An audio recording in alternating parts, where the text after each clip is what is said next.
Gentlemen, I'm MTGBudgetBrew, and welcome to today's stream. We're going to be doing some budget brewing. We got two deck ideas that I want to try out today.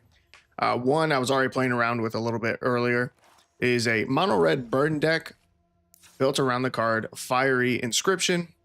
It's 2 in a red for an enchantment that says when this enchantment enters the ring, tempts you. Whenever you cast an instant sorcery spell, this enchantment deals 2 damage to each opponent. This card is essentially Gutter Snipe, but on an enchantment. And so I was running both of these cards alongside each other. The deck was doing all right. It was feeling good. I'm not sure about the rares in the deck though. I have 3 copies of Ruby Medallion and a 1 of Banefire. I don't know that the Ruby Medallion is really necessary. We'll see. So there's that. And also I want to build an only lands deck. That'll be our second project. That one will not be a budget deck. It'll just be a deck where every single card in the deck must also be a land. So yeah, let's see. So this deck list, I think it started off pretty well.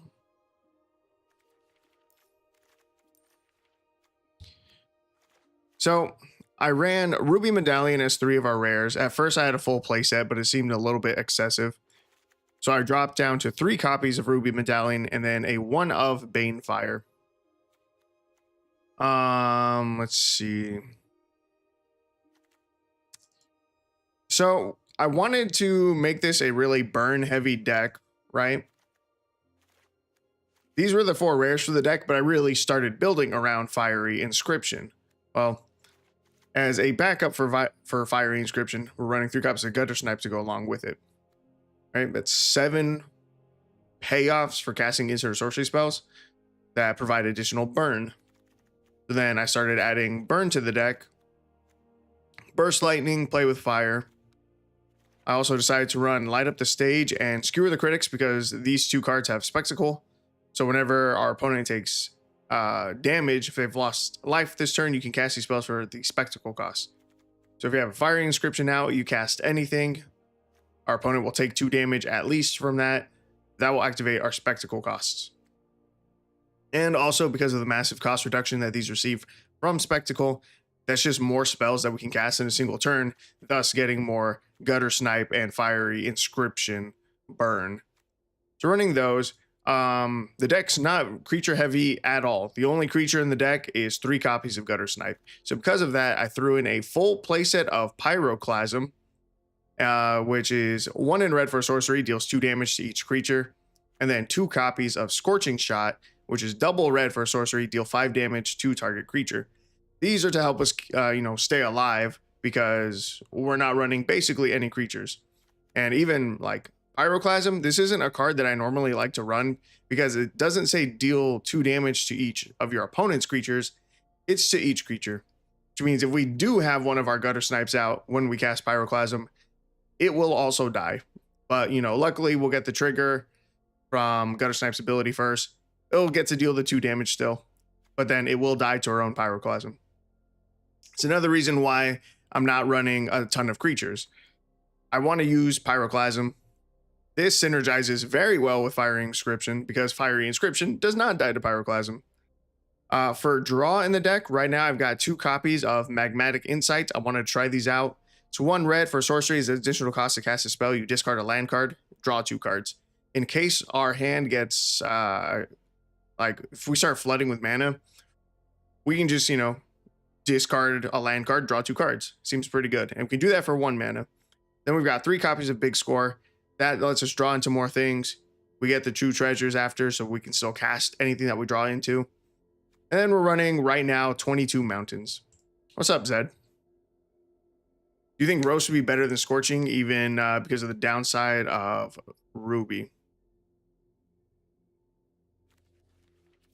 What Roast? The only Roast card I think of is like Witty Roastmaster. Oh. Oh, no, there is a card that's just Roast. 1 in a red for sorcery, deals 5 damage to target creature without flying. It's true. Well, honestly, I don't think I would care. So I'm still not sure that I want to keep the medallions in the deck anyway. We do have a decent amount of 3 CMC spells, so Medallion's not bad. Frog and Tamio are the big downside. You know, I kind of like the idea of it. Because, yeah, it does have the synergy with the Medallion, which is kind of cool.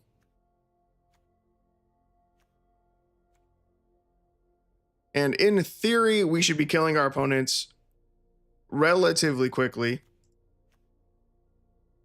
So not being able to target a flyer should be okay. I mean, we still have other burn to target flyers too if we need it.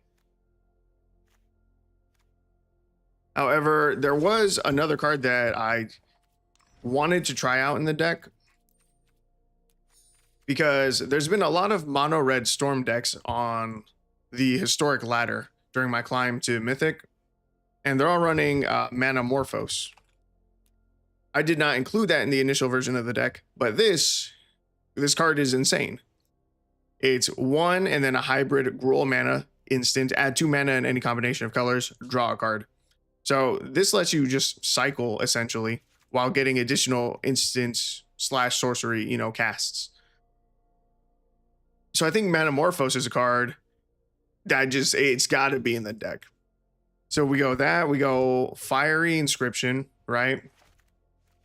I think 3 Gutter Snipes is a fine enough amount. Again, it's already a lot of 3 drops. Our Spectacle cards, they show up as 3 drops, but we should almost never be hard casting these for all 3 mana. We should only be casting these for their Spectacle cost of 1 red. So even though it looks like it's making our curve like super heavy in the 3 drop slot, these really should be like considered 1 drops. So let's see, Manamorphose, Fiery Inscription. I still like the idea of 2. What's the discard treasure card? I like the idea of 2 big score still, and I like the idea of the discard land card. Discard land, draw, Magmatic Insight. I like the idea of 2 copies of Magmatic Insight and 2 copies of big score in the deck still. As far as burn is concerned, we got a lot of options. There's a million cards that can deal damage. I think we still want the, I think a full set of Pyroclasm is probably still just a good idea to have. We go full play set of Pyroclasm. We go with, I'll try out your 2 copies. Or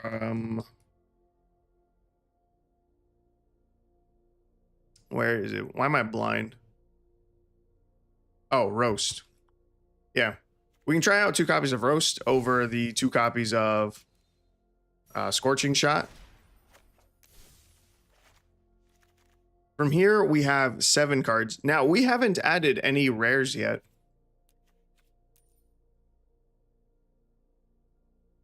So the question is, do I think that we need to add the Ruby Medallion? I don't think so. The Ruby Medallion, I think, might just be a little bit excessive. We may not really need it in the deck. The only 3 drops that we really should have are Gutter Snipe and Fiery Inscription. And if we're already at 3 mana, we only have 2 4 drops after that. I don't think we really need the cost reduction. All of these should be getting cast for a single red. Burst Lightning would be a good one. Burst Lightning is good because it's flexible. It's good early game and late game. But we still have not added any rare cards into the deck yet. So I want to see if there's any good burn cards that are rare or mythic that we might want to run. Go deal. I don't know if I care if it's a creature or not. Like Soul Scar Mage is really good. Unholy Heat. Deal 2 damage to target creature or planeswalker. Oh, this is not normally... I was going to say, this is not normally a mythic. It's just that version. Eidolon of the Great Revel. I think that would just ruin us. Electrostatic Blast. 1 in red for an instant. It deals 2 damage to any target. You get a 1-time boon with, when you cast an instant or sorcery spell, exile the top 3 cards of your library. You may play one of those cards this turn. That seems really good.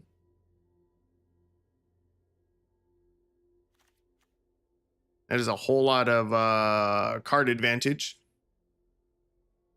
This is a Meritus need. Meritus of Conflict, 2-mana 2/2, first strike. Whenever you cast your third spell each turn, this creature becomes prepared, and then we get a lightning bolt. With the Manamorphose,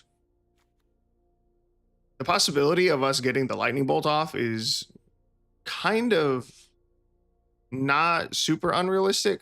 There's a chance that we could actually lightning bolt off of this. I don't know if it's worth the investment, though, to try and pull that off. Generous Plunderer, Grape Shot, Invasion of Tarkir. No. Mizium Mortars. 2-mana sorcery, deal 4 damage to target creature you don't control, or you can overload it for 6 and deal 4 damage to each creature you don't control. I don't think we need that much. Double Strike, Oath of Chandra. Legendary enchantment. When it enters, it deals 3 damage to target creature an opponent controls. At the beginning of each end step, if a planeswalker enters the battlefield under your control this turn, Oath of Chandra deals 2 damage to each opponent. Oh, you know what? You know who's a really good and easy rare to throw into this deck? It's Chandra. Chandra would be nuts. And there she is. Chandra, Dressed to Kill. 3 mana, 3 loyalty. The +1 ability adds a red mana, deal 1 damage to up to 1 target player or planeswalker. Our first +1 ability not only gives us a red, but it activates the Spectacle for our Spectacle cards and gives us the mana to then cast the Spectacle cards. Chandra, Dressed to Kill is one of my favorite red cards ever. She fits into this deck extremely easy. We could just throw in 2 of her. Or we could even go to a third copy. We could go 3 copies of Chandra. And then maybe throw in... I had a Banefire in here before as the 4th rare. We could just throw in a Banefire. Valakut Exploration. 3-mana enchantment landfall. Whenever a land you control enters, exile the top card of your library. You may play that card as long as it remains exiled. At the beginning of your end step, if there are cards exiled with this enchantment, put them into their owner's graveyard. Then this enchantment deals that much damage to each opponent. I read that whole card. Didn't take in a single word of it. So I'm not feeling you. Something Fury, 3-mana enchantment. When it enters, it deals 4 damage to any target. Damage isn't removed from creatures your opponents control during cleanup steps. Oh, you know what? I wonder if we have take damage, draw. No. What is the name of those cards?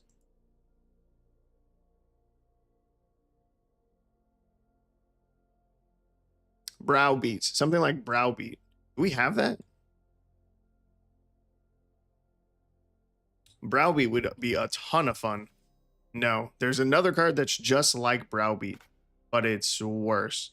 What is the other card that's just like Browbeat? Browbeat, similar card. Risk Factor. Do we have Risk Factor? We have Risk Factor. Ooh, that's a fun card. Risk Factor is 3 in a red for an instant. Target opponent may have Risk Factor, deal 4 damage to them. If that player doesn't, you draw 4 cards. Or you draw 3 cards. Risk Factor, I think, is super fun. We should run this.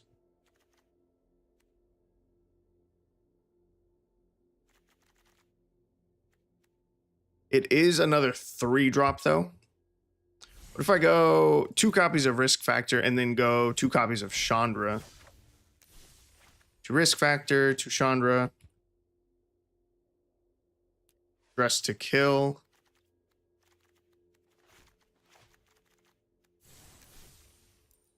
$23 mountains.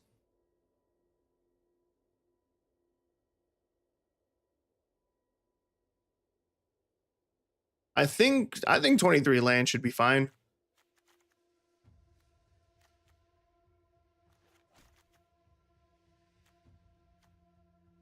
I mean, we have the 2 copies of Magmatic Insight, so even if we draw into a bunch of lands, in theory, we should be able to discard one of them to be able to draw 2 more cards.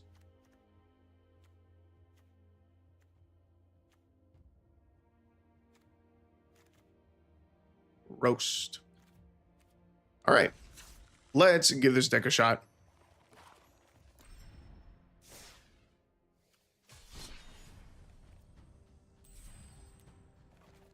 Ooh.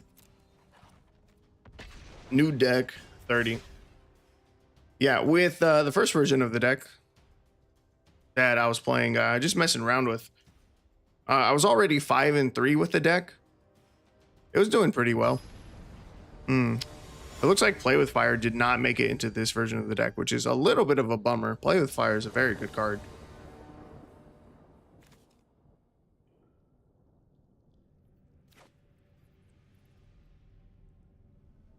We maybe run that over Burst Lightning.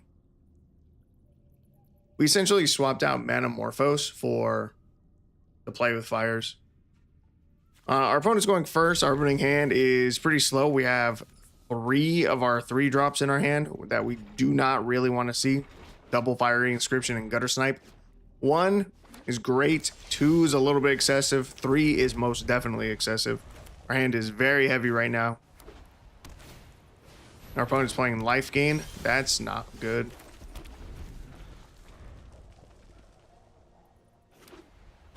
Now I'm feeling like our deck may be too heavy in the 3-drop slot. Even though Light Up the Stage and Skewer the Critics, in theory, should not be 3 drops. We do need something to activate them. And having more copies of, like, Play with Fire would help us to activate these. We could cut out... Well, yeah, I don't know if we need the big score, really. I don't know. We're kind of getting beaten down. We're going to die in 2 turns. Is there any way that we can win from here? I don't know. I think we start with Chandra. Chandra may save us damage. We +1 her. We get Floating Red. We deal 1 to our opponent. We get to Light Up the Stage here for 1 mana. Our opponent takes 2. There's a Manamorphose. Just Skewer the Critics. Let's just use this Skewer the Critics. Deal 3 damage to our opponent's face. They take an additional 2 from the Fiery Inscription. They're going to swing 10 at us here. We go down to 3. The question is, do they go all face or do they try to kill Chandra? They try to kill Chandra. That means we are taking less damage, which is good. They are swinging 5 damage at Chandra. We go down to 8. From here, we pretty much have a free Manamorphose, right? So we could go 2nd Fiery Inscription. We go Manamorphose. That'll trigger both inscriptions. Our opponent takes 4. We go double red. And this should be game. Go Skewer the Critics. They take 4. They take 3 more. They go down to 1. We Skewer the Critics. They take 4. And they die. Okay. We had a slow start, but we did get there. Good game 1. So, do I think we need to make a change to the deck already? Maybe not. Maybe not. However, even though I think Risk Factor is a really cool card, I might want to try out that Alchemy Burn card that we saw, where you get the one-time boon, where the next time you cast an instant or sorcery spell, you get to exile, I think, the top 3 of your library, and then until your next turn, you can cast 1 of them. That's just like a lot of gas. Here we have Pyroclasm, Roast, we have Manamorphose, we have some of our lower CMC spells, which is good. So hopefully our opponent plays a creature. He's going to play Cobbled Wings. We're going to...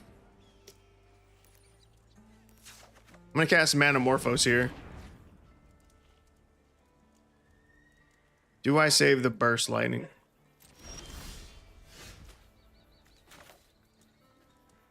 Yes.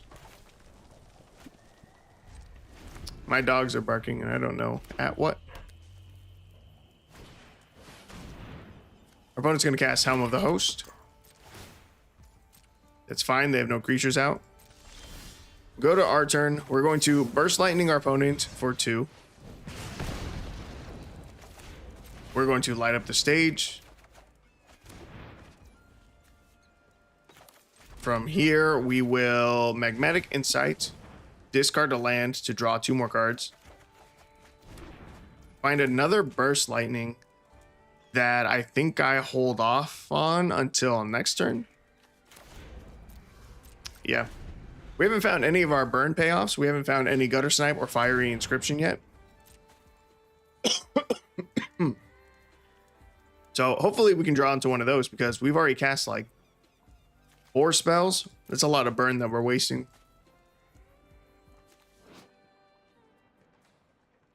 Our opponent's playing Phylactery Lich, 3 mana 5/5 zombie indestructible. As this enters, put a Phylactery counter on an artifact you control.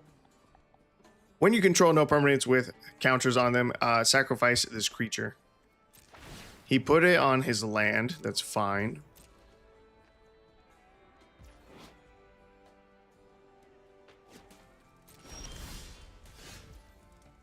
Still no inscription. Here, we're going to big score. We're going to discard Roast. I'm going to go tell my dogs to shut up.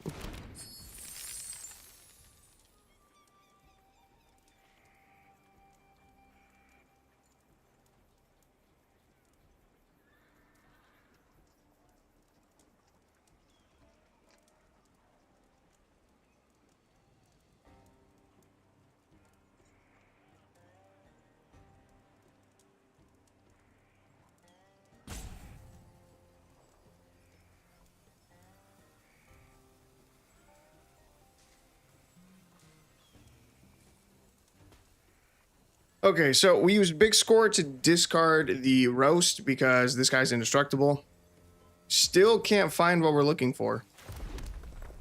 Oh, yes, we did. We found the Fiery Inscription. So we'll cast this. And then hopefully next turn we just get to pop off. You go Burst Lightning for 1. Oh, actually, anything we cast here will trigger Fiery Inscription. That trigger will turn on our Spectacle cost. So I don't need to Burst Lightning for 1 just to get the Spectacle. We could start with Manamorphose.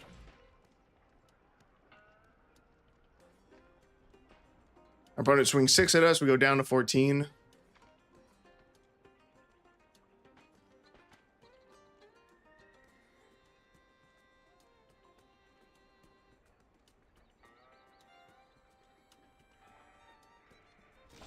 And all right, we have second Fiery Inscription. That's pretty big.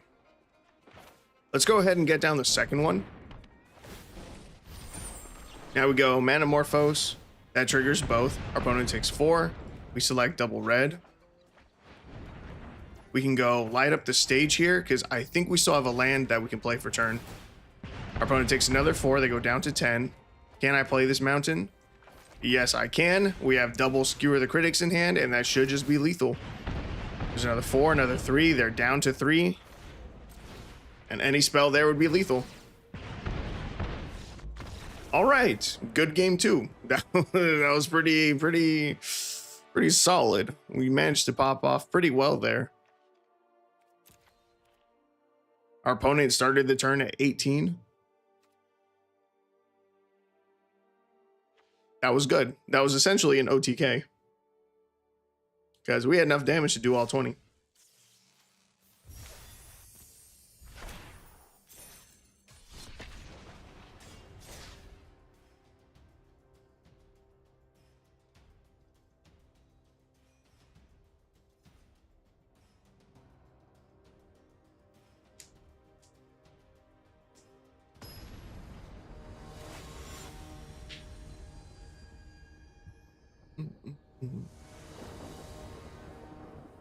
All right, here we are in game number 3. We have Fiery Inscription in our opening hand. That is good.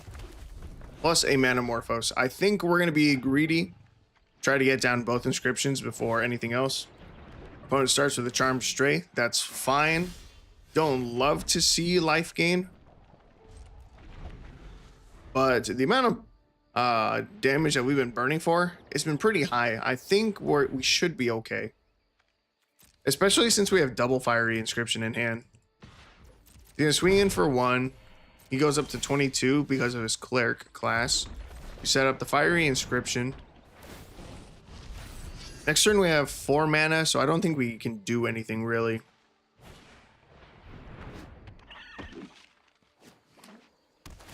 Our opponent plays a Bright Blade Stoat. 1 and a white for 2/2 first strike and with lifelink. We're going to play out second Fiery Inscription here. And pass. Next turn, we could play third Fiery Inscription, go Manamorphose, have 2 floating red. We get to draw a card, and then we exile, or we cast light up the stage for spectacle cost and exile top 2. Our opponent's up to 32 life already. Geez, all right, all 4 copies of Fiery Inscription. Let's start with the first one. Let's go Manamorphose. Our opponent will take 6 from that. We add double red. Cast Light Up the Stage for its spectacle cost. Our opponent will take another 6. They go down to 20. We have 1 red left. We can use this 1 floating red to burst lightning. I think I will kill their Charmed Stray just so that they get a little bit less life gain. Our opponent will take another 6. They go down to 14. Honestly, I think we got this in the bag. We just need to draw something good off of Manamorphose next turn, and we should be fine, because we can cast our 4th copy of Fiery Inscription, then go into Manamorphose. Our opponent will take 8 off of that. They're going to gain 3. They're going to go up to at least 17 life this turn. Oh, they destroy one of our inscriptions. Oh, they go up to 18 life. I think we still have it. I think this burst lightning is still enough. Maybe not. Maybe it was only enough if we had all 4. Let's go Manamorphose here. Our opponent takes 6. We need to cast 3 spells to win the game. So we need to find something castable here. That is unlucky. If I send this damage to his face, it's 1, 2, 3. That's 6, 7, 8. He goes down to 4. But he's going to gain 4 more life. He's going to go back up to 8.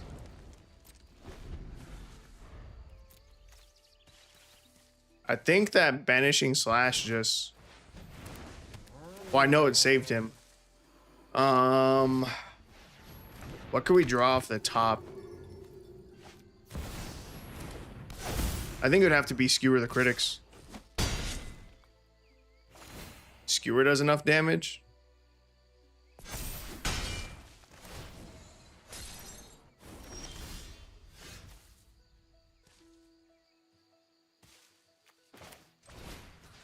Skewer off the top.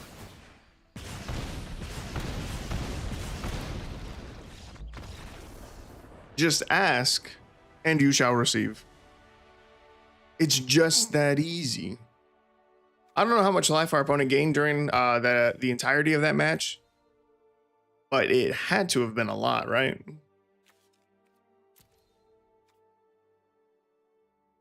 $10 easy. So that was a good showing from our deck. Are there creatures in our deck? Yes, we have 3 whole creatures in our deck. We have 3 copies of Gutter Snipe in our deck. And that is it. So that worked out pretty well.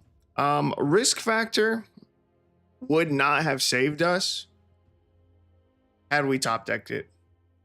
Probably wouldn't have. I don't know that I want to run risk factor. I think it's a cool card. We have a lot of 3-drops. We haven't seen it come up yet. But I still like the idea of that alchemy card that we saw. It was also rare.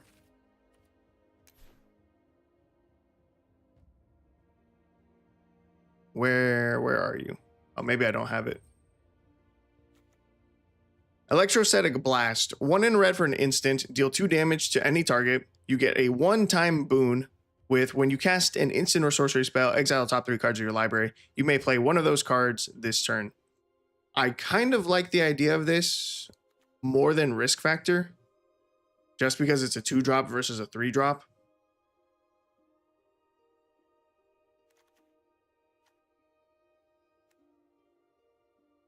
But it is an alchemy card, so there's that downside.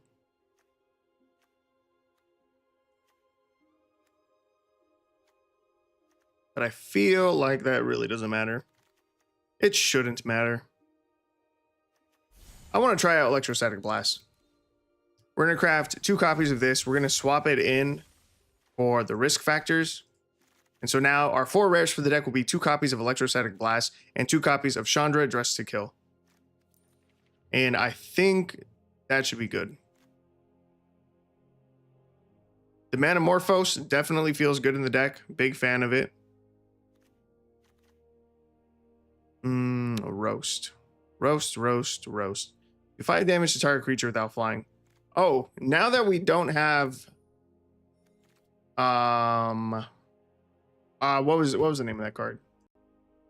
Now that we don't have Ruby Medallion in the deck, Roast is worse. We should just be running Scorching Shot. Scorching Shot is literally just a direct upgrade for Roast. Deal 5 damage to target creature versus deal 5 damage to target creature without flying. So Scorching Shot, that should be in the deck.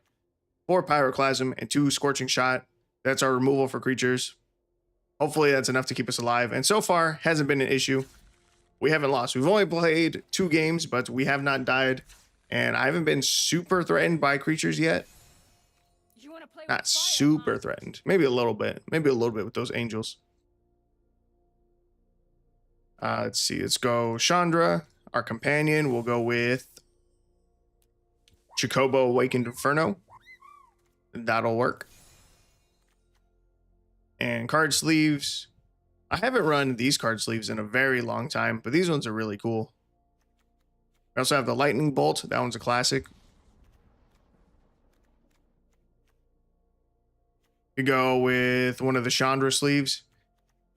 This one I think is cool. It's a little more subtle. It's got like the black silhouette. Obviously, the animation on this one is dope. We got a lot of cool options for mono red. I think I'll go with the silhouette Chandra. We got this Chandra too. Oh, actually, isn't this Chandra Dressed to Kill? But her alternate art, I think. Chandra Dressed to Kill? Oh, it is. Yeah, see? Chandra Dressed to Kill is the normal artwork. Then Magic Online Promo has that art. And also Innistrad Crimson Vow number 279, this Chandra. I don't think I've used these sleeves before. Let's go with this Chandra. We've got Chandra. We've got Chandra as a Chocobo or Chocobo as Chandra. Chandra sleeves. And then this will be, what's the name of the deck? I'm just going to call it Inscription. Inscription Burn.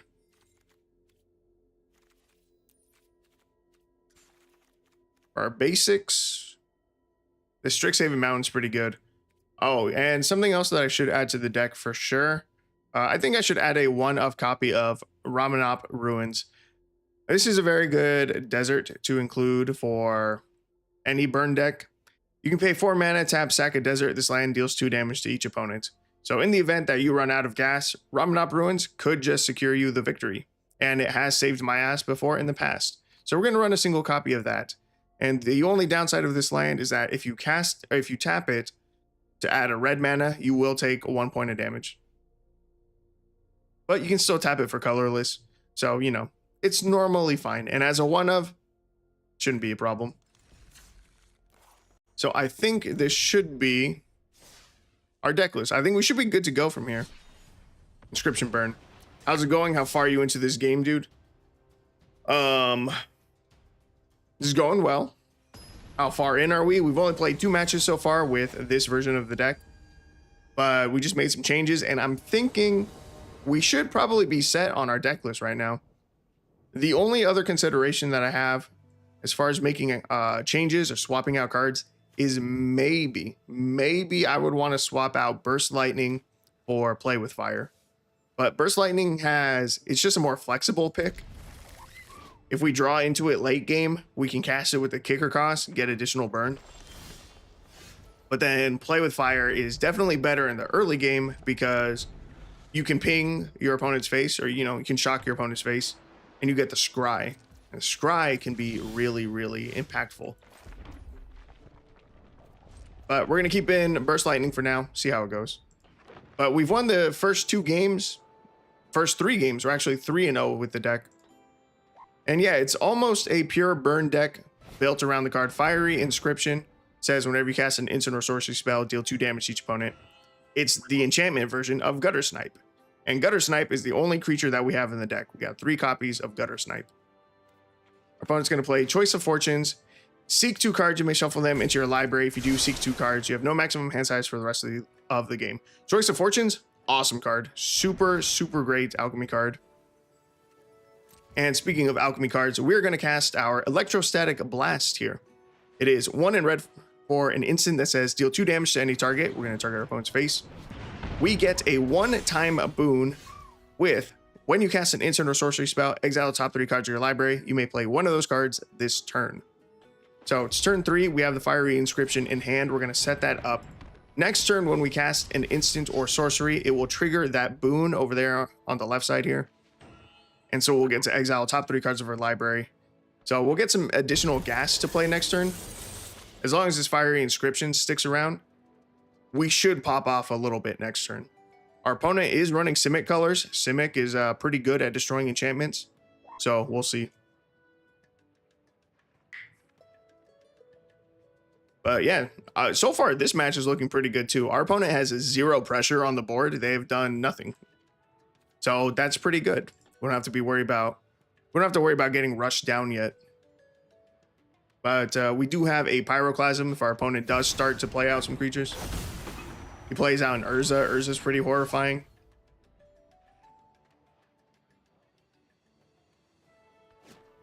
We can kill this 1/1. Manamorphose is a phenomenal top deck. So we definitely start with Manamorphose. We cast this. It triggers the Electrostatic Blast.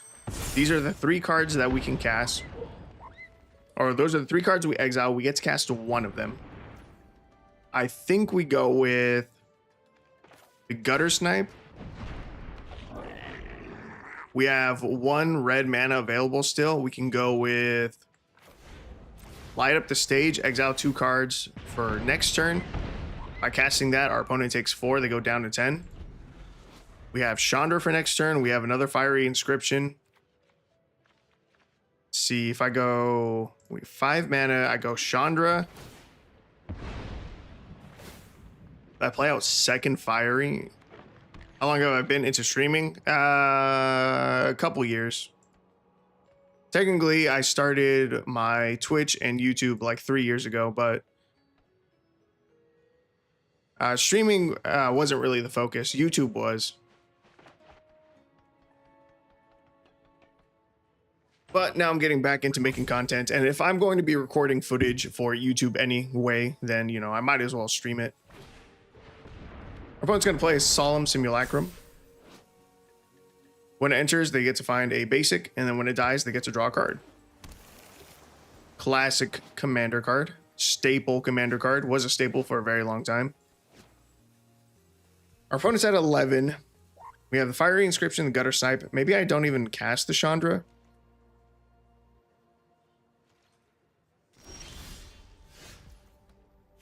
Play Ramanop Ruins for turn. We definitely have lethal here. I just got to think about how we're going to do it. I could Burst Lightning his face for the 1. That triggers both of our permanents. He's going to take 4. Takes the 2 from Burst Lightning. He goes down to 5. Whenever he lets priority through. Do I have any schedule for streaming? Still working on locking that down, but I'm thinking that Monday through Saturday, I will potentially be streaming. Sundays, I want to take off for sure, but I'm still working out the details a little bit. Anyway, we cast Skewer the Critics for 1 mana. Our opponent dies. And we still had 3 more spells that we could have cast. Or we still had 3 more mana to cast spells with. That's pretty good. Our opponent didn't even touch us that game. Good game 4. Good game 4. But yeah, I'm still working on planning out my schedule. I think ideally I would want to do a stream on Monday and Wednesday that's a little bit longer. On Tuesday and Thursday, I would want to stream as well, but it would be a shorter one because I want to go to the gym on Tuesday and Thursday mornings. Friday would be...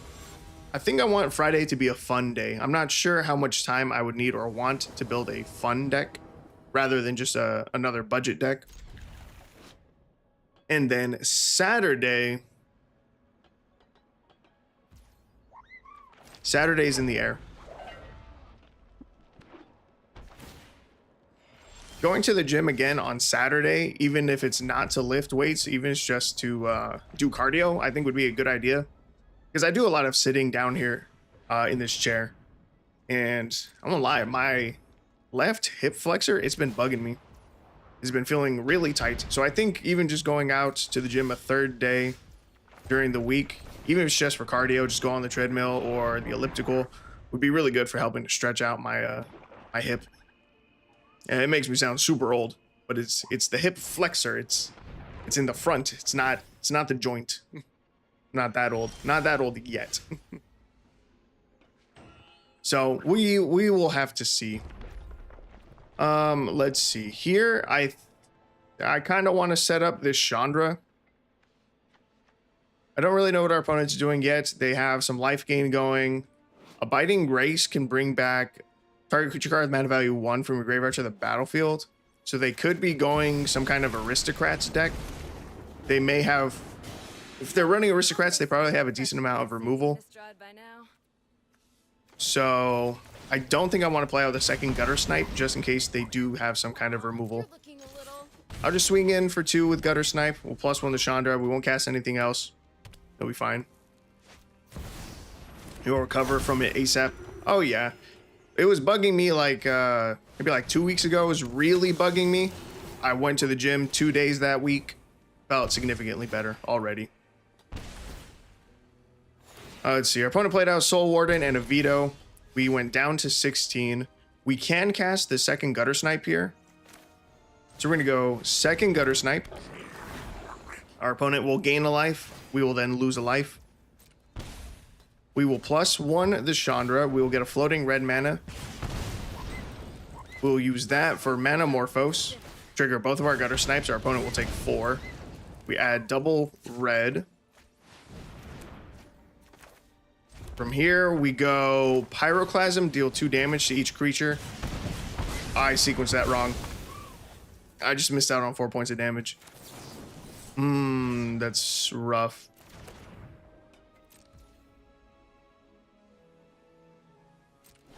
I was supposed to Burst Lightning our opponent's face, get in for another 6 damage, set him down to 9 before we Pyroclasm.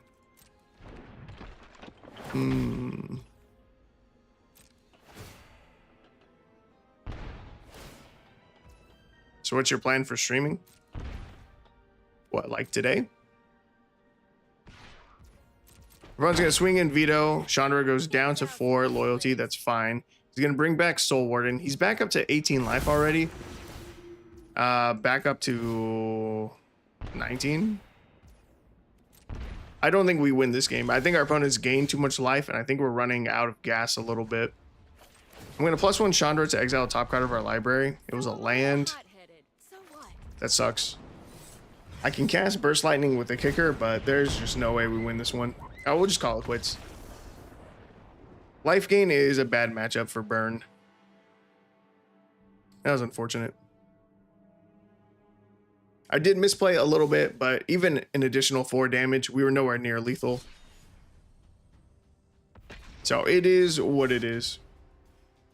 We're now 4-1 with the deck. That's okay. The Electrostatic Blast. We did get to try that out. I like it. I think it's a cool card.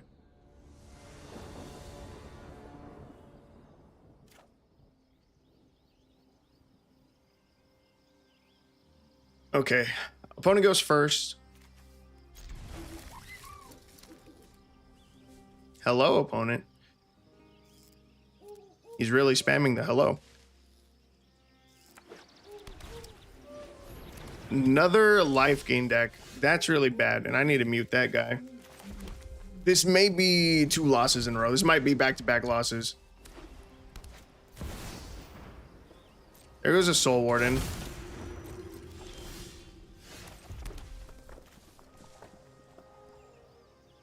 I'm gonna pass and hold up the Burst Lightning. And Johnny's Pride Mate. Okay. We will Burst Lightning the Johnny's Pride Mate before it becomes a 3/3.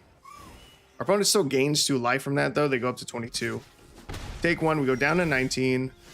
Here, man, we still don't have a Gutter Snipe or Fiery Inscription to play right now, which is what we really want to see. I think I'm going to hardcast Light Up the Stage. We exile our top 2. We still don't have our burn payoffs yet. You think I should maintain my channel as well? I plan to, man. That's the goal.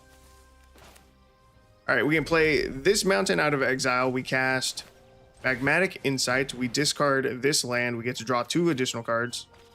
Find a Chandra. We will play the Chandra. I will +1, deal 1 damage to our opponent, set them down to 21. We have a floating red. I will use Skewer the Critics to, I think, just go face. Send 3 damage to our opponent's face. They go to 18. Still need our burn payoff cards. Our opponent's going to use a Banishing Light to exile Chandra. It's fine. It's understandable. We go down to 17. From here, what do we want to do? It feels like such a waste to use Scorching Shot on Soul Warden. There's a chance that next time, or there's a chance that next turn they could just upgrade Cleric class and then bring back a Johnny's Pride Mate from the graveyard. That would be bad. Don't really want to leave Soul Warden up in that case. We can draw more cards with Magmatic Insight. I'm okay. I don't need any help. I'm going to draw 2 cards. We find a Gutter Snipe. We can cast the Gutter Snipe. Our opponent gains 2. That becomes a 2/2.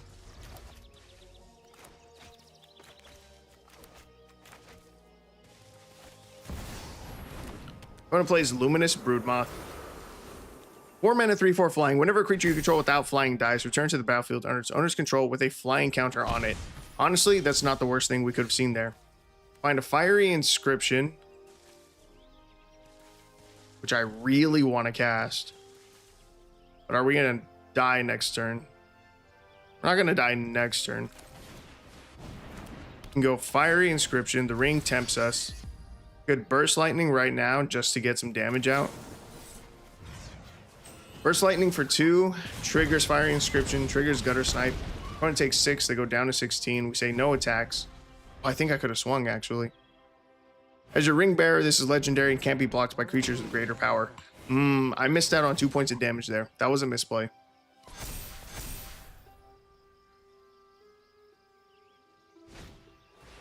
Our opponent plays a Pacifism on our Gutter Snipe. That's fine.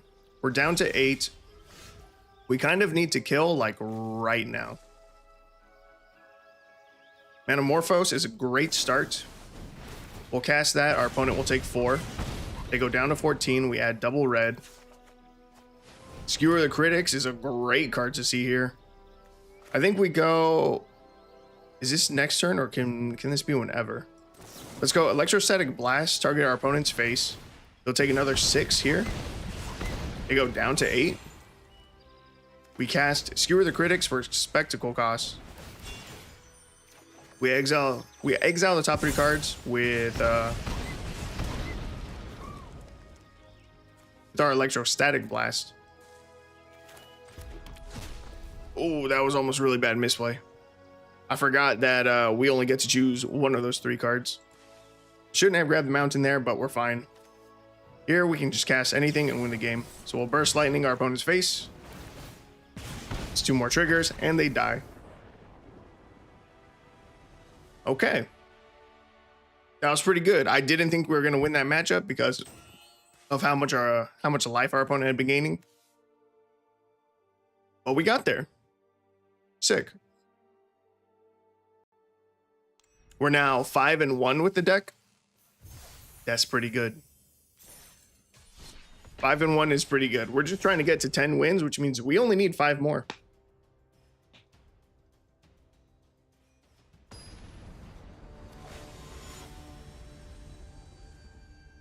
Yeah, Electrostatic Blast is just a really good card. And our 2 of Magmatic Insights, they have been coming in handy. I think that card is highly underrated. I never see anyone use it. But it's good. It's real good for mono red. We're going up against our 3rd life gain matchup for some goddamn reason. Guide of Souls, I don't think I can leave that alive. I think we have to Burst Lightning already. And that sucks. Feels like such a waste. Turn 2, we have a Metamorphose that we can cast, but there's no reason to. We'll pass. Our opponent plays an Ocelot Bride.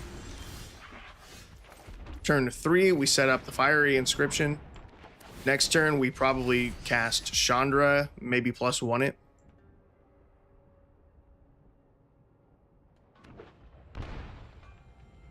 Our opponent shocks in their 2nd land. We've taken 4 damage. That's pretty nice. Play a Resplendent Angel. So if they gain 3 life, they get to make a 4/4 Angel. No, if they gain 5 or more life, they create a 4/4 Angel with Flying and Vigilance. From here, we could go Chandra +1, Magmatic Insight, discard this mountain, draw 2. Let's try for that. +1 the Chandra, Magmatic Insight, discard the mountain, draw 2 additional cards. Opponent takes 2, they go down to 14. Find a mountain to play. Okay. Did I have the opportunity to play the Scorching Shot? Yes, I think I did. Our opponent shocks our Chandra. They deal 2 damage to it. They then play out a Voice of the Blessed. It looks like they're going to swing at Chandra then. At least with the cats, right? Yes, our Chandra will die. We take 3. Our opponent's at 14. This looks a little bit rough. I could try to play safe and Scorching Shot something. We can definitely start with Metamorphose. Our opponent will take 2, they go to 12. We add double red. Pyroclasm is pretty nice, actually. That's a good top deck. Deal 2 damage to his entire board. Our opponent will take 2, they go down to 10. And from here, oof, our opponent scoops. Okay. I was gonna say, from here, we can Scorching Shot, either kill off Voice of the Blessed or Resplendent Angel.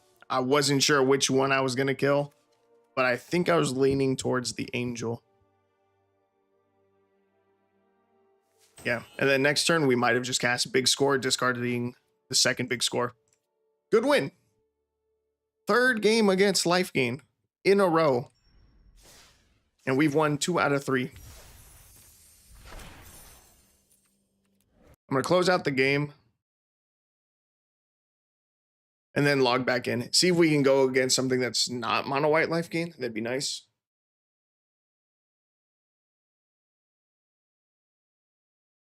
It really is like a coin flip matchup.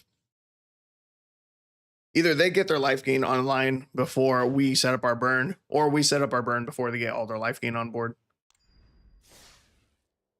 It's almost like two combo decks racing each other.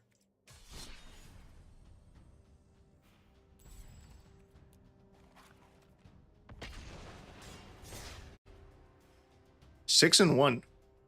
That's real good. That's real good.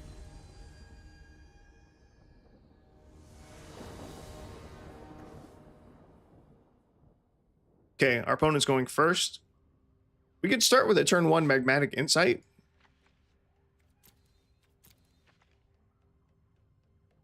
But maybe that's a little too greedy. We have a 2-land hand, so discarding one of our lands right out the gate, probably a little bit too risky. So I will not do that. We find the Fiery Inscription, that's good. Here we can go Electrostatic Blast. Target our opponent's face. We get the boon. Hopefully we top deck another land and we can just hard cast Fiery Inscription here. Our opponent played Veteran Ice Climber. 2 mana, 1/3 vigilance, can't be blocked. Whenever this creature attacks, up to 1 target player mills cards equal to this creature's power. That's a neat card. Running this in like Simic and, you know, buffing it, I think would be a hilarious way to mill out your opponent. Mill a non-land card. Thank you.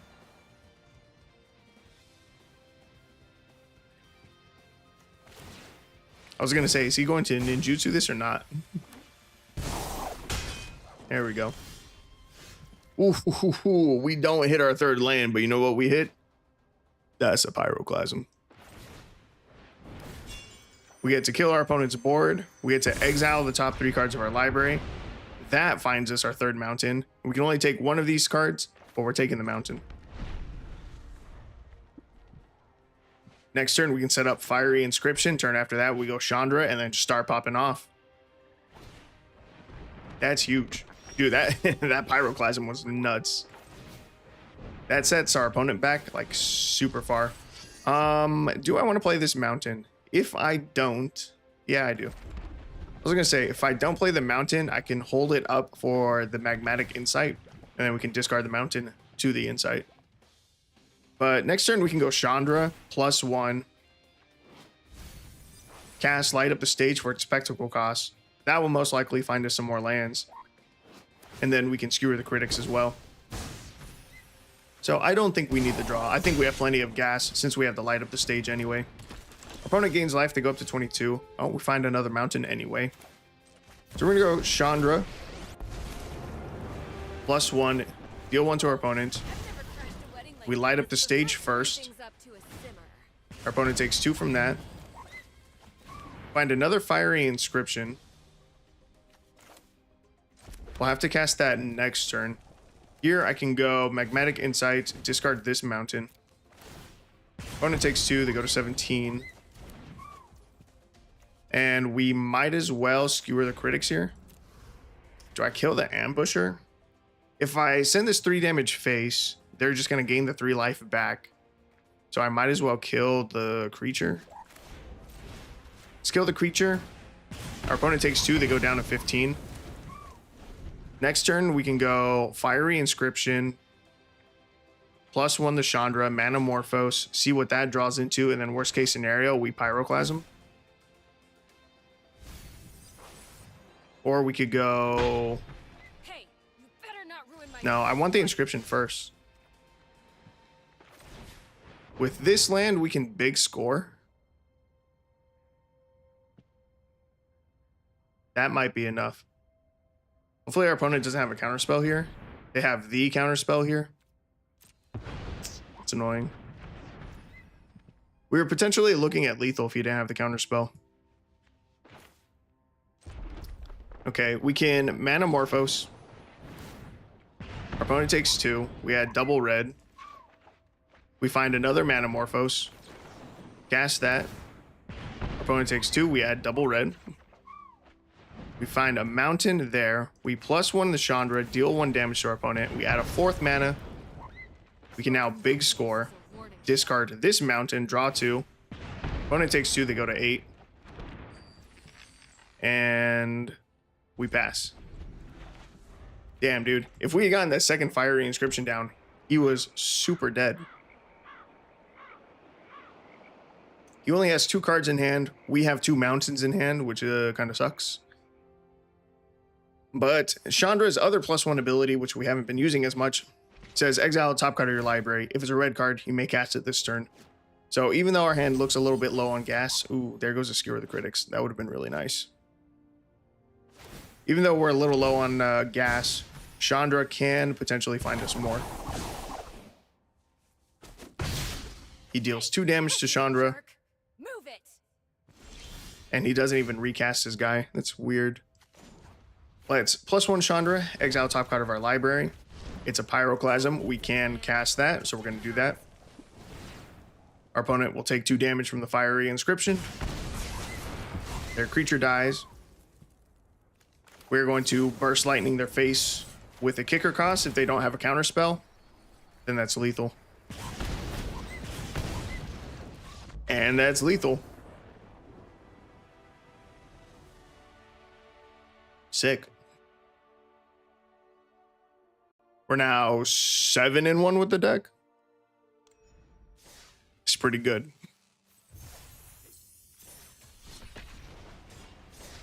We only need 3 more wins. Like, this is kind of crazy.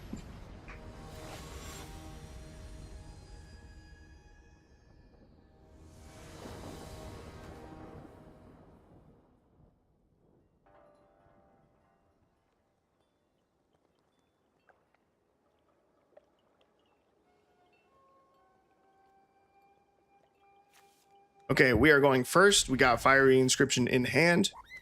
Seems pretty solid. We got double Burst Lightning, so if our opponent does play something really scary, we can potentially kill it. They start with a tap land. You love to see it. Turn 2, we just pass. We do nothing.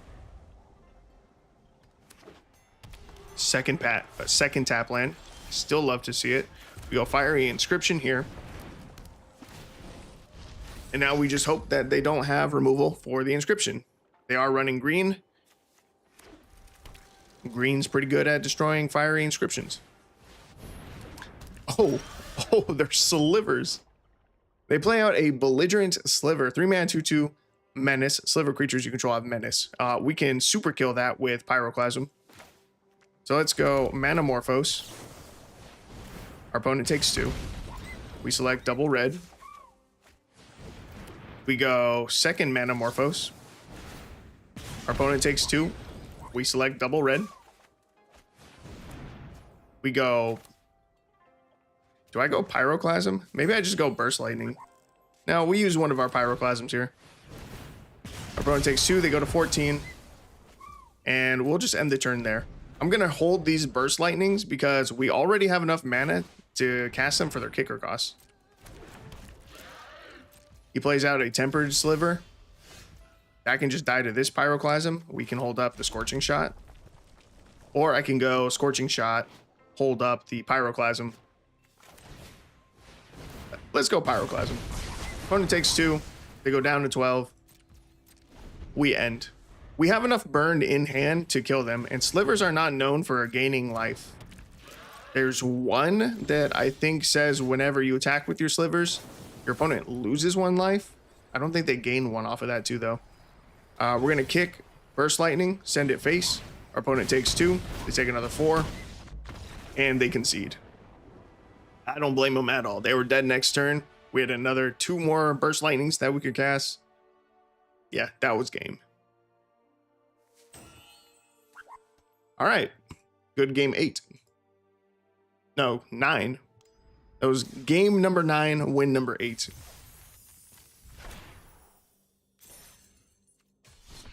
We only need 2 more wins. I'm done. That's really, really fast. And then we can move on to our only lands deck.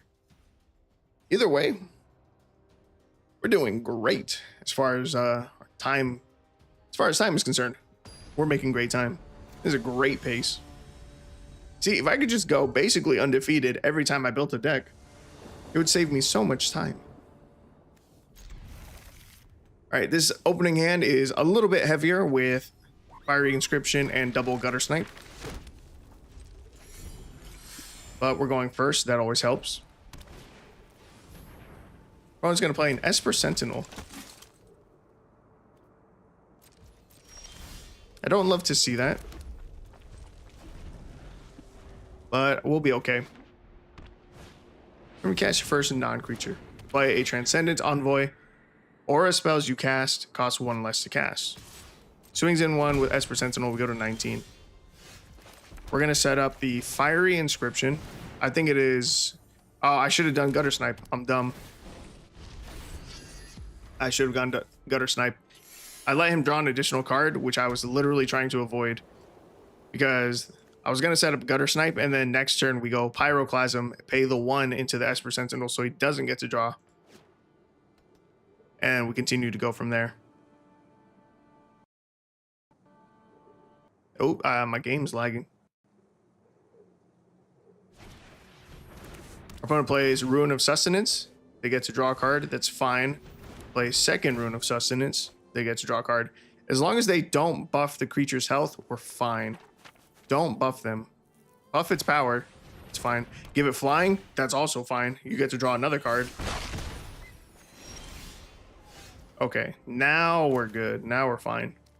Do I want to hold up this Magmatic Insight, actually? Why is Arena lagging right now? Hey, if we lose this game due to lag, I am not counting that as a loss. What is going on? Pyroclasm, please, just go off. Resolve, I'll pay the 1. Dude. I just need this turn to happen. Pay the 1. He takes 2, he goes down to 20. I'm gonna close the game and reopen my arena because it's dying for some reason.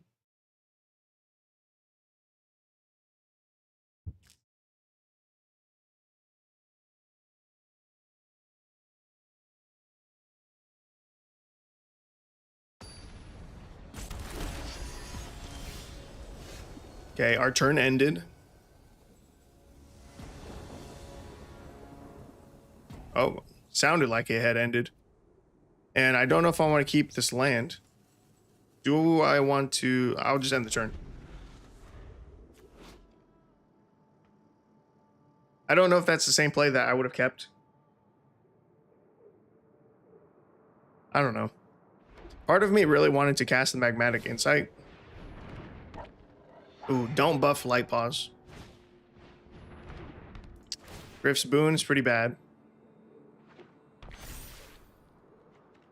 Ethereal Armor, also pretty bad. We might die to this. We need Scorching. Ooh, Scorching wouldn't have been enough anyway, actually.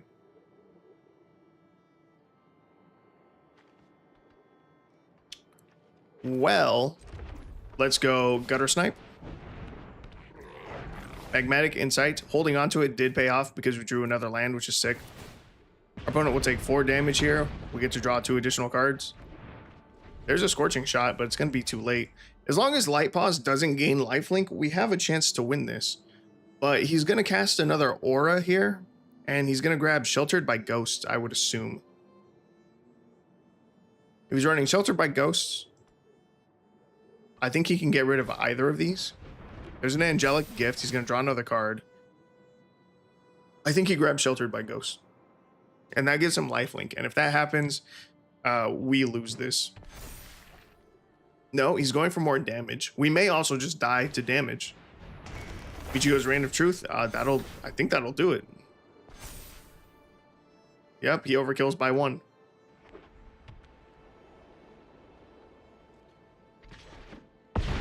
Well, that's really disappointing.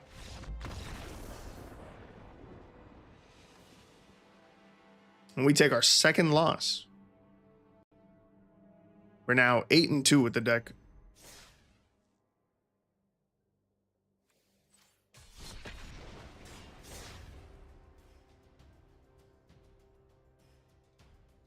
2 more wins. That's all we need still. We can do it.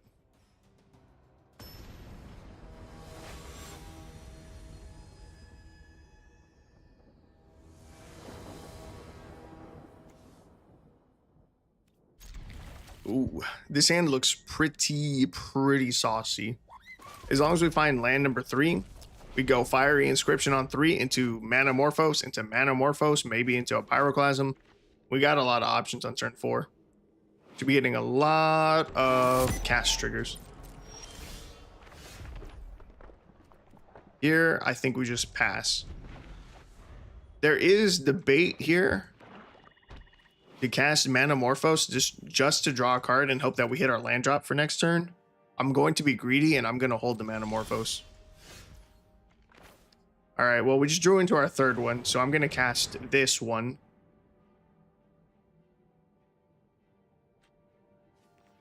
Select double red. We hit our land. It pays off. We play out this Fiery Inscription. I think we're running 23 lands in the deck, right? Yeah, we're running 23.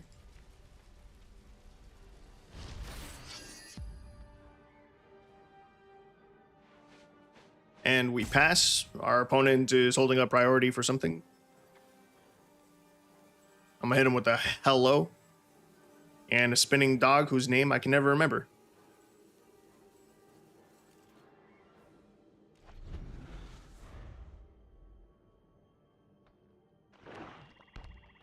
Out comes a second swamp and an unstoppable slasher. That is worth killing. That one definitely is. So let's go Manamorphose. Our opponent will take 2 off of this. Land a Burst Lightning. Let's go Manamorphose again. Opponent takes another 2. We'll go Scorching Shot. Deal 5 to the Unstoppable Slasher. Our opponent goes down to 14. This dies. It returns to the battlefield tapped under its owner's control. 2 stun counters on it. And I'll just end the turn. Burst Lightning has definitely been the right option for this deck over Play with Fire. We have very consistently been reaching 5 mana.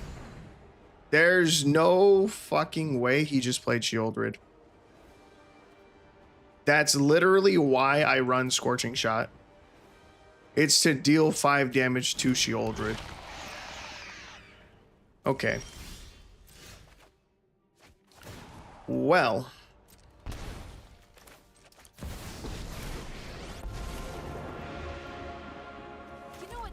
We're going to plus the Chandra to exile top card of our library. Hope it's the second Scorching Shot. It's not. It's an Electrostatic Blast. I'm going to send that 2 damage face. Our opponent takes 2 from Fiery Inscription. We get the boon. Our opponent gains 2 life when they draw a card. I wouldn't be surprised if they swing Shieldred at Chandra to kill it.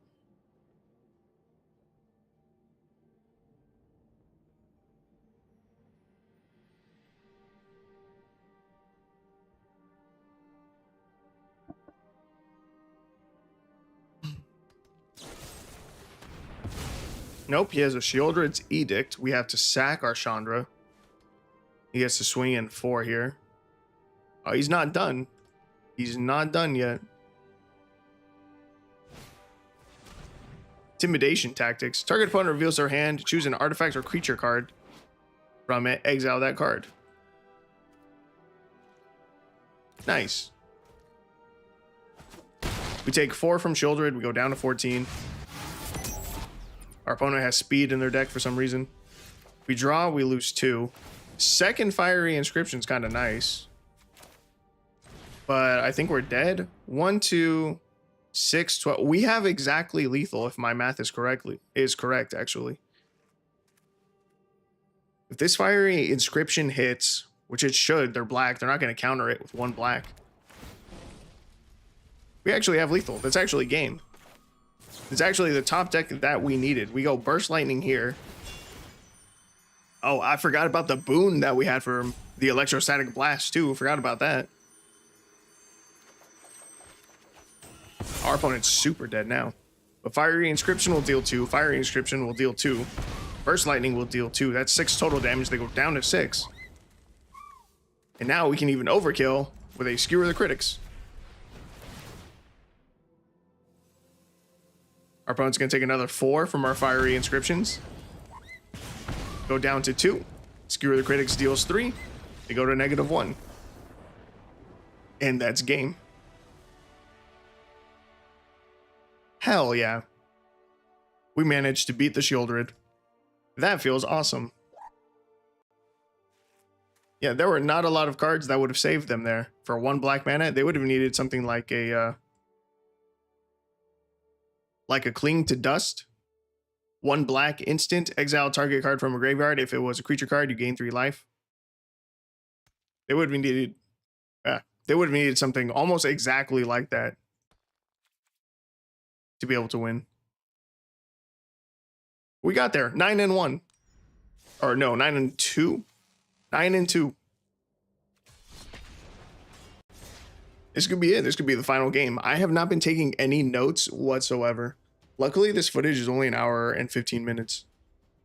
So it won't be that long to go through it and pick out the good games. Honestly, I could probably just throw in everything. We're going first. Our opponent's deck is 219 cards. Totally normal and reasonable amount of cards to have in your library. Opening hand, it looks pretty good. We'll pass here, do nothing on turn 1 or 2. Turn 3, we're hoping to get down Gutter Snipe. If we don't find the land that we need... Oh, I was going to say then we go Manamorphose and hope we draw into it. We do hit land number 3. That's fire. We're going to set up the Gutter Snipe.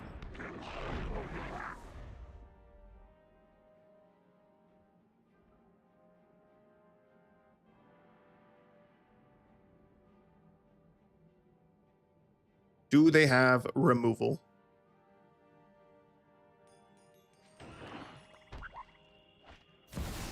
They play a Buster Sword. Okay. Okay. Well, I think I'm going to go Chandra. +1 Chandra. Cast Skewer the Critics with its Spectacle cost. That triggers the Gutter Snipe. Our opponent takes 5. They go down to 14. They take another 2. They go down to 12. We did 8 damage that turn. It's pretty good. We still have a Manamorphose in hand, double Burst Lightning, and a Pyroclasm. Going to place a tap land. You'll love to see it. We draw into second Gutter Snipe, which is kind of cool. We +1 the Chandra again. Deal 1 damage to our opponent. They go to 11. We add a red mana. We're going to cast one of our Burst Lightnings. That'll trigger both of our Gutter Snipes. Our opponent's going to take 6 damage from this. They go down to 5. We swing our Gutter Snipe. They go down to 3. It's not looking real good for our opponent. Even if they wipe the board here, like we got game in hand. +1 to Chandra and then Burst Lightning. That's 3 damage. So they could wipe the 2 Gutter Snipes. Ooh. Ooh, okay. That's a little bit sneaky. They play a Chalet Voice of Plenty. You, planeswalkers you control, and other creatures you control have hexproof. So we cannot target our opponent right now. Luckily, we can still target Chalet. So we start... Oh, we do not start with a Pyroclasm. I have made that mistake before. Oh, actually, does Gutter Snipe even target? No. We just go Manamorphose and it's game over. Gutter Snipe deals 2 damage to each opponent, not target opponent. So they still just die to Gutter Snipe. I was overthinking it. All right. And that is victory number 10. Easy day.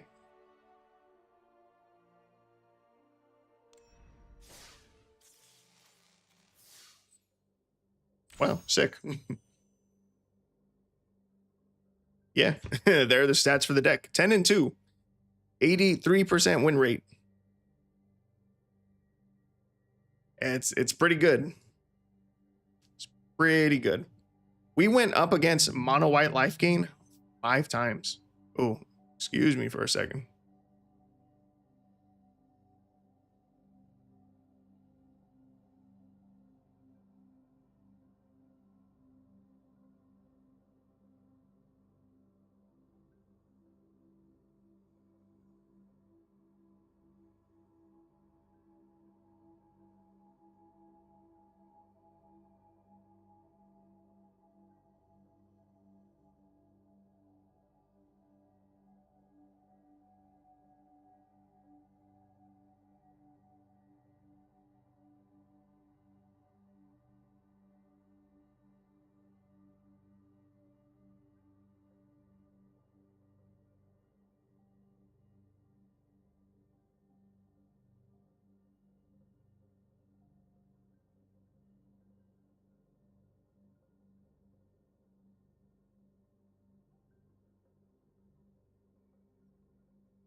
Okay, so I think I was saying that we went up against mono white life gain a lot, and we managed to beat them. Managed to get through their life gain through most of the matches, which is very surprising. This loss was to life gain. This loss was also to life gain. No, this one wasn't actually. The mono white loss that we took, surprisingly, was not life gain. This was the aura game.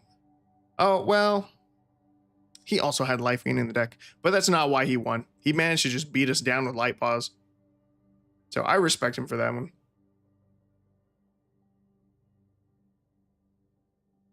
Yeah, well, if you want a budget mono red deck, you should give this one a try. 10-2, 83% win rate, 71% win rate on the play, 100% on the draw. How many times were we on the draw? Play, play, play, play, draw 1, 2 draws, 3 draws, 4, 5. Perfectly even split ratio, 5 games on the play, 5 games on the draw. Oh, actually, we played 12 total matches, but still, at least 5 games on the draw. That's about average. 6 would have been a perfectly even split. So that's deck number 1 done.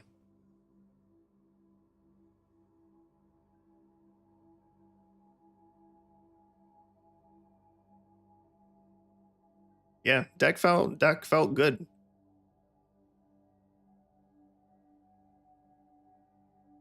Manamorphose, definitely cool. Pyroclasm and Scorching Shot, I like them. The Electrostatic Blast, I like it. Burst Lightning is just nuts. And again, we really consistently were able to cast this with Kicker. So I think that for sure stays in. Burst Lightning for sure stays in. You don't swap it out for Play with Fire or Play with Fire. Magmatic Insight, do not sleep on it. Keep the 2 copies. It's really good. Being able to discard a land to draw 2 is sick. Same with Big Score. We have this here in the deck too, also just a 2 of at 4 mana. Discard a card, draw 2, and create 2 treasures. That could help you get your storm count up. Or just, we get additional cast triggers, really, in the mid to late game. Yeah. Good deck. Not to, toot my own horn too much. No, that was good. 10-2. I'm going to go take a leak, and then we're going to start on the only lands deck.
Oh, I should have stopped my recording.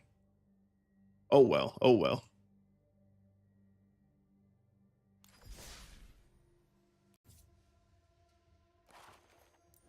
Okay. So now we're going to try to build an only lands deck.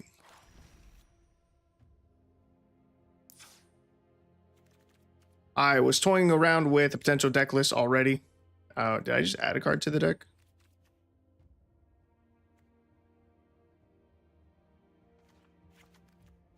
Yes. So this is the deck list idea I've had so far. We're going with Azorius because I like the idea of this Ojer, which says if one or more tokens will be created under your control, 3 times that many of those tokens are created instead. I like the idea of potentially going from this into Amiria's Call for 7 mana, create 2 4/4 white angel warrior creature tokens with flying. Yeah. So instead of making 2 angels, we make 6. And that seems good enough to win us the game. And then we have blue in the deck because 1, there's not enough mono white like MDFC cards to go pure mono white. And also blue has Jwari Disruption, which is really good. We've got Salundi Vision, which can help us find what we need. There's the Everflowing Well. This seems cool. When it enters, mill 2 cards, then draw 2 cards. That seems perfectly fine.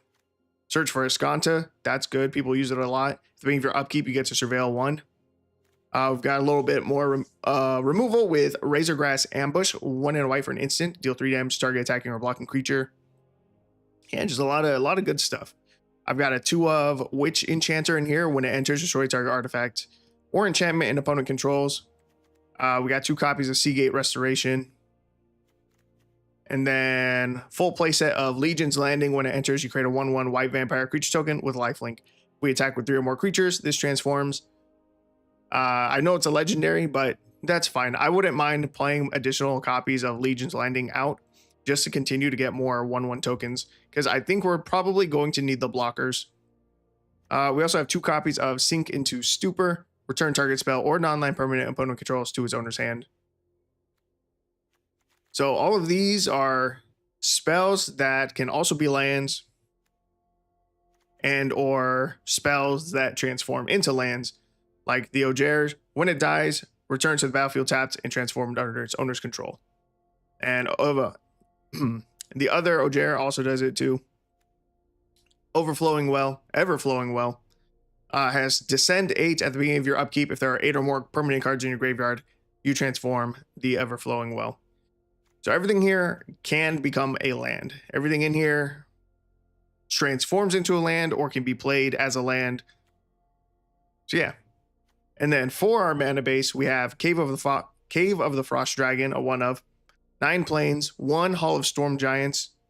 Both of these, the Cave of the Frost Dragon and Hall of Storm Giants, can become creatures, so that's good. That's why they're in here. We've got 8 copies of Islands. We've got a Celestial Cannonade for 5 mana until end of turn. This land becomes a 4/4 white and blue elemental creature token. Elemental creature with flying and vigilance. It's still a land. And then I've got 4 copies of Meticulous Archive, which may or may not be correct to have in the deck. 4 seems possibly excessive. But dual color land. When it enters, surveil 1. Because we're running a lot of legendary cards, and we're running some pretty heavy cards as well, I think having the surveil seems good. And the 4 surveils also pairs well with the Everflowing Well. I don't even know if I want to transform this. The backside says the Myriad Pools, tap, add a blue. Whenever you cast a permanent spell by using mana produced by the Myriad Pools, up to 1 other target permanent you control becomes a copy of that spell until end of turn. I don't think that actually helps our deck in any way. Not really. So I think I'm going to craft all. I have 45 rares, 57 mythics. This is going to be an expensive deck. Oh, it's not even that bad. 6 rares and 2 more mythic rares. I guess I do already have a decent amount of the deck. Let's craft everything. And this is it. This is our deck. Our only lands deck. Let's see. Let's apply styles. Do we have these islands? We do. I'm gonna go with those 8 islands. Oh, you know what? I had already picked out my lands because I remember picking this plains as well. Got the deck box, avatar. Let's go with Vorthos. Where's she at?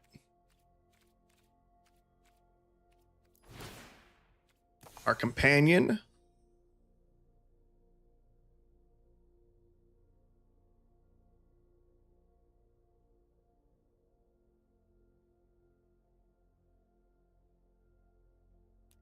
Soul Ring. Soul Ring, that'll work. And then card sleeves. Yeah. I'm not sure how well I expect the deck to do. Not super well, if I'm being honest.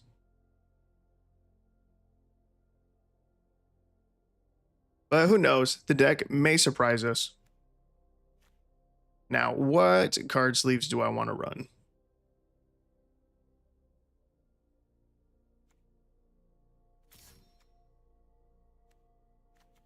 We could run this. It's one of the Talarian cards. Don't remember the exact name.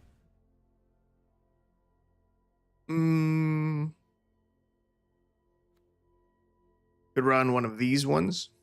These ones are weird and freaky, and I never use them.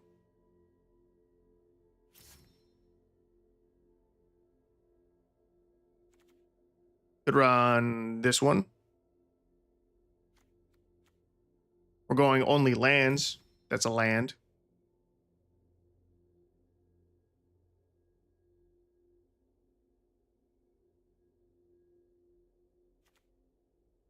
Here you go, this Karn one. Got some land artwork in it too.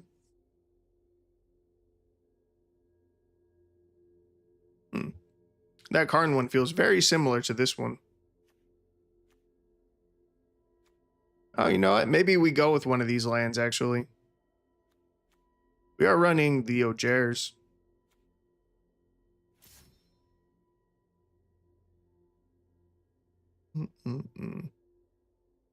Is it like Mycosynth something?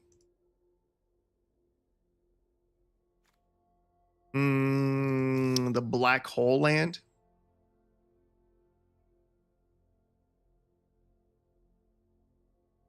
Or land sleeve.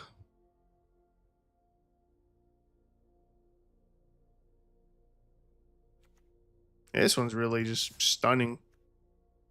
This one has an owl. You go with this one. This one's just a little bit weird. I never use it.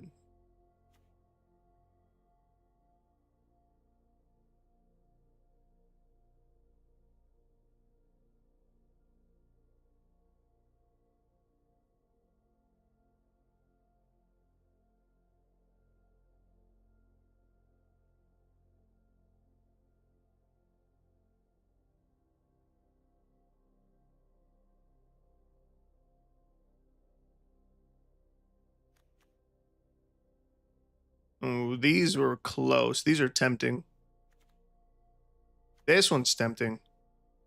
That one looks cool. Liliana. We're not running black, though.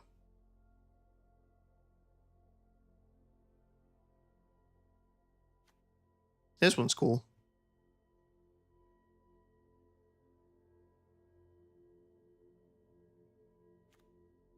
I think we're good. I'll go with this one. That's fine. And done. All right. The goal. I think we're going to start small. The goal is to win one game with this deck. I don't know if that's even possible. I did not mean to click add a new deck.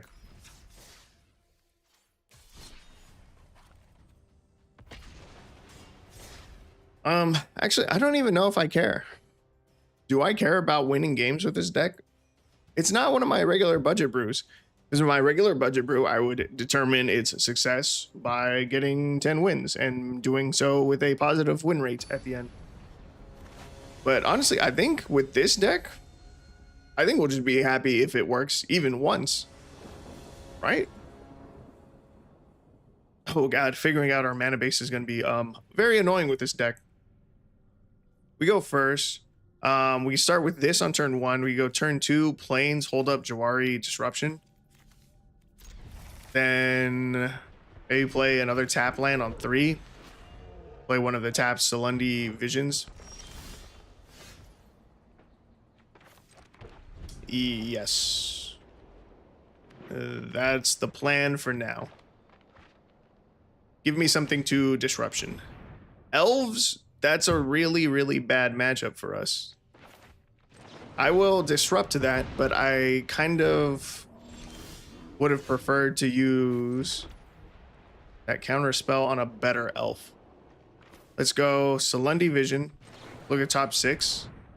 We can reveal an instant or sorcery card, put it into our hand. Ooh, I really want to take the Amarius Call.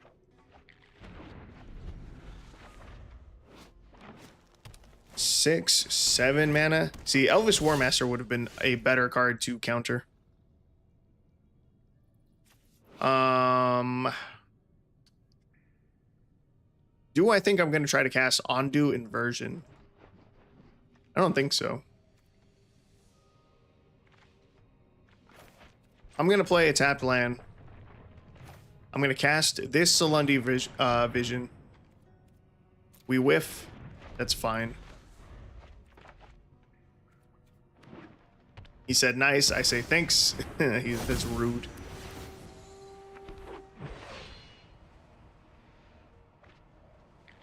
Next turn, we still only have 5 mana, so we can't cast the Ojer. So let's go with tap land, hold up Jawari Disruption. Hopefully he plays a good elf here. Leaf Crown Visionary. Oh, I can't counter that anyway. Yeah, this is a really bad matchup for us, because we kind of just die. I think he has enough mana to activate Elvish Warmaster. Or is it 7? No, it's 7 mana. We're maybe alive. He swings out. We can block the Elvish Warmaster. Still take 3, 4, 5, 6, 7, 8, 9, 10. We're dead. Elvish Clan Caller kills us.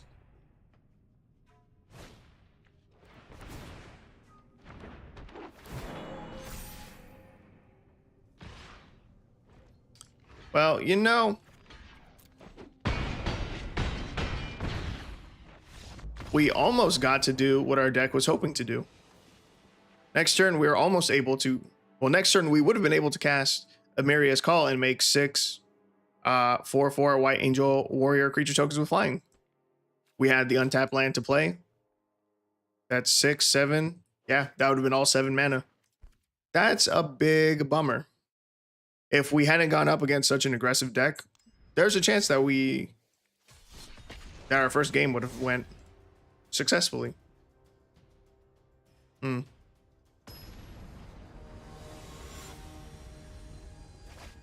Maybe my well, I was gonna say maybe my mistake was taking the Amarius Call instead of like a Razorgrass Ambush.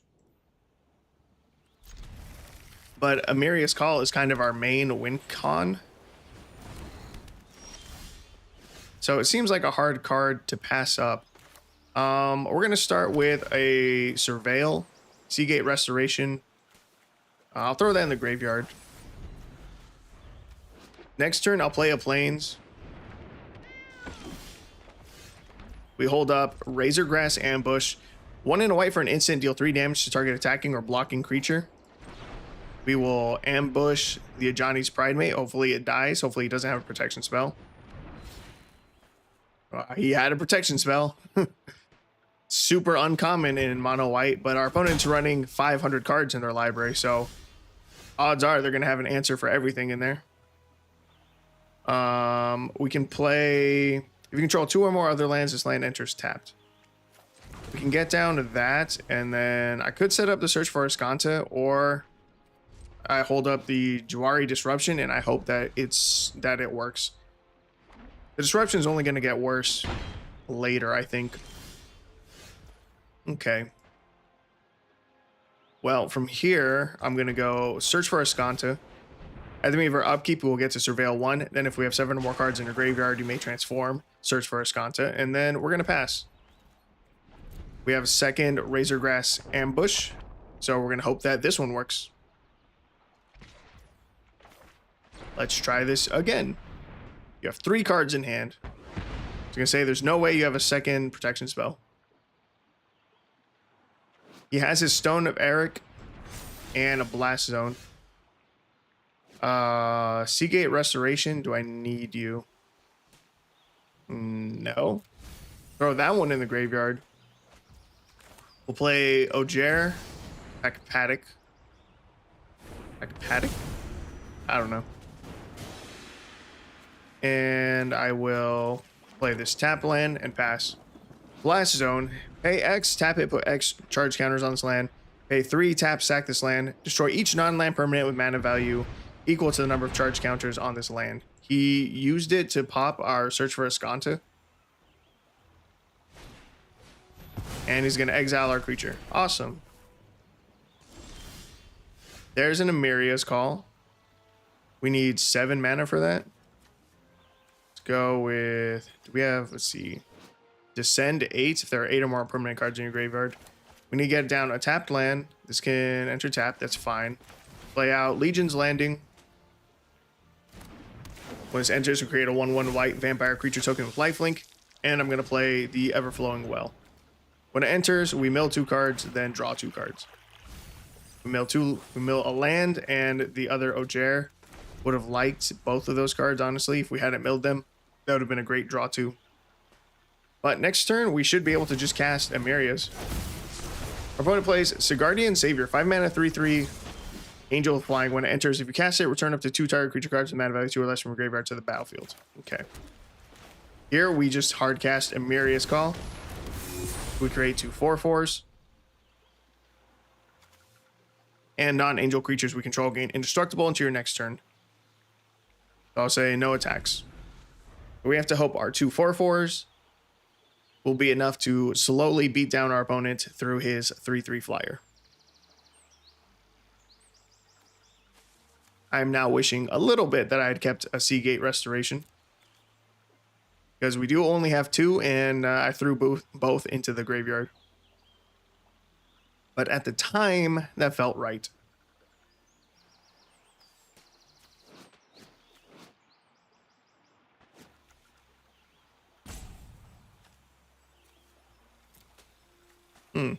That's interesting. So I knew that these cards were seen as their instant or sorcery side in the graveyard. Or in our library. But that's also true with the graveyard. The Everflowing Well says it only sees 3 permanent cards in our graveyard. Which would be this Ojer, this island, and then the Search for Escanta. And then the rest of it, it just sees instant and sorcery cards.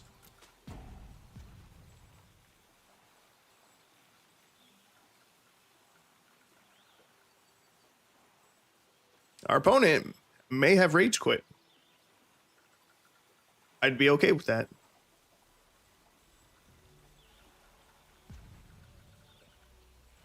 You guys want to admire some island artwork?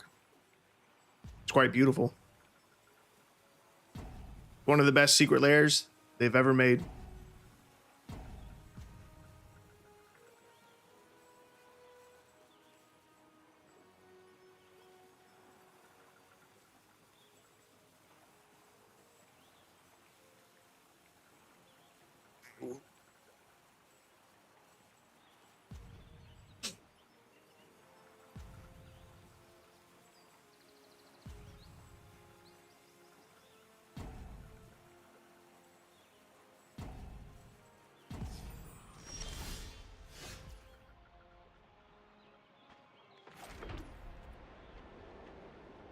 Okay, we are going to turn our Hall of Storm Giants into a 7/7 giant creature with ward 3.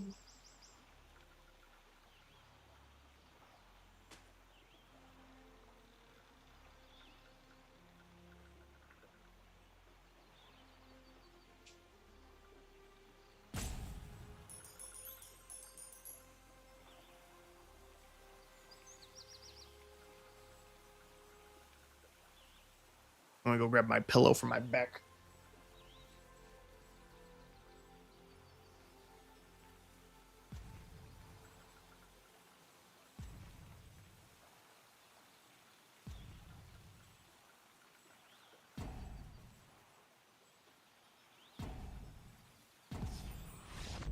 And we finally win the game. That only took forever, but we did it. The deck managed to get a win. Hell yeah. That's what I'm talking about. See if we can do it again.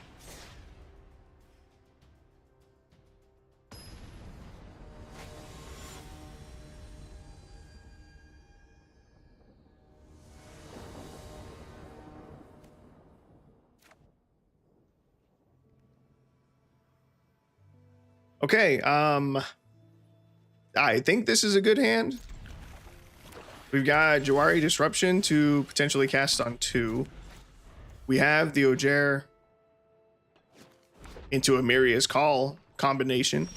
It's our main winning synergy for the deck. That's our main goal. I could play out the Legion's Landing here, but I am just going to pass and hold up the Jawari Disruption.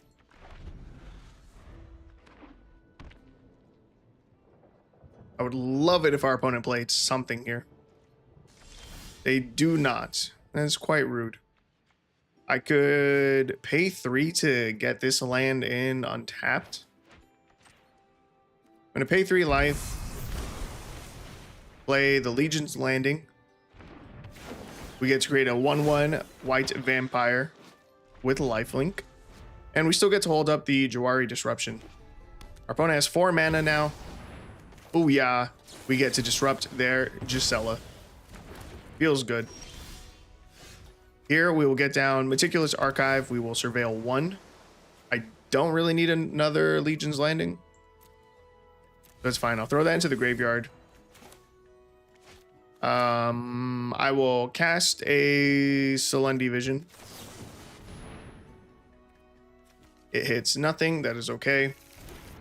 Swing in for 1. Set our opponent to 19. We gain a life. We are at 18. I'm probably going to just play Ondu Inversion. We probably just put down both of these as lands. So we are only at 4 mana right now. We do need to go up to 6. Our opponent plays a Kalia of the Vast, which is interesting. 4 mana 2/2 flying whenever it attacks. Whenever Kalia attacks an opponent, you may put an Angel, Demon, or Dragon creature card from your hand onto the battlefield, tapped and attacking that opponent. She is one of the most popular commanders for Commander.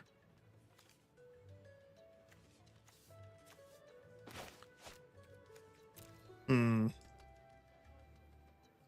know, in theory, there's a chance that if I cast Selendi Vision, that I could hit a Razor Grass ambush. I'm going to try for it. If we hit the Razor Grass, we don't. We hit Jawari Disruption. Well, say no attacks and pass. That's a bummer. I was going to say the Razor Grass ambush would be nice so we can kill the Kalia. There goes Urza's Incubator. It's fine.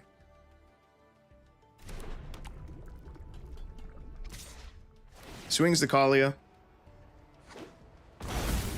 He hits a Niv Mizzet Reborn. When it enters, reveal the top 10 cards of your library. For each color pair, choose a card that's exactly one of whatever. He grabbed a Mortify and a Rakdos Charm from that. Okay.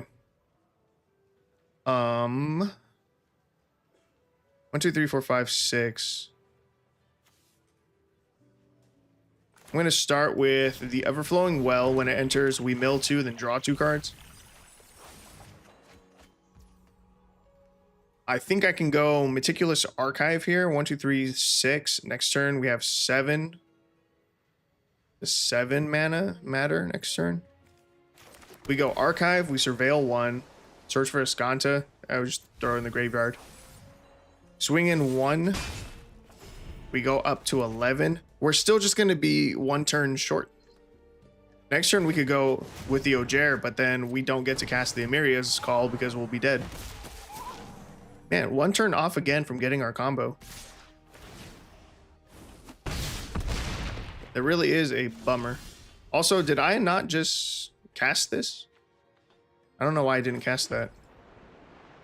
Like, I could set up the Amarius call here. We could get the 2 angels, but like, for what? That's not what I want to do with the deck. And we'd have to double block Niv Mizzet, and then we're still just dead on the ground anyway, I think. We go up to 4, we take 3. We're technically not dead, but like, it sucks to make this play. I just wanted to play the Ojer first.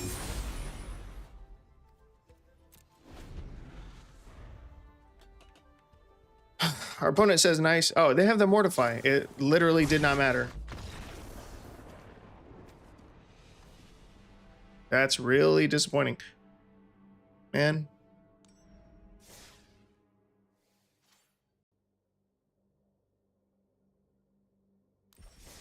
I'm going to go up to a 3rd copy of the Ojer.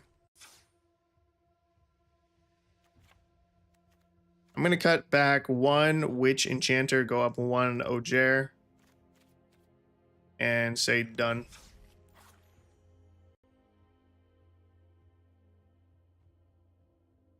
That game we were on the draw. We had been on the play. We would have been able to make 6 4/4s. That would have been enough to really contest the Kalia and the Niv Mizzet. I think we could have won had we gone first. Unfortunately, we did not, though.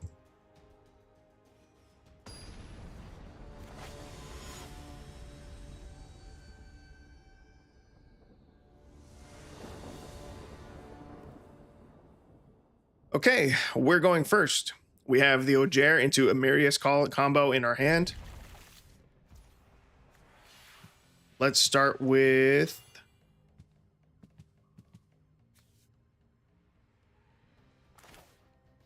I think I'm gonna play one of the tap lands.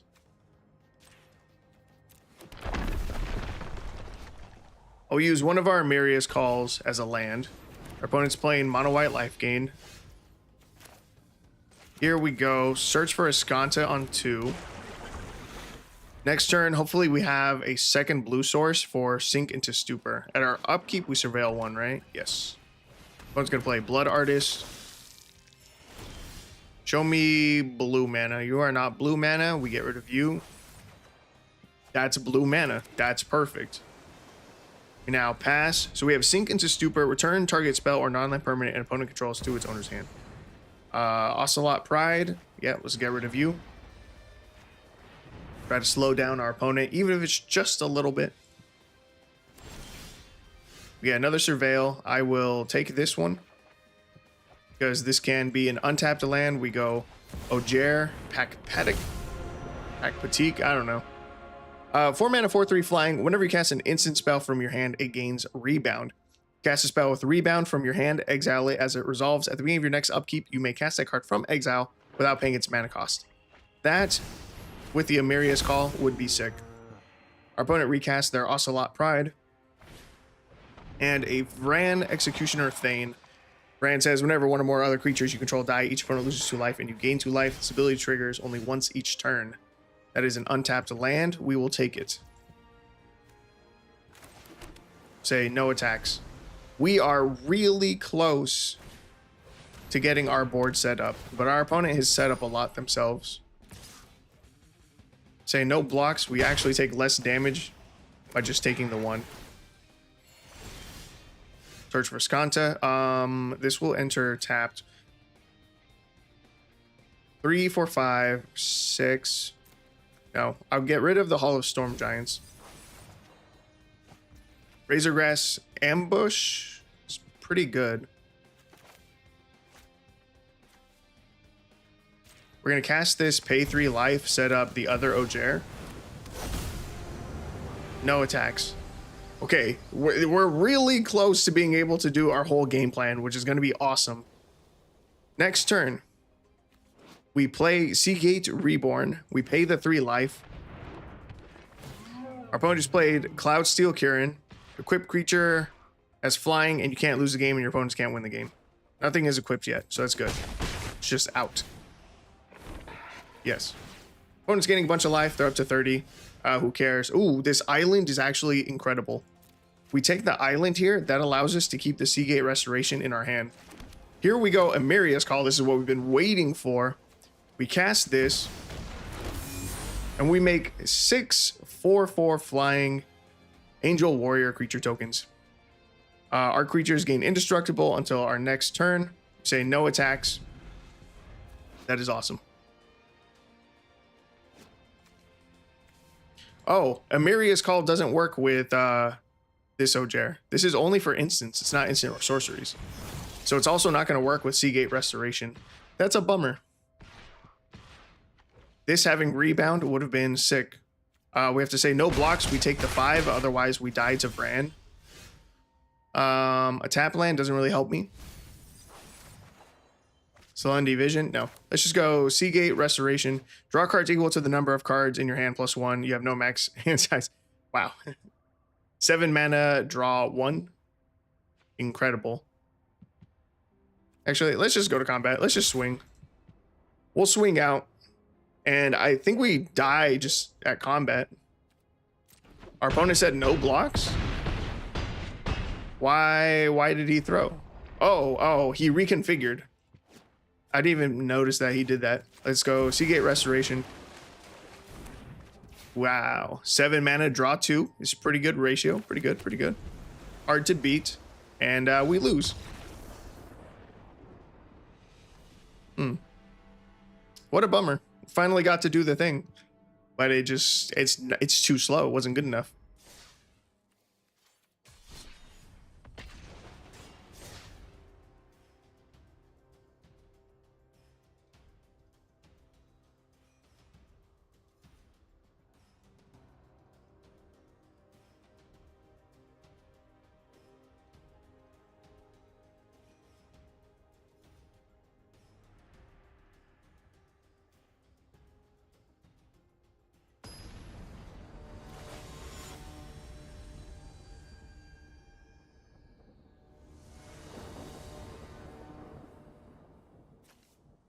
All right, opening hand, we go first.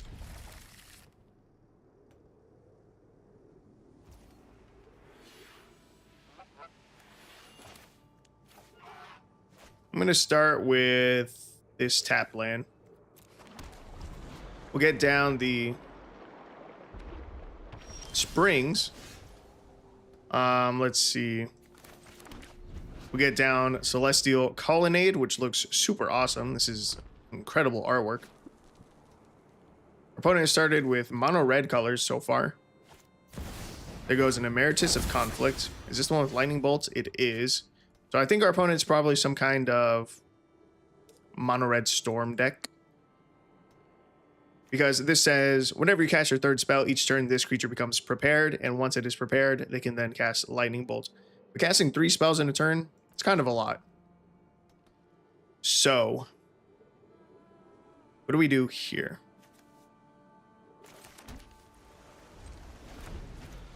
Just hold up the Razorgrass Ambush, I guess. He's probably going to think that we're holding up a counter spell. We are not. We're going to deal 3 damage to target attacking or blocking creature. Your creature is now dead. Do you have your land drop? He misses his land drop. Boiling Vortex. At the beginning of each player's upkeep, this enchantment deals 1 damage to them when a player casts a spell. If no mana was spent to cast that spell, this enchantment deals 5 damage to that player. They can pay a red. Your opponents can't gain life this turn. None of that affects us. Let's go search for Escanta. Play a Plains, and we get to hold up another Razorgrass Ambush.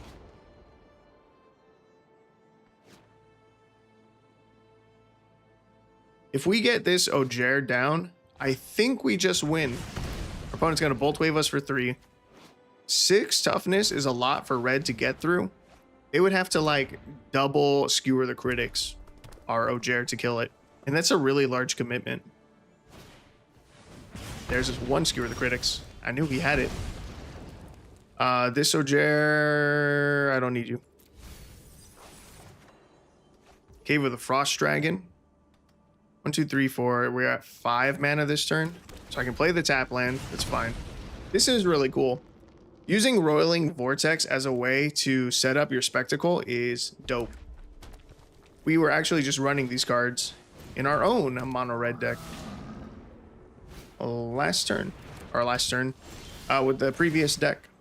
We're now going to take 2 from Roiling Vortex. That's really putting us on a clock now. I will take the untapped plains. Man, I think we went first, and we're still just too slow. This Roiling Vortex is really going to ruin us. Toraf's Disciple. It's a 3/3 with haste. When it attacks, you conjure 4 lightning bolts into your library. This just became prepared, so now he can cast a bolt wave. We'll take another 3 from that. This is going to be really close, like really close. He casts the bolt wave here. That's not a bolt wave.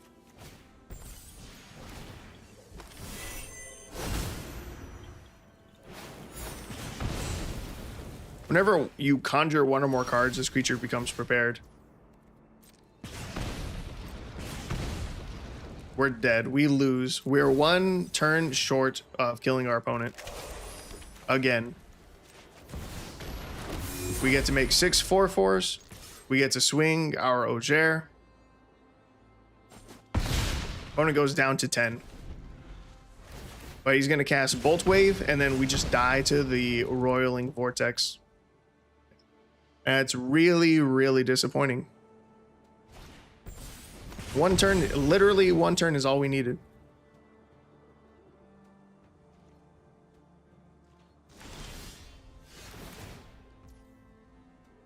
We have no way to gain a life. Let's make our Celestial Colonnade into a creature and then just die. That's so disappointing. 1 point of life is all we needed. I don't know what we're supposed to do in the mid game.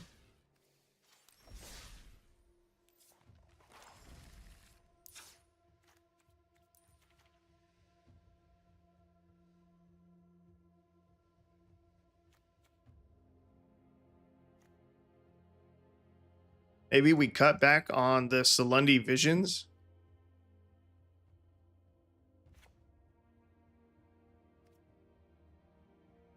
Go down maybe to 1 copy of it. No, 0 copies of it. We go up. Witch Enchanter. Another copy of Sink into Stupor.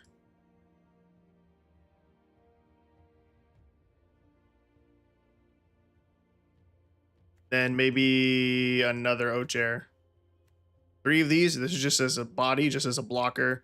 This also just as a body / blocker. And this could have killed the Roiling Vortex. Yes. Yes. Yes. Yes.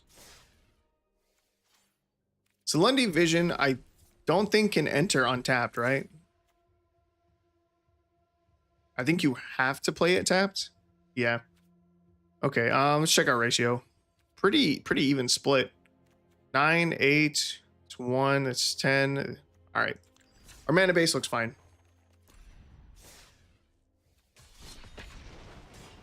Okay, we've got some more like turn 4 creatures that we can play.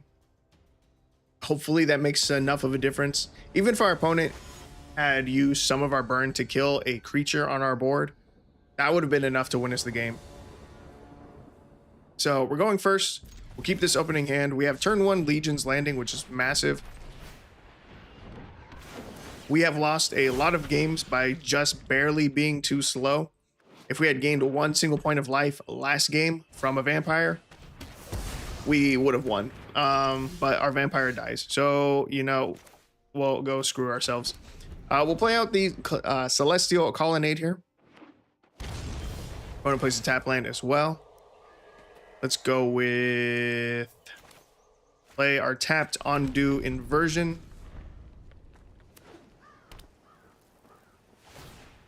Our opponent is going to Field of Ruin our Cannonade or Colonnade. We'll go grab another blue source. Grab an island. What's up, Rooker? We're playing only lands. We're playing an only land deck. Every card in our library is also a land / can transform into a land. We already did a budget brew. It was a mono red deck built around Fiery Inscription. We went 10 and 2. Let's see here. I think we go with tap land and then Everflowing Well. When it enters, we mill 2 and then we draw 2 cards. And those are fine draws. Opponent plays Bajuka Bog. That's fine. They're going to cast Farseek to ramp. Also fine. From here, we have 5 mana. 5 mana doesn't help us at all, so let's get down our tap land that allows us to surveil. Jawari Disruption. Is it too late to use you? I'm going to leave the disruption on top. When this enters, destroy target artifact or enchantment an opponent controls. Do I just play this out as a creature? I think I do. I'm going to play this out as a 2/2. We still have 2 copies of Razorgrass Ambush in our hand, but our opponent hasn't played any creatures yet. They're going to shock in their Overgrown Tomb. They're looking at both of our enchantments. Probably going to destroy them. That's okay. Oh, he's looking at everything. Casualties of War. That is the second land of ours that he has destroyed. That I don't like. Plays a Garruk. We're going to counter that with Jawari Disruption. That feels great in response to his Casualties of War. We have 6 mana now. We can play our Ogier. We do not have our Amiria's Call yet, though. And we need this to survive. He's got 3 cards in hand, probably more removal. Our opponent hasn't seemed very keen on developing any kind of board. He pluses no way but my way with the Liliana to make a 2/2. That's very greedy. The -4, each player sacrifices 2 creatures of their choice. What can I do? What can I do? Let's surveil 1, get rid of a plains.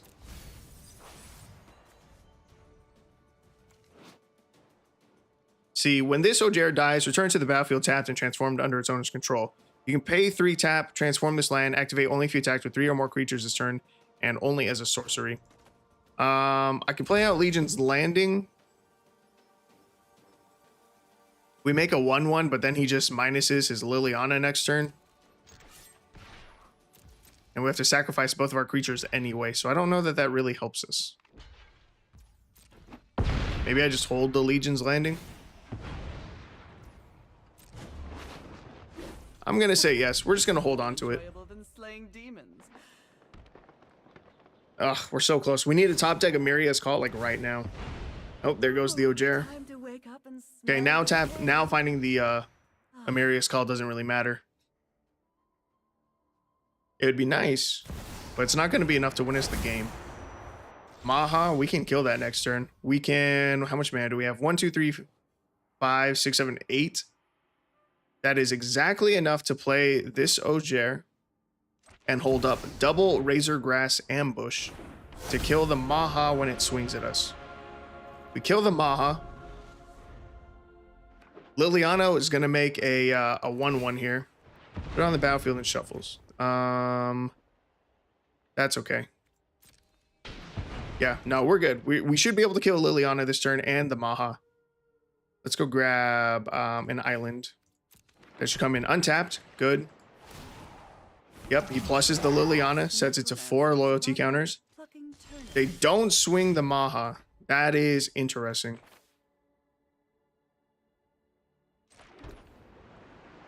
That sucks. I'll swing the Ogier at the Liliana. See if he blocks with Maha. Yep. We will Razorgrass Ambush. Ward, discard a card. Would discard Legion's Landing. I won't lie, I wasn't paying attention to the ward being what it is. And so I wouldn't be able to target Maha. Dude, oh my god, dude. We were so close, man. Oh my god. That sucks.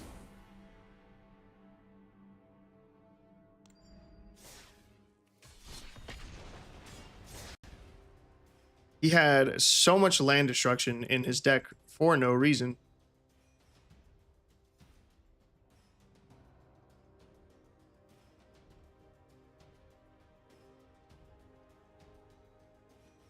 We got hit with double Field of Ruin and a Casualties of War.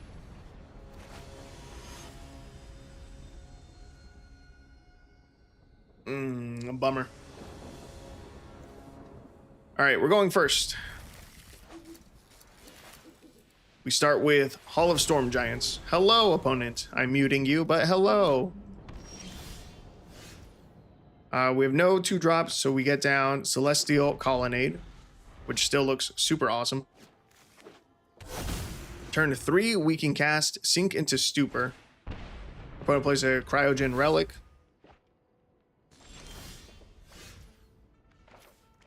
See, this is also blue, yes. I could just go with the Everflowing Well, but I'm going to see if our opponent has something that I want to counter with Sink into Stupor. Or pseudo counter. That's something I definitely want to put back into your hand, yeah. Simulacrum Synthesizer, that's a pretty good card. That's all right. I think I'd prefer if you don't get to keep that. So this turn's going to look a lot like the last one. He's going to attempt to cast a Synthesizer. We're going to put it back into his hand. And then he plays a Soul Guide Lantern. Going to exile a card from our library. Or from our graveyard. That's fine. We could just swing in for damage here. 1, 2, 3, 4, 5. No, it needs 5. Never mind. Next turn, we can turn our Colonnade into a creature and start swinging. We're going to cast the Everflowing Well. We mill 2, draw 2. We have the Amiria's Call in hand, which is pretty nice. Our opponent gets their Simulacrum Synthesizer. However, we did draw into our Witch Enchanter. 4 mana, 2/2 Human Warlock. When it enters, destroy target artifact or enchantment an opponent controls. Opponent plays Rest in Peace. That is an enchantment that's good. That's not an artifact. That doesn't synergize with a Synthesizer at all. That's phenomenal. So we're just going to go Witch Enchanter. When this enters, we destroy the Synthesizer.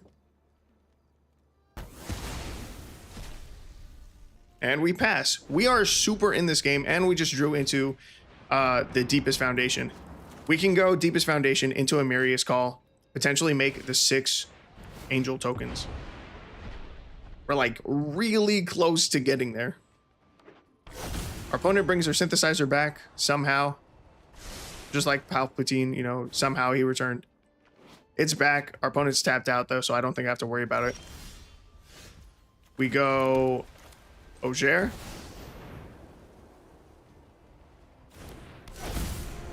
Swing in for 2. Set our opponent to 16. Next turn, we have enough mana to cast the Amiria's Call. And we'll get to make 6 4/4 Angels. Our opponent played Spring-Loaded Saw Blades. He got to deal 5 damage to one of our creatures. This is an artifact. Did that not trigger Synthesizer? Whenever another artifact you control with mana value 3 or greater enters, creates a construct. Saw Blades is 2 mana. What is your deck? What are you doing with this deck? Why do you have so many enchantments in it? Well, you only have the 1 enchantment, but why do you have the 1 enchantment and then these 2-drops? Should be running more 3-drops. I don't know. Whatever. All right, it's our turn. We have the Auger out. We get to cast the Amiria's Call. We make 6 4/4 Angels. Our Auger gets indestructibility until our next turn. We get a swing in for 6, set our opponent down to 10. Our opponent does not wipe the board here. We should just win.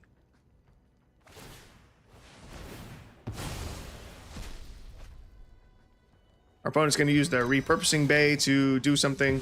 He grabs a Pinnacle Star Cage, which exiles all of our tokens. Exile all artifacts and creatures with mana value 2 or less until this artifact leaves the battlefield. And he exiles us with a Perilous Snare. That is super annoying.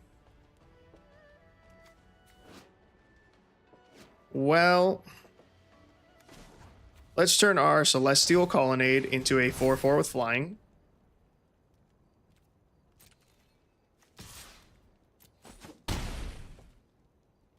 This I can pay 3 life into. Yes. We can pay 3 life, so this enters untapped. We can then cast the Witch Enchanter to destroy the Synthesizer. I could have destroyed Perilous Snare and gotten our Auger back. Maybe that would have been better.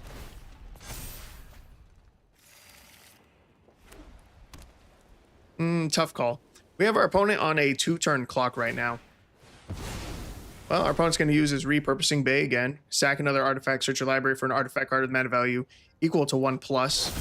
So he gets to, so this is why he's running so many 2-drop artifacts.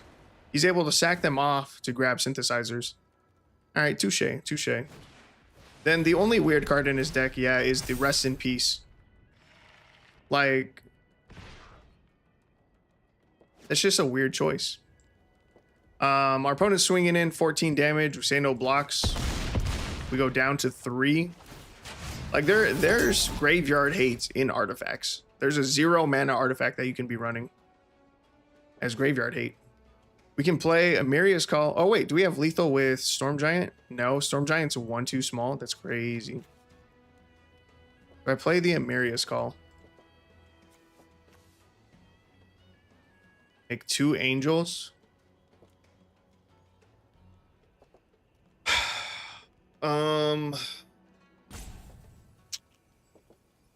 What's up, how's your games? Our games went really well with our first deck. This deck, not nearly as well. I can swing in the 7 here, but if I do, we die. We lose, and that sucks. I'm just gonna pay 3 life. We die, man. Our opponent sacrificed one of their artifacts to a Repurposing Bay.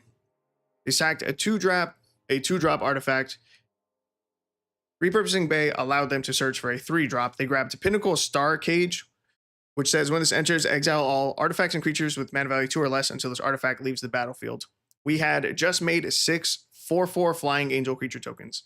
So we lost everything to a 3-drop Pinnacle Star Cage. This deck is an only lands deck. Each card in our library is also a land. Everything's a land. Our main goal is to get out an Auger Tack Deepest Foundation, which says if 1 or more creature tokens would be created under your control, 3 times that many of those tokens are created instead. And then we go into Amiria's Call, which says create 2 4/4 White Angel Warrior creature tokens with flying. And we got it. We got it to happen this game. And we were in a really good spot. And then we got absolutely shafted by Pinnacle Star Cage. Absolutely shafted. All right, I got to go take a leak. But we'll get back into it.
All right, I'm back. Let's give this another shot.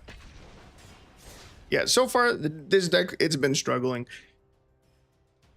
And we just made some changes, and I think we're running all the best early game cards that we can to try and survive until the late game, until we hit the 7 and 8 mana, or 6 and 7 mana that we need. Like, we've got full playset, Legion's Landing. We get to create a 1/1 token with lifelink. This is a good early game blocker. Gain us a little bit of life. We've got Razor Grass Ambush, can deal 3 damage to target attacking or blocking creature.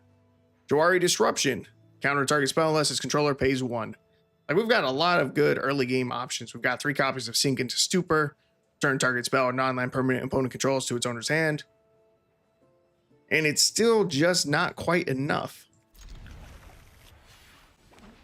Even last game, we got really close, but Hall of Storm Giants was a little bit too small. We're going to be 1 point of damage short of lethal, which is a really big bummer. I really thought that this was an 8/8, but it is just a 7/7 blue giant creature with ward 3. Turn 1 here, we're going to get down our Meticulous Archive. We'll get to Surveil 1. That's a Legion's Landing. I'm going to take that because I was just saying how good it is to have this early. Hello, hello. What's up, Mia Charles?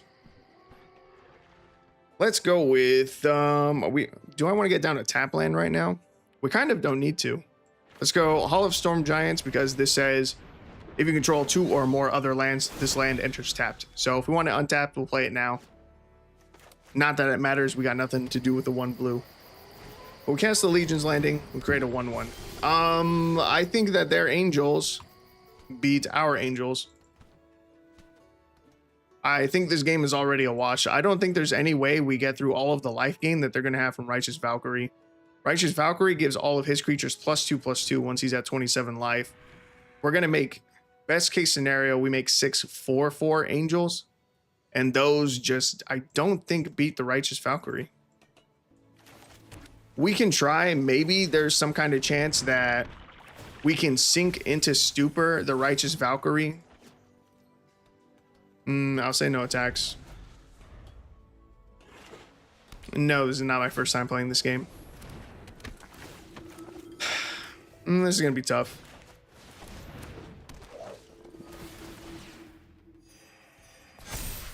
Yeah, see, he's already at 27 life. He's already online. All of his creatures are getting +2/+2. We can pass here. You sink into Stupor. No, there's no fucking way. Did I have fun in the match? Fuck no, I didn't have fun in that match. I'm tired of playing against mono white life gain. We played against mono white life gain like 5 or 6 times with our mono red deck, and we won a lot. We went 10-2 with that deck, but this is just annoying. This deck really needs a board wipe. It does. But I don't think there's any board wipes that are also lands. Destroy all creatures. We have one in the deck, but it's like an 8-drop. Ondu Inversion. 8 mana, destroy all non-land permanents. That's just way too slow. There's just no way.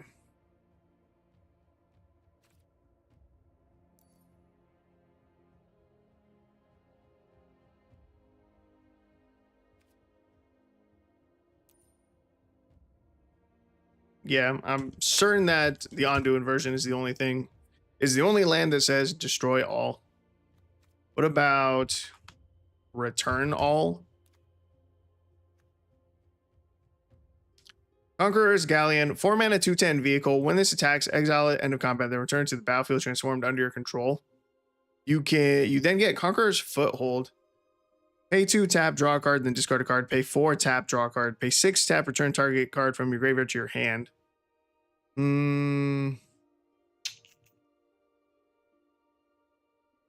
MTG does it on purpose, puts you against people that counters you. Dude, I am telling you. I'm telling you that they do it. I know they do it.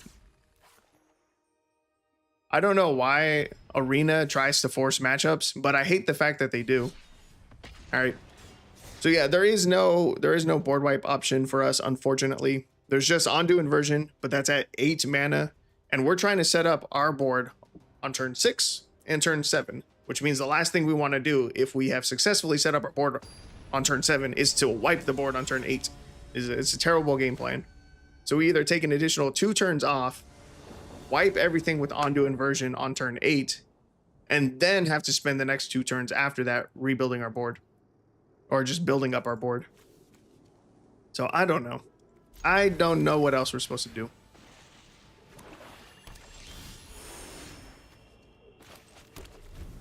Just hope we get lucky, I guess. That's about it. Night of Dusk Shadow, that is fine. We have a Jawari Disruption to hold up for this turn, so that'll be good.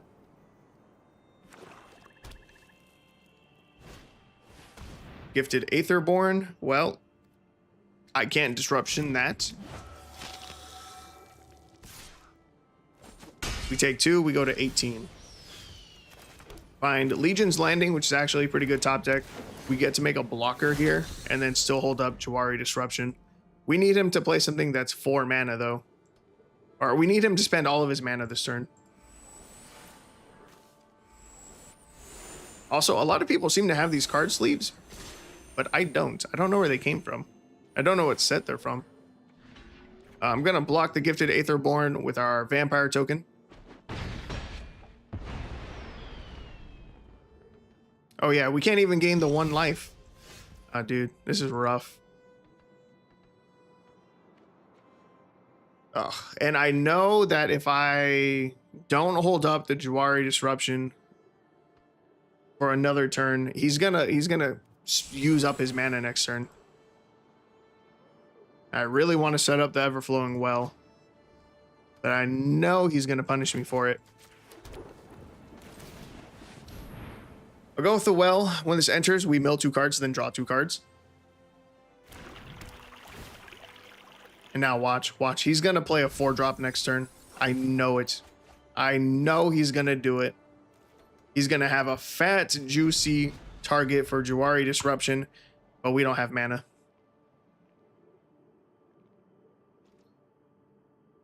No, does he miss a land drop again? I think he missed a land drop last turn. I'm pretty sure he went first.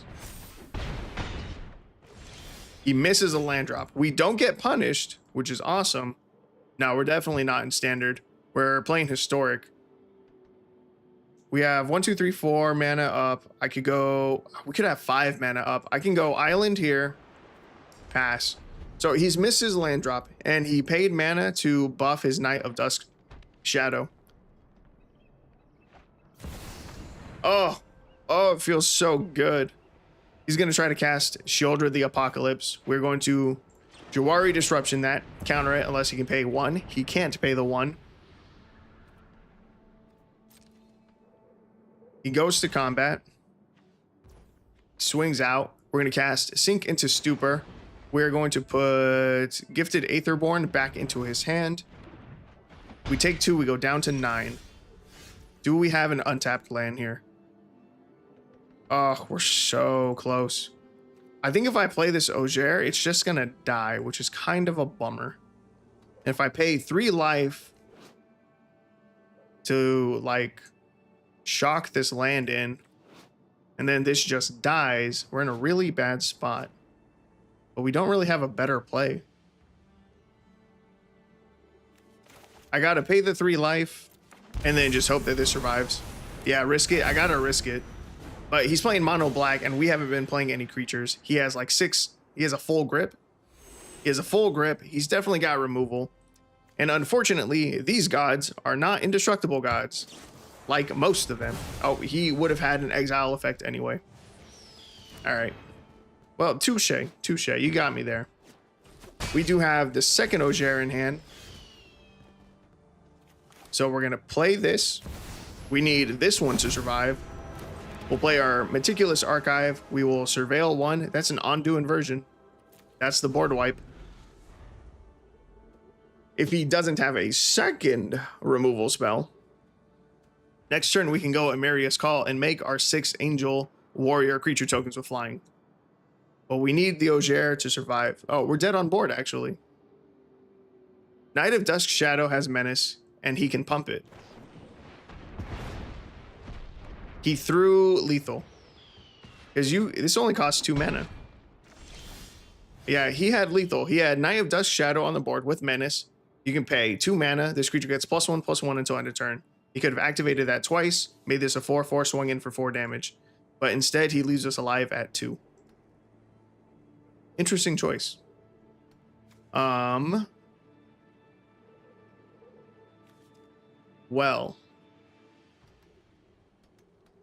Just kill it?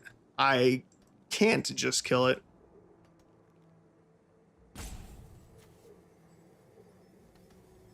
Also, why are all of my spells yellow?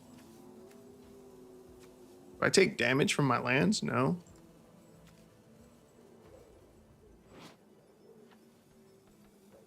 Oh, these are highlighted yellow to let me know that I can't pay 3 life. Fine.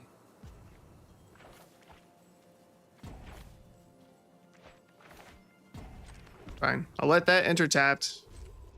We pass. All we can do is hold up mana for Sink into Stupor and then bounce the Knight of Dusk Shadow to his hand. I could have played the Amarius Call there. And honestly, that probably was the better play. 1, 2, 3, 4, 5, 6, 7. Yeah, we had enough mana to play the Amarius Call. I should have done that. But, oh well.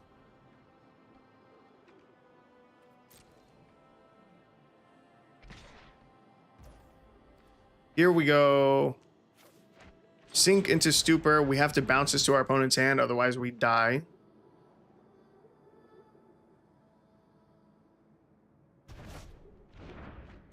He's probably just going to recast it.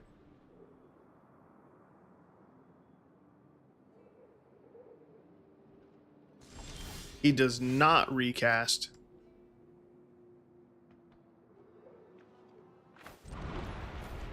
Well, we need blockers or we're going to die. So we're just going to cast the Amarius Call here.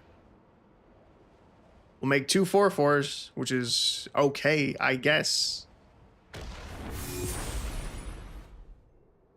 But it's still really not looking good for us. Our opponent's at 24 life. We're at 2. I don't even know what this land does. You can pay 4 mana, tap, create a 1/1 colorless spirit creature token with it. This token can't block or be blocked by non-spirit creatures. That's concerning. You can make an unblockable creature this turn, and then we're going to die. He plays Knight of Dusk Shadow.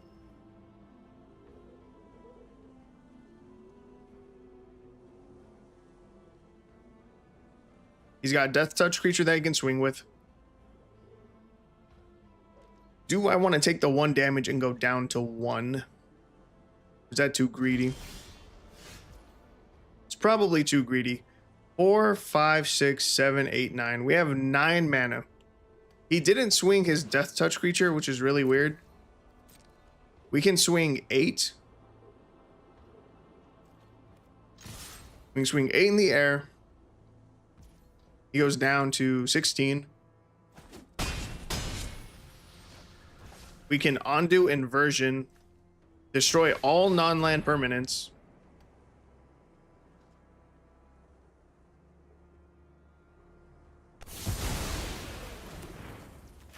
We then cast Legion's Landing. So we'll get a 1/1 white vampire creature token with lifelink.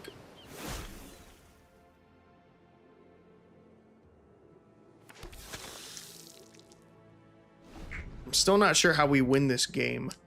One of our lands can turn into a 4/4 flyer. That can help us connect for 4 points of damage next turn. We set our opponent down to 12. We have a blocker. We just don't swing this guy. We have a blocker up. Our opponent plays the 1 ring. That sucks. It's such a cheesy card. That card needs to be banned. So our opponent just played 4 mana, get an extra turn. Plays Vampire of the Dire Moon. We draw into Razor Grass Ambush. All we can do is pass. What's your all-time favorite card? You know, someone asked me that recently too, and I did not know.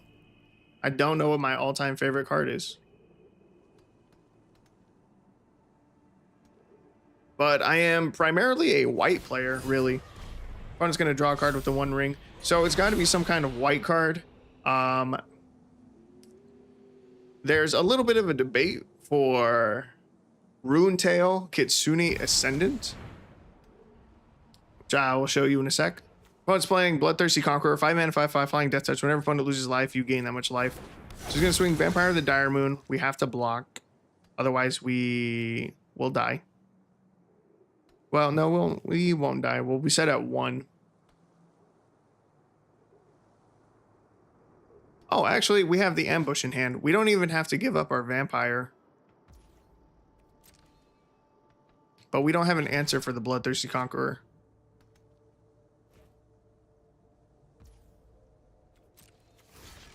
Let's trade 1/1 for 1/1. He's going to sack his 1/1 to Phyrexian Tower to gain 2 during combat. Does he have something at instant speed? He did not. Okay, that was weird. It goes back to us.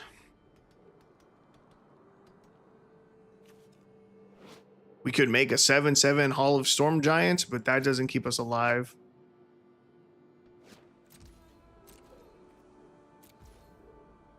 We just have to end the turn.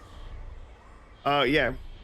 Runetail was the first commander that I ever built a deck around. Runetail Kitsune Ascendant is 2 and a white for a 2/2 legendary creature Fox Monk that says when you have 30 or more life, flip Runetail. It then becomes Runetail's Essence, a legendary enchantment that says prevents all damage that would be dealt to creatures you control. Well, in Commander, you start with 40 life, so as soon as Runetail comes out, it flips. And now all of my creatures don't take combat damage. Or they don't take any damage. Prevent all damage that would be dealt to creatures you control. So yeah, it was a fun card. Very, very fun commander to run. I like playing with creatures, so it's perfect. It's mono white, creature heavy, and none of my creatures can take any damage. It's pretty nice, pretty nice. Our opponent plays a second Bloodthirsty Conqueror.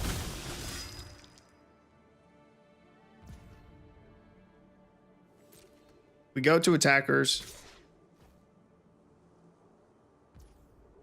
We have to turn our land into a 4/4, so that way we have a blocker.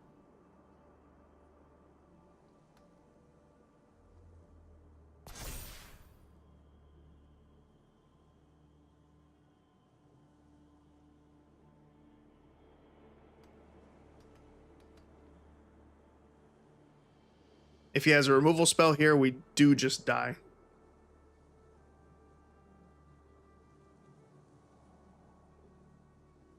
You love sack creature decks? Damn, he had another exile effect. That's crazy. Why do you have so much exile in your deck? And we lose. Yeah, Aristocrats decks they're fun. I feel like I just built one recently. I can't remember what card we built around. Let's take a look. And let's take a look at our stats right now, too, with this deck. 1 and 8. 1 and 8 with the deck. Very impressive. Here you can see our Inscription Burn deck that went 10 and 2. This is the one that I built on stream. This one I was playtesting a little bit before I started my stream. But 10 and 2. And we are now 1 and 8 to follow that up. Feels good. Let's see. Let's see. Oh, this is the deck I was thinking of. We built a Boggart Goblins deck. It is built around the card Boggart Mischief, which is 2 and a black for a Kindred Enchantment Goblin. That says, when this enchantment enters, you may blight 1. If you do, create 2 1/1 black and red goblin creature tokens. To blight, you put a -1/-1 counter on a creature you control. The second part says, whenever a goblin creature you control dies, each opponent loses 1 life and you gain 1 life. So you run a full playset of that and Boggart Cursecrafter which says whenever another goblin you control dies, this creature deals 1 damage to each opponent. And yeah, so we ran both of these as ways to drain our opponent's life. Also, Sling Gang Lieutenant. When it enters, you create 2 1/1 red goblin creature tokens, and at instant speed and for free, you can sack a goblin. Target player loses 1 life, and you gain 1 life. It was a lot of fun. It did well. Went 10-4, as you can see, so it did pretty damn well. And yeah, we just run a whole bunch of goblins, and we start sacking them to Champion of the Weird or to the Sling Gang Lieutenant. And then Boggart Mischief and the Curse Crafter, they just start draining your opponent until you win. Yeah, okay, so I still don't know if there's anything at all different that I can do with this deck.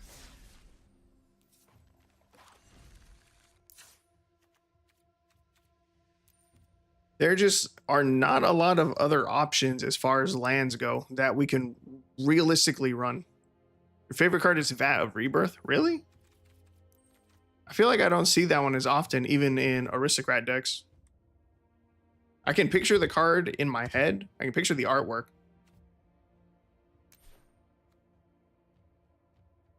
Let's see. 1 black for an artifact. Whenever another artifact or creature you control is put into a graveyard from the battlefield, put an oil counter on this artifact. Pay 3 tap, remove 4 oil counters from this artifact. Return target creature card from your graveyard to the battlefield. Activate only as a sorcery. Really? That is an interesting favorite pick. Do you normally run it in mono black? Because I could see this being really fun in a Rakdos deck. A Rakdos artifact? I could see that. Yeah, run things like Ichor Wellspring. That's a great artifact to sacrifice. That'd be a good one to put into the graveyard. Yeah, I can see it in Rakdos for sure.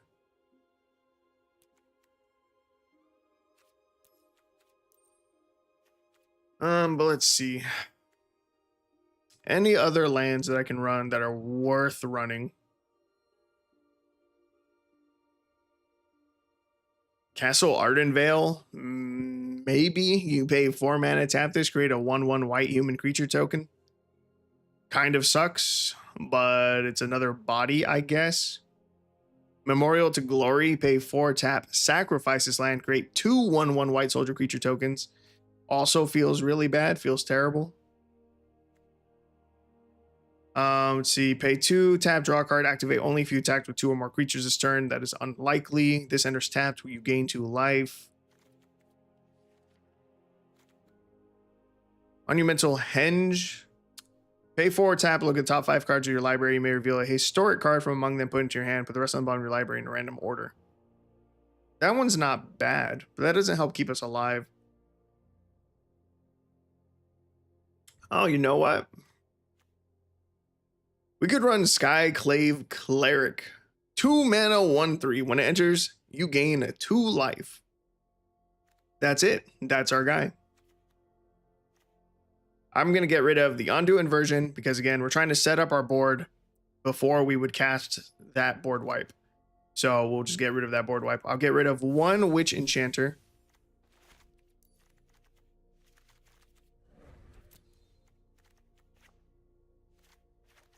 I need to cut 2 more cards still. Maybe cut 1 Sink into Stupor. And cut out 1 Search for Escanta.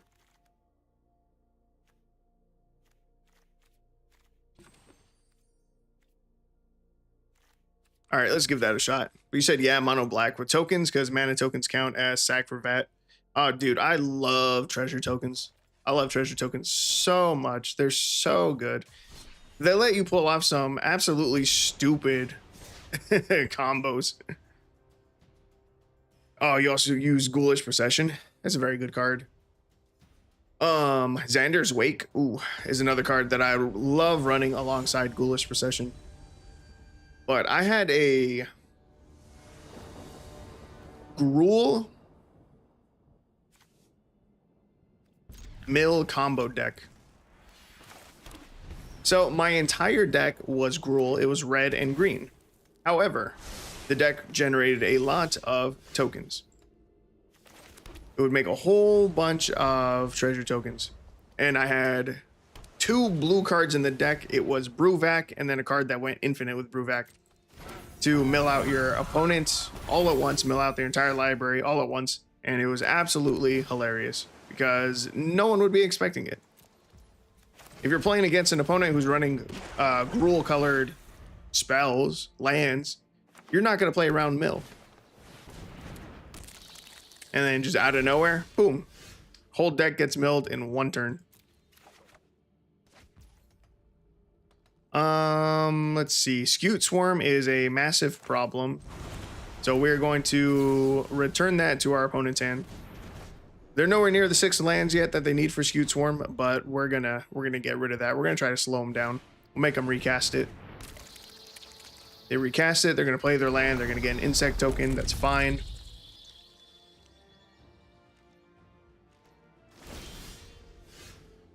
We get to surveil here, a Jawari Disruption. I don't need another one. We'll get rid of that. We'll try to find our gods. Let's see. I'm going to sink into stupor their Scute Swarm again. Put that back into their hand, and then hopefully we will be able to counter it with Jawari Disruption. He cast it first. Do I try to Disruption? No.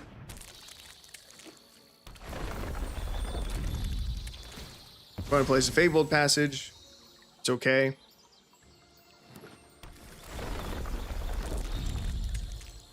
Cast a ramp spell here. Cast something.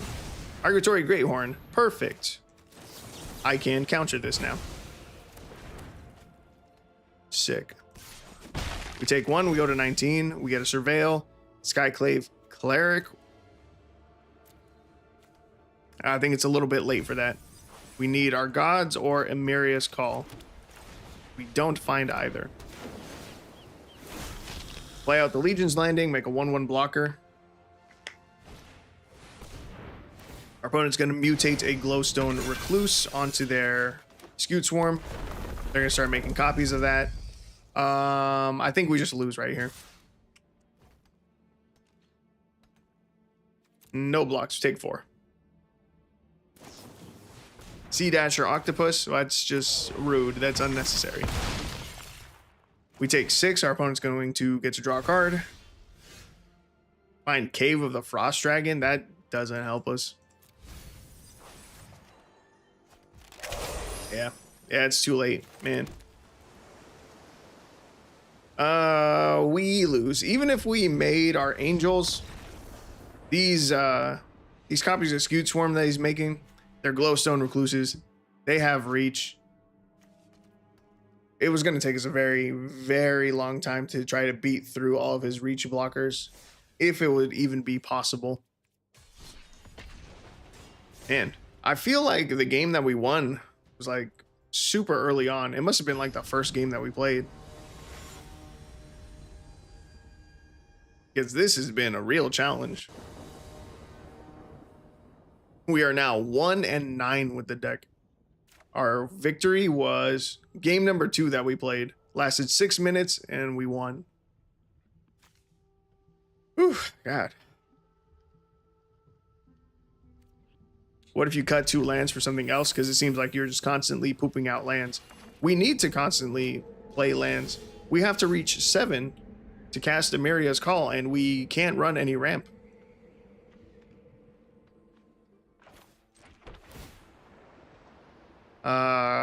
Colonnade, we'll keep that.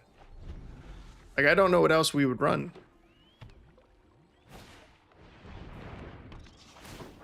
Maybe more copies of the Everflowing Well.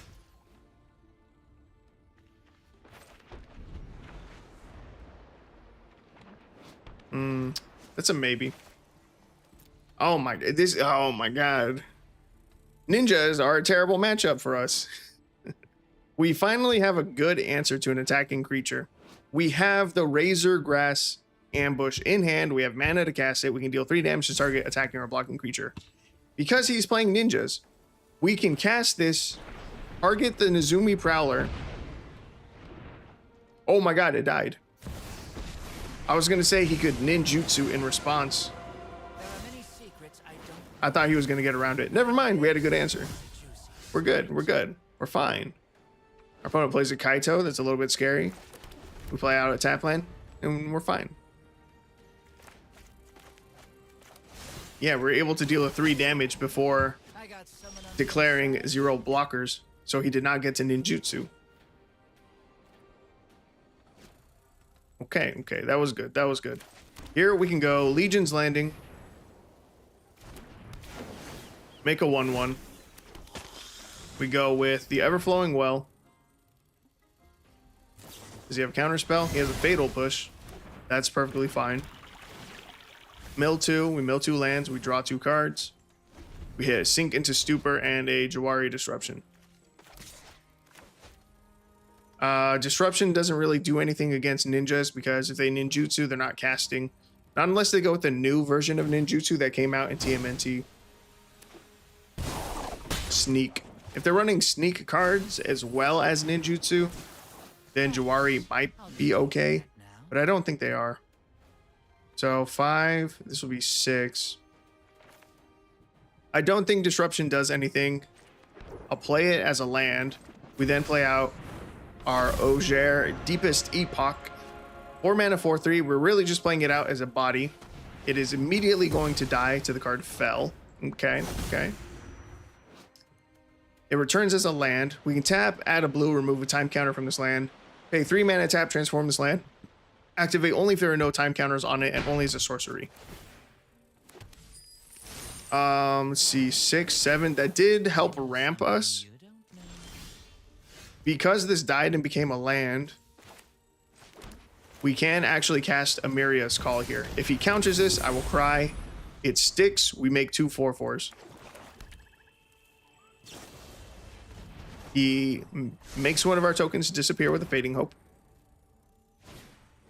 And he kills the second token. Feels good, feels good. We spent 7 mana to make those tokens. He killed them with 3. 3 mana. Feels good, feels good. See, we could Seagate Restoration. Draw cards equal to the number of cards in your hand plus 1. You have no max hand size for the rest of the game. Let's go for Seagate Restoration. I don't think he has enough damage on board that we need to worry. We're at 14 life. We're just going to draw a whole bunch of cards. We'll play this Surveil land. Jawari Disruption I think is bad. And we pass. Next turn we could go double Skyclave Cleric. I think it's probably the move. That'll gain us 4 life. We set up 2 blockers. Our opponent ninjutsu's in an Ink Eyes, Servant of Oni. We take a lot of damage. We go down to 7. Whenever Ink Eyes deals combat damage to a player, you may put target creature card from that player's graveyard onto the battlefield under your control. Okay, that's fine. We have another Skyclave Cleric. So we're going to play this. Gain 2 life. And we're going to repeat. And gain 2 life. And we're going to do that. How much mana do I have left? 5. We will Cleric again. And we pass. So we're back up to 13. We managed to gain 6 life and set up 3 blockers. We have a Sink into Stupor in hand. He's going to Fatal Push one of our guys. It's fine. We can use Stupor to throw one of his cards back into his hand. Moon Snare Specialist. When this enters, return up to 1 target creature to its owner's hand. If he bounces our Cleric, that's perfectly fine. We'll be able to recast it and gain more life, which is good. Our opponent still has 5 mana. They play out a second Moon Snare Specialist. So he's going to bounce our Skyclave Cleric back to our hand again. He's going to go to combat. We're going to bounce one of his creatures now. We're going to bounce the Ink Eyes to his hand. and he does not have enough mana to recast it, nor to ninjutsu it out. We're at 10 life. He minuses his Kaito. Defenses aren't even there. From here, we have 2, 4, 6, 8, 10 mana. We go Cleric, gain 2 life. Cleric, gain 2 life. Then we cast Ogier as another blocker. And we pass. We're managing to hold on. Just barely, but we are. Does this Kaido have an ultimate? He does. -7. You get an emblem with whenever a creature you control deals combat damage to a player, search a light fairy blue or black creature card, put it on the battlefield, and shuffle. Finds a third Moon Snare specialist. He bounces our Ogier. 1, 2, 3, 4. He does not have enough mana to ninjutsu this. We can block here and here. Seems fine. Unless there's cost reduction here. Maybe on Kaido. Oh, he has a different ninjutsu card. Okay. We go down to 9. He gets to destroy one of our clerics. Come on, man. We've been holding on for so long. I kind of wish we had the undo inversion now. A board wipe would be real nice. Is there any way that we don't die here? Make 2 angels. Replay the Ogier. Say no attacks. I don't think so. I don't think there's any way we win this. So maybe the game plan is to run the board wipes. Just hope our opponent scoops after we cast Ondu Inversion.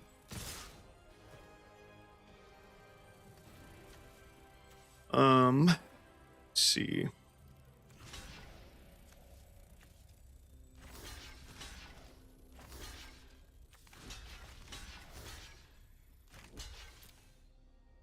Taking 4, 5 damage here before he ninjutsus anything.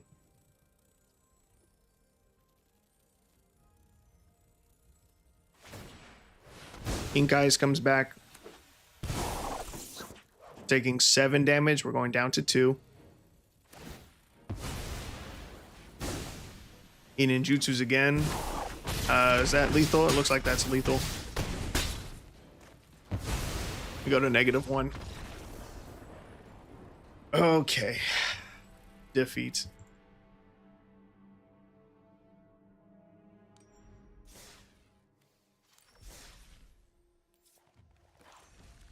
Let's go back to our deck list.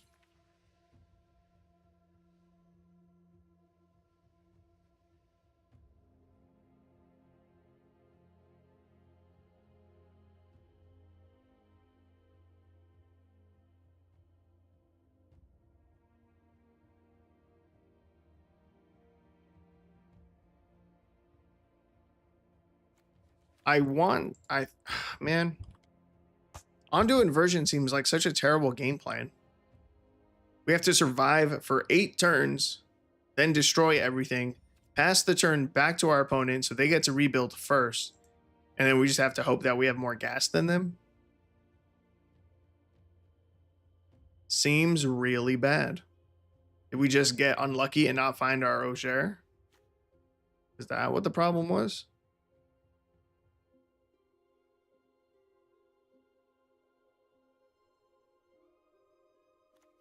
Could cut out 1 disruption, go up to a 4th copy over here. But that really seems excessive.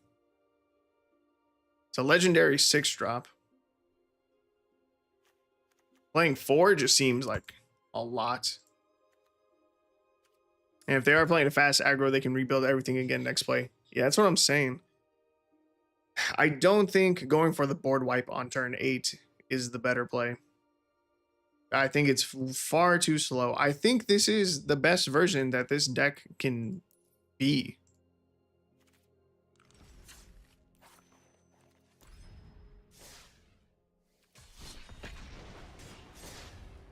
I just don't think it's a good deck. Well, I know it's not. It's an only lands deck.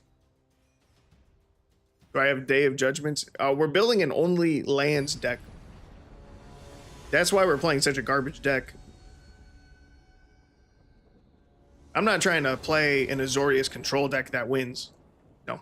Every card in here is a land. That's why we're running these garbage cards. Yes, and our goal is to win with the only lands deck. We've technically won once, but I would like to win again. Yeah, trust me, if I wanted to win, would not be playing like any of these cards. And also, this deck is stupidly expensive. I make budget decks and they only use 4 rares. This has 1, 2, that's 6, 8, 11, 14, 18, 20, 21, 22, 23, 27 rare cards. For me, that is 6 decks worth of rares. 6. That is ridiculous. And all for a garbage meme deck. All right, we're going to surveil 1 here. We'll get rid of this Jawari Disruption. Swing in for 1, set our opponent to 19. They have foretold what I assume is a Doomscar, which means that our opponent's game plan should also be relatively slow. However, our opponent's running a library of 250 cards, so I don't know that they have a real game plan. So we're going to play Search for Escante here. Swing in for 1, we set our opponent to 18, we're up to 22. We do not have double blue mana currently for our Sink into Stupor. That is something that we need to keep in mind. They're going to play a Maze Mind Tome. Very good card.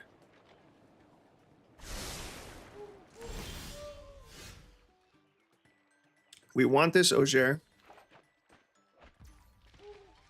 Do I play the Sink into Stupor? Just as the land side. We'll let it enter tapped. Swing in for 1, set our opponent to 18, we go up to 23. We get to hold up the Jawari Disruption. Ah, the card they foretold was actually a Demon Bolt. Okay. That's good for us, actually. I'm glad it's not a Doomscar. Opponent's going to play Environmental Sciences. They get to search the library for basic land card, reveal it, and gain 2 life. They go back up to 20. Our opponent draws a card with Maze Mind Tome. We get to surveil. I will keep the Skyclave Cleric. We will play that for our turn. We will set up a 1/3. When it enters, we gain 2 life. And we pass. We get to hold up Jawari Disruption still. So hopefully our opponent goes for a large spell here and we get to just counter it. If so, we're looking good. Next turn, we can play the Ogier on 6. And we do have the Amiria's Call to follow up on turn 7. Oh, it's close. We're close to being able to get this off again. Our opponent passes while holding up 4 mana. That's a little bit scary. This Ogier, I'm going to take this one. I want to see what our opponent's game plan is. Oh, this needs double blue. I thought I was going to get to hold up the counter spell. Let's go to combat. Swing in the 1. See if they react. They've got something. Do they waste it on a cleric? Flame of Anor. Just deal 5 damage. That's fine. Cleric dies. Am I ballsy enough to set up the Ogier? I am. We set up Ogier, Talk, I don't know, Deepest Foundation, 6/6 Vigilance, and our opponent immediately punishes us with a board wipe. Feels bad. I could have used this island a turn ago. Well, let's go for the Amiria's Call anyway. Just hope that he doesn't have a second board wipe.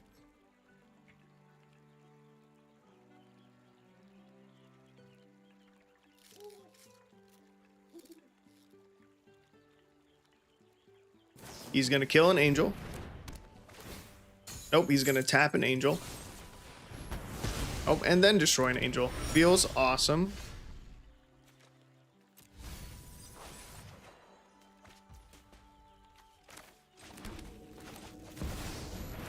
We're gonna play our Deepest Epoch. We're gonna draw a card with this clue token. Should have drawn first, but it's too late now. We draw into a Legion's Landing. We can cast that. We'll make a 1/1. Our opponent had played Tamio's Completion. Enchants artifact creature or planeswalker when enters, tap enchanted creature. If it's an equipment, unattach it. He finds another board wipe. Fantastic. Feels good. Feels super fun. Jwari Disruption, don't need you. Awesome. We top deck a land. Feels good. Feels good. I know technically all we can top deck are lands, but still feels bad. He's going to try to kill our Cave of the Frost Dragon here. He only has 2 mana though. Means we can Jwari Disruption this. And our opponent will fail to be able to respond. They take 3. And I'll just play out our land in the turn. Opponent plays Perilous Vault. You can pay 5, tap, exile this artifact, exile all non-land permanents. This is still a land, right? Okay, Cave of the Frost Dragon. It'll become a 3/4 again. Go to combat. Our opponent somehow still has more fucking removal in their hand. Jesus Christ. Cave of the Frost Dragon also dies. I'm just going to end the turn. That is so absolutely stupid. His deck is literally just every removal spell in Jeskai colors. That's it. That is the only thing he put in this massive 250 card pile. And now he's going to exile all non-land permanents. We let that resolve. Legion's Landing comes back. We make a 1/1. We can play out a Skyclave Cleric. When it enters, we gain 2 life. Play out our Auger Deepest Epoch. Swing in for 1. Set our opponent to 20. He's still at his starting life total. We've been in this match for like 40 minutes at least. He plays out a God Eternal Oketra. I love that card. We top deck a Skyclave Cleric. We'll play this. We will go to combat. Swing 4 in the air. Set our opponent to 16. God Eternal Oketra says whenever you cast a creature spell, create a 4/4 Black Zombie Warrior creature token with Vigilance. And of course, our opponent does actually have another creature in their hand. So they get to make a 4/4 token, which is big and scary. God Eternal Oketra is one of my favorite commanders to run. Just like Runetail that I was showing earlier. It's mono white and it likes to run creatures. I like to run mono white creature heavy decks. God Eternal Oketra is perfect. It's going to swing in for 6 damage. We go down to 21. Everflowing Well, I need you to hit big. This will enter. We will mill 2 cards. Unless our opponent has a counterspell. They have a fucking counterspell. Their last card in hand, counterspell. Why would it not be? Swing 4 in the air. Set our opponent down to 12.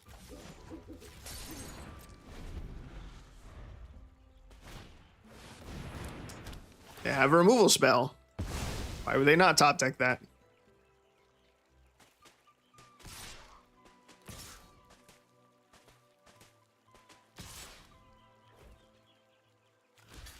They swing out. We're going to double block their automatic librarian. We take 10 damage here.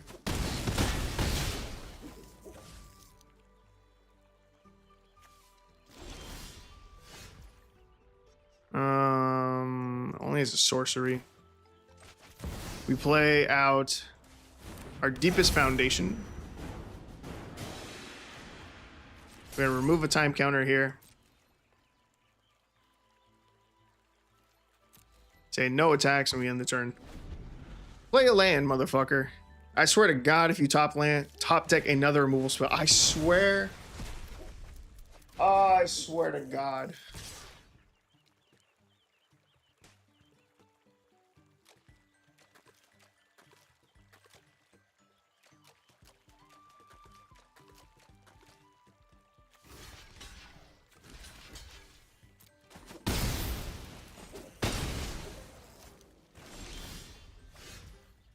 That is so insane. We can transform this land back into an Auger. Why do you come in tapped? That's so stupid. They had another removal spell off the top anyway. Made another removal spell off the top. And this Razor Grass Ambush does nothing. I can't believe it. I can't believe that we lost to this pile of garbage. Removal spell, board wipe, removal spell, board wipe. Pseudo removal spell, counter spell. Removal. Ridiculous. We go down to 1.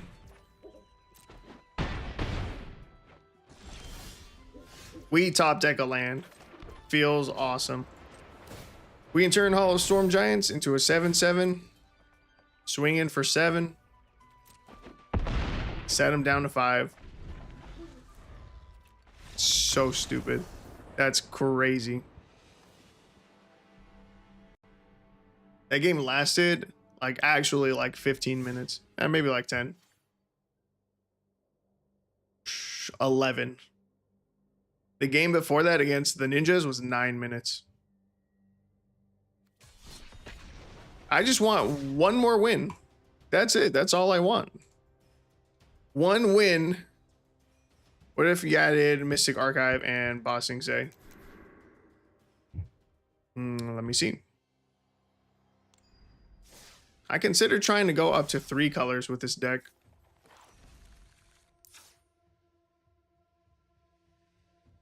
Isn't Bossing Say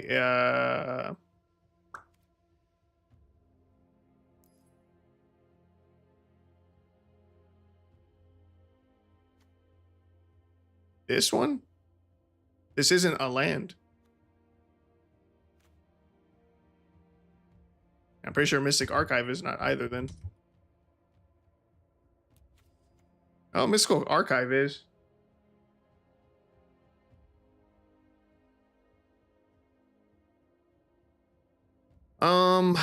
When it enters, draft a card from the Mystical Archive spellbook and exile it face down. Tap, add a color list. Pay 1, tap, add 2 mana in any combination of colors. Spend this mana only to cast spells that aren't from your starting deck. Pay 2, tap, put a card exiled with this land into its owner's hand. This might actually be good depending on the spellbook.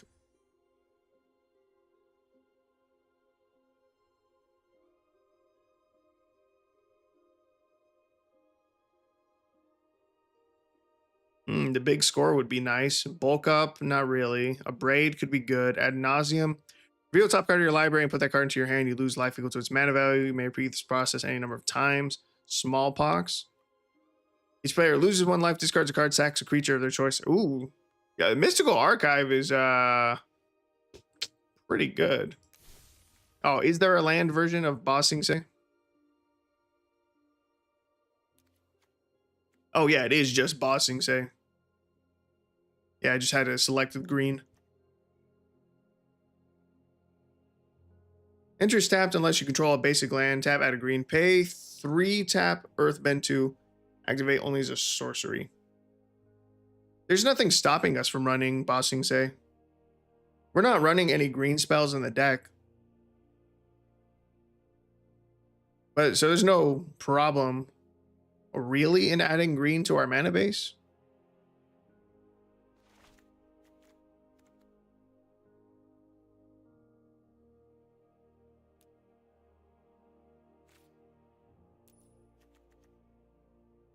So basically, you can bounce Mystic Archive back and get the trigger.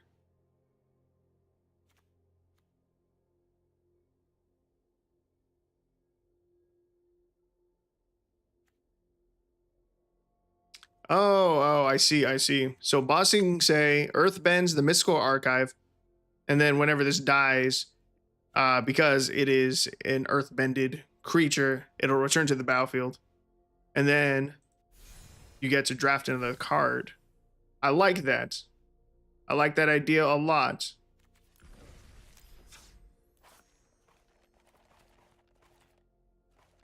Okay.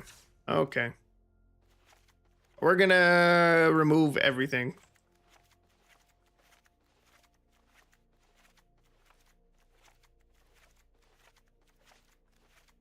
and we're going to start from there. That is an awesome suggestion, actually. Bossing say. 4 of these bad boys. Mystical Archive. Craft a full playset of this. Since we have green in the deck now, we can also look at the green MDFC lands. Boseju's good. I was not running any of the channel lands, but these aren't that bad. Pay 2 green, discard this card, destroy target artifact, enchantment, or non-basic land an opponent controls. Gingerbread is only okay. This you can pay 4, tap, create a 2/2 green bear creature token, then mill 3 cards. Lair of the Hydra. Pay X and a green until end of turn. This land becomes an XX green Hydra creature token. Still land. X can't be 0. That one might be worth running. We've been ending up with a lot of mana, so being able to dump all of it into a Lair of the Hydra, making like a 10/10 Hydra or something, is pretty good. Treetop of Village. Pay 2. This land becomes a 3/3 green ape creature with trample until end of turn. It's still a land. That seems pretty good too. There are a lot of pump spells in the Mystical Archive, it looks like. Or a lot of cards that care about having creatures. Knockout Maneuver cares about having a creature. Giant Growth does. Bulk Up does. This one technically does.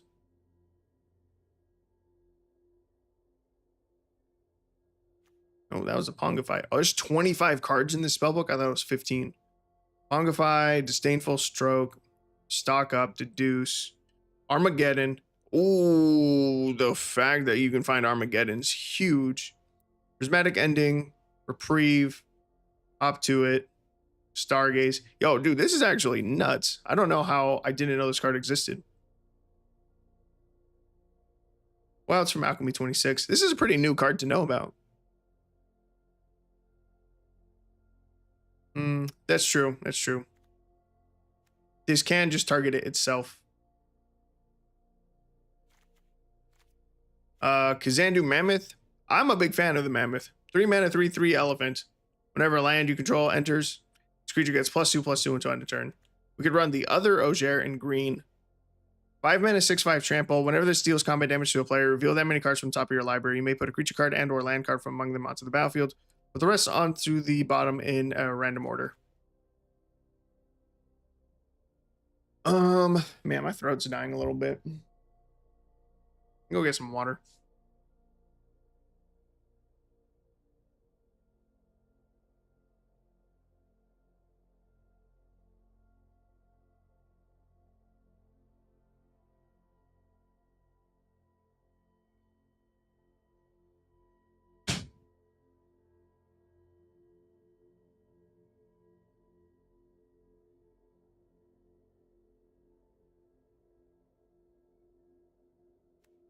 Let's see.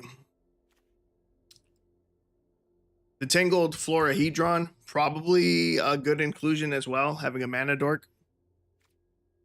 Because a lot of the spells we're trying to cast are pretty heavy.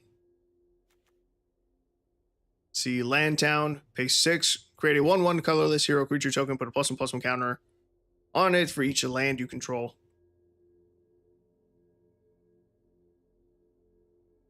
That's a pretty cool one.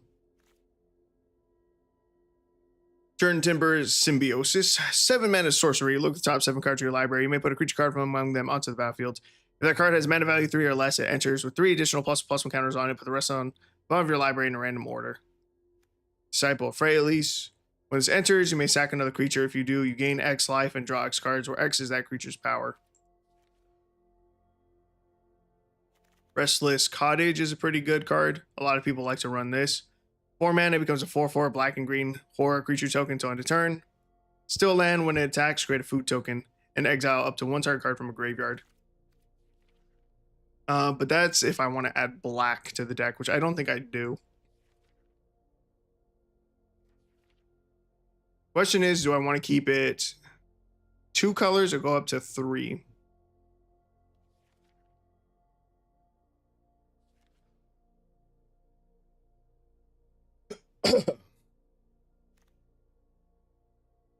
Adonis Climb. Man, my throat is actually dying. Adonis Climb, 3 mana legendary enchantment. At the beginning of combat on your turn, put a +1/+1 counter on target creature you control. Then, if it has 3 or more +1/+1 counters, transform Adonis Climb. Pay 3, tap target creature you control gains flying and gets +X/+X until end of turn, where X is its power. Drowner of Truth, 7 mana, 7/6 Eldrazi with Devoid. When you cast a spell, if colorless mana was spent to cast it, create 2/0/1 colorless Eldrazi spawn creature tokens with sacrifice this token, add a colorless mana. That's kind of neat. It's kind of just a big boy. But it's kind of neat.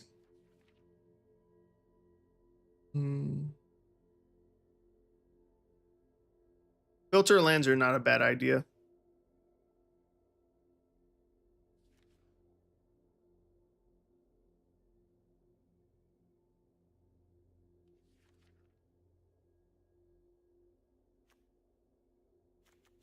I thought about Faceless Haven too. Let's see.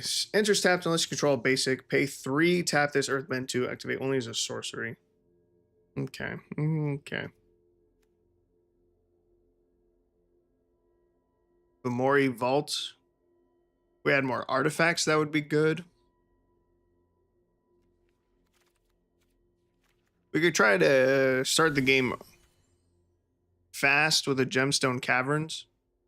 It's in your opening hand and you're not the starting player. You may begin the game with Gemstone Caverns on the battlefield with a luck counter on it. If you do, exile a card from your hand, tap, add a colorless.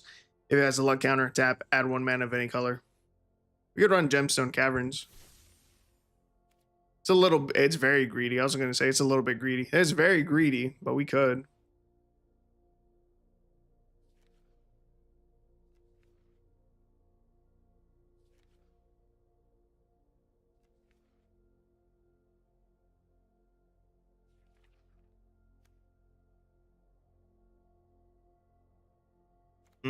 Yava Maya.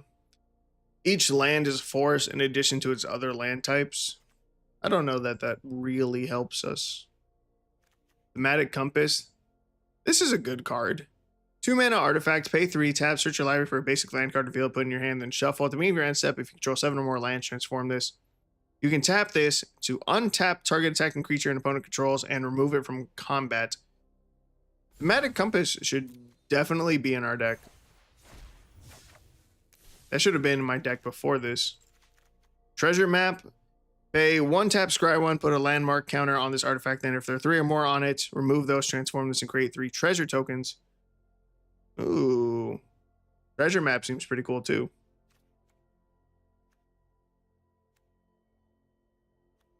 Dowsing Dagger I had looked at, but no.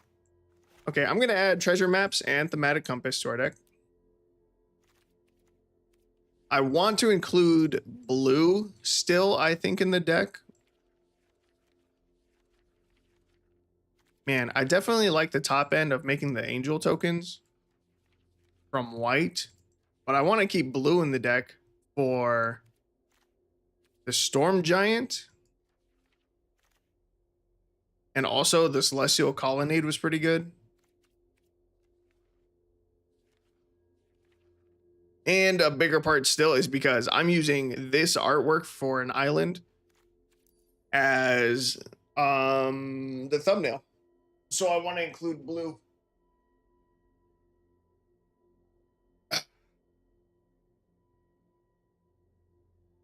Okay, so what would 3 colors look like? We could run all of Spara's headquarters.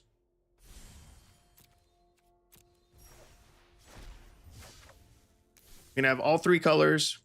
We can run the Tranquil Landscape. We can tap, sack this, search your library for a basic forest, plains, or island, put on the battlefield. Tapped, then shuffle. It also has cycling for Bant. Urban Retreat, this enters tapped. Tap to add colors of Bant. You can pay 2, return a tapped creature you control to its owner's hand. Put this card from your hand onto the battlefield. Activate only as a sorcery. Return a tapped creature you control. That could work. Oh, activate only as a sorcery. I was going to say that could work as pseudo removal or pseudo protection. But because it's activate only as a sorcery, we can't just bounce our creature to protect it. That would have been cool, though. Okay, I think these are fine. Let's see.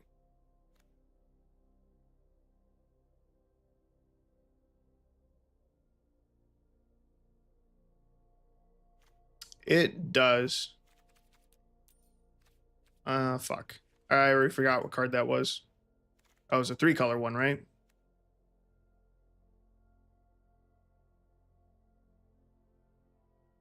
Yeah, we can bounce the Mystic back to our hand. Fuck it, let's give it a shot. All right, Urban Retreat, that's in.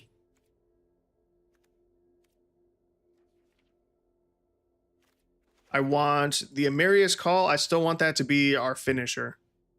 I want that to be our big finisher. This Auger works really well with the Amarius Call. Since we're adding green, let's add in the green Auger. We'll add in 2 copies of this, and then we'll add in 2 copies of the blue Auger.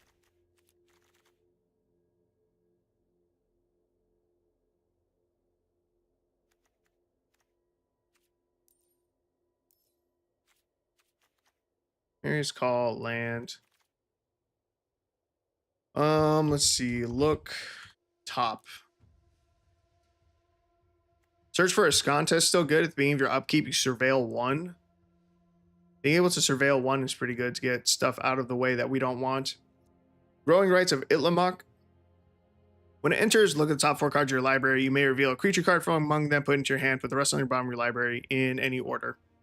This, I think, would be as a good 2 of, along with Search of Ascanta, 2 of. Twists and Turns. 1 green for an enchantment. If a creature you control would explore, instead you scry 1, then that creature explores. No, we're not doing explore stuff. Solemnity Vision, I don't think we really need. Symbiosis, probably don't need. Could be another top end option alongside Amaria's Call. Top 7, you may put a creature card from among them onto the battlefield. At most, we're cheating out like one of our Augers. Spending 7 mana to cheat out a 6-drop creature does not seem that good. So pass on the Symbiosis.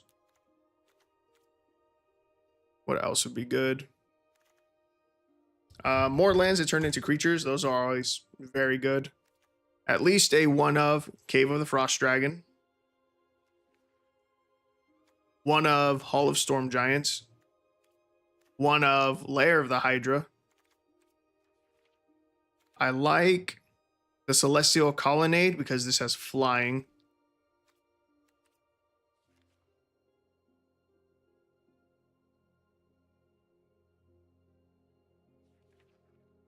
You tap 6 to disconnect your Wi-Fi. Let's see. Does Mystic have a way to return creatures? What, just the archive? Like in the spellbook, does it?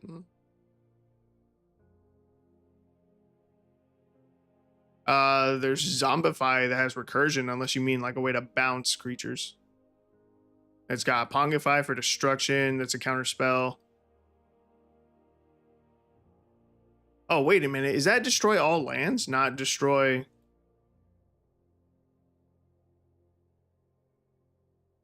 I thought this was a regular board wipe. This is Armageddon. This is destroy all lands. Oh, that makes this so much worse. That's so much worse. Okay. Well, that's good to know. I'm glad I read through this again. Let's see. We can run Restless Vinestock if we want. 5 mana until end of turn. This becomes a 5/5 green and blue plant creature token with, or plant creature with trample. It's still a land. Whenever this land attacks, up to 1 other target creature has base power and toughness 3/3 until end of turn. Sure, we'll throw that in here.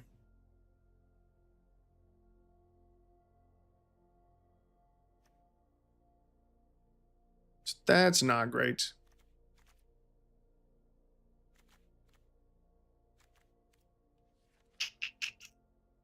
Okay, okay. I think we're good on lands that can turn into creatures. Tangled Florahedron, I think it's probably still just a good inclusion. It's ramp. Our deck's pretty heavy. Our top end is 6 and 7 mana still. So a mana dork seems good.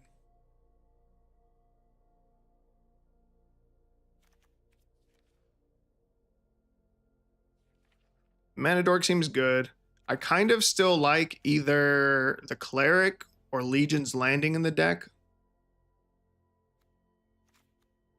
Razorgrass Ambush isn't terrible for the early game either. I still kind of like all of those white cards.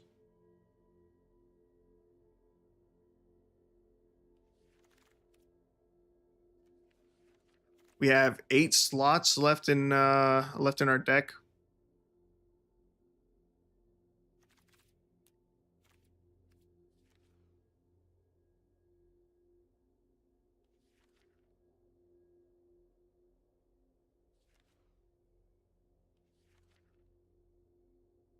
We were running the Jawari Disruption. Oh, you know what? I kind of really like the Kazandu Mammoth. I was talking about it earlier. But we don't have any 3-drop creatures. No, we don't. Kazandu Mammoth would be really nice to help fill out the curve right there. And it's just a 3/3 body. Potentially becomes a 5/5 to swing with. That's fine with me. That seems good. We got 4 cards left. I really think that it's just going to be... I think it's just going to be Skyclave Cleric. 2 mana, 1/3 blocker, and then when it enters, we gain 2 life. It's not a very impressive creature at all, but I think it's the move. And Phyrexian Scrapyard. Oh.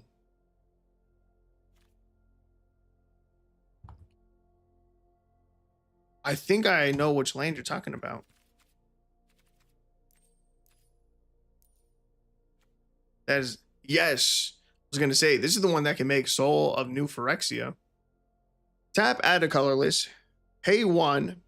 Tap, discard a card. Conjure a card named Phyrexian Scrapyard into your hand. Pay 2. Tap, sack 3 lands named Phyrexian Scrapyard. Conjure a card named Soul of New Phyrexia onto the battlefield. Activate only as a sorcery. Soul of New Phyrexia, 6 mana, 6/6, trample, pay 5 permanents you control, gain indestructible to end of turn.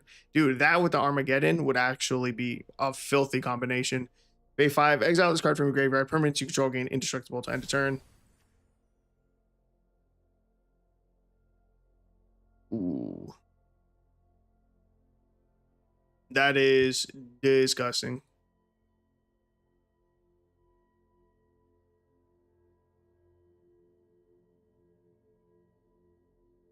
True, I do also have the option to just discard the Armageddon. Pay 2 mana, tap, sack 3 lands, named Phyrexian Scrapyard. Oh man.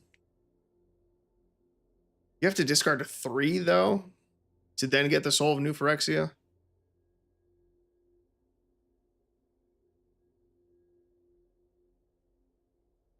Discarding 3 seems like a lot, and it seems slow.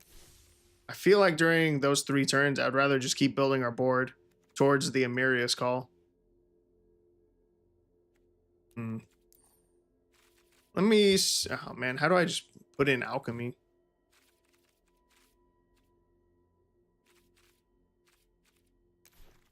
I wish I could just look at all the Alchemy cards. All the Alchemy lands. But I don't know how to pull that up. And I'm pretty sure if I type in Alchemy, it doesn't just do that. That does not help.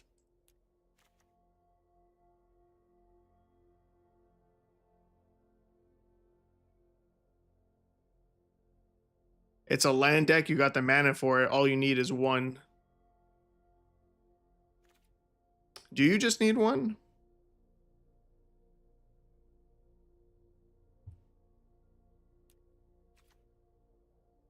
One, tap, discard a card. Conjure a card named Phyrexian Scrapyard into your hand. Well, you have to discard something from your hand. You get another Scrapyard. But then you're going to need to play that Scrapyard to activate the second half and get the Soul of New Phyrexia. You have to sacrifice 3 lands named Phyrexian Scrapyard. Means you have to get 3 of them onto the battlefield.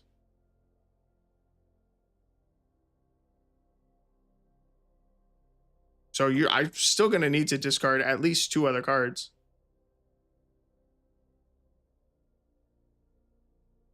Unless I happen to draw into multiple copies of Phyrexian Scrapyard.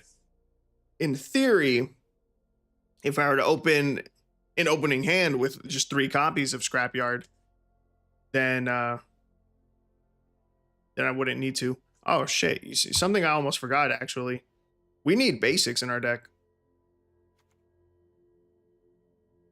If we're gonna run Tranquil Landscape, we need basics. Maybe we cut these then. We have 12 lands that tap for all 3 colors. No, 8.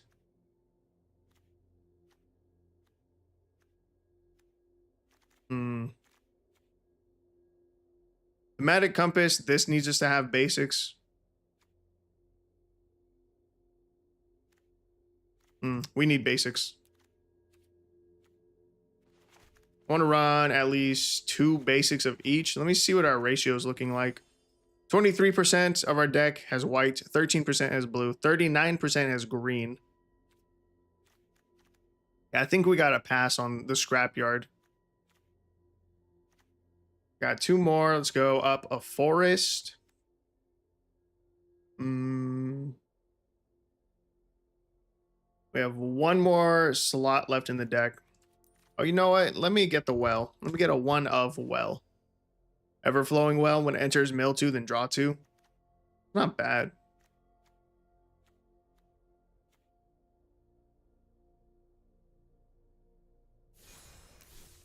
Actually, I want 2 copies of well.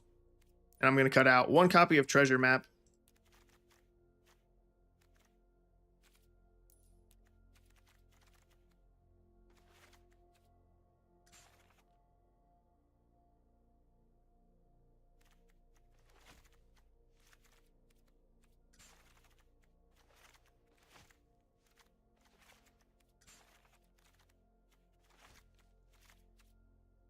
Done.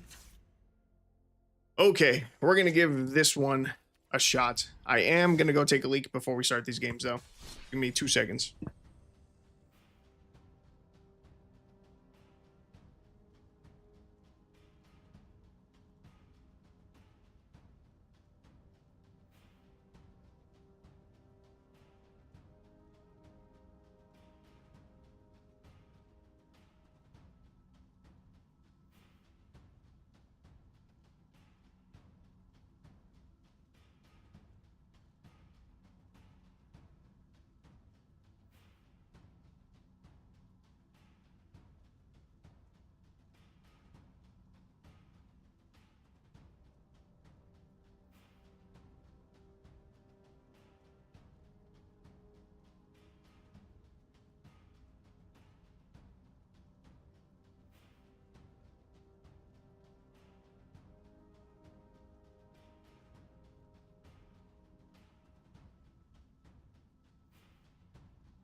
Okay, only lands attempt number 2. Let's see if this one feels better than the first deck. I think it's going to be a lot better. I think the Mystical Archive stuff is going to be really cool. Okay, we already have a Bossing Say. That's good.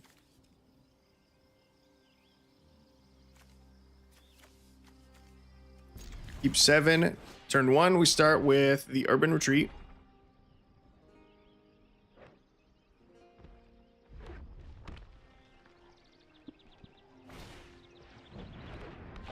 We're going second against Mono Red Goblins. It's already a wash. The game 1's already over. We have lost.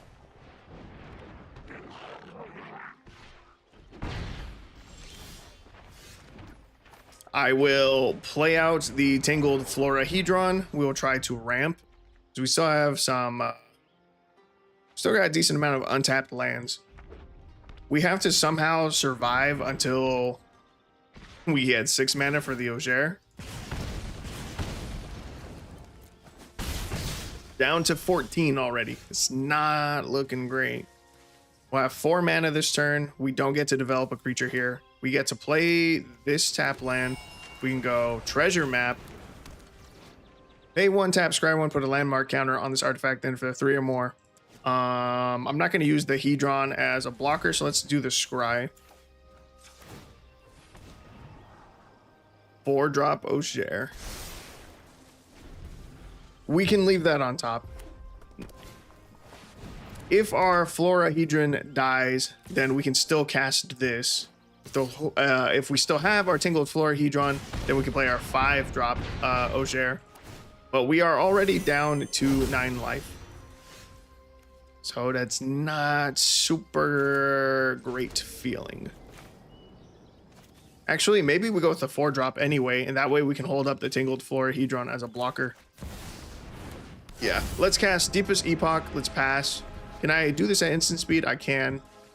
We will use the Tangled Florahedron as a blocker. In response to our block, we will use it to activate Treasure Map. Next turn, we will have 5 mana. We can go Deepest Growth, and then hopefully on turn 6, we can go Deepest Foundation. Our opponent played Impact Tremors. That's horrifying. We are down to 7 life. Do they swing out here? Swings the 1/1. We take a damage from Raid Bombardment. Pass to blockers. We block here. Goblin dies. We're going to scry with the treasure map. Forest on top. I will leave the forest on top.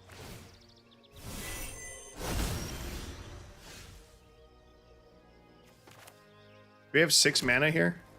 Yes, but if I pay the 6, we have 1 less blocker. So I go the 5. Cast the Deepest Growth. No attacks. We're at 6. He has a second Raid Bombardment. We just lose. We just lose when he swings. We can't win this. He plays Reckless Ringleader. We go down to 5. He gets to give a creature in his hand haste. If it's power 2 or less, then we die to Raid Bombardment. Yep, Conspicuous Snoop. That's game over. We die as soon as he swings out. Okay, it's fine. It's fine. It's fine. It's fine. We already knew we were going to lose that one. We're playing a very slow deck, and we're going second against mono red goblins. It's fine. Okay.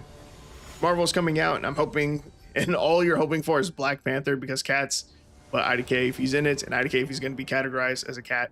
He absolutely needs to be categorized as a cat. Let's see. When this enters, you draft a card. So I don't want to play this yet because I don't know what I want to... I don't know what I want to grab from the spell book.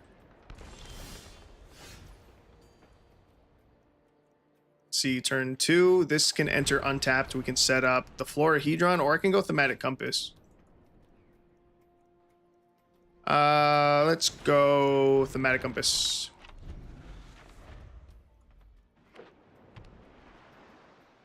You think it's random? It is. It is.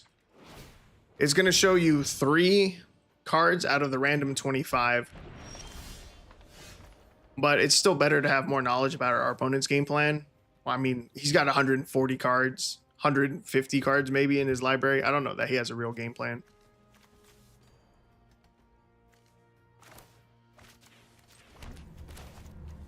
But still, it's better to wait to draft until you potentially draft something, you know, that you might actually need. Ouroboros, it's scary. Yeah, cats are fun. Man, were you in the stream the other day when I was showing off my mono white cat deck? Because someone else was talking about cats recently. So I was showing off my deck list, and it had done pretty well. We played the Everflowing Well. Cats are just, they're cool. They're fun. They're enjoyable. We mill 2, we draw 2. I think we're just going to play this as a tap land. For combat, no attacks, we end the turn. Ouroboros. Ouroboros is really scary. He's going to ramp with Circuitous Route. 1, 2, 3, 4, 5 mana. We're getting close to our combination of the Deepest Foundation into Amelia's Call, which is our, you know, final big game plan. This is the big game plan. This enters. This is not a tap land. 1, 2, 3, 6. I can play the Auger. But does that help? If I go tap land, set up Kazandu Mammoth as a blocker so we don't die. 1, 2, 3, 4, 5. We should have 6 mana next turn. Can play the Auger. There's a Kogla. When it enters, it gets to fight the Mammoth. That's unfortunate. Arboroid makes his creatures huge. Take 8.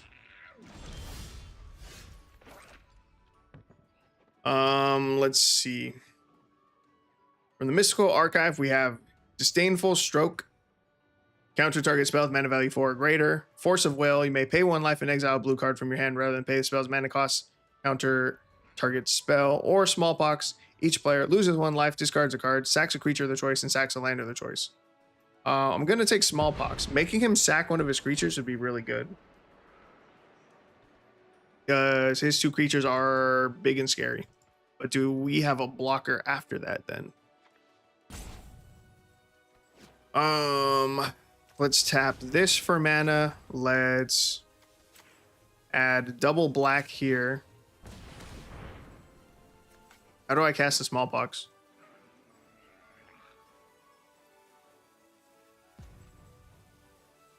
I can't do it in the same turn?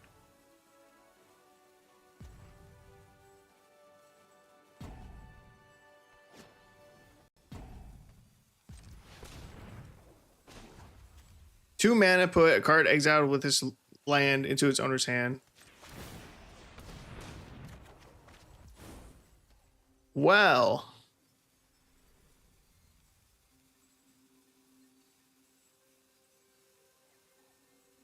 This archive has become significantly less good.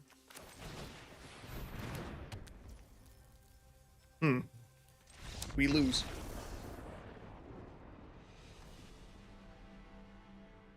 That's so dumb.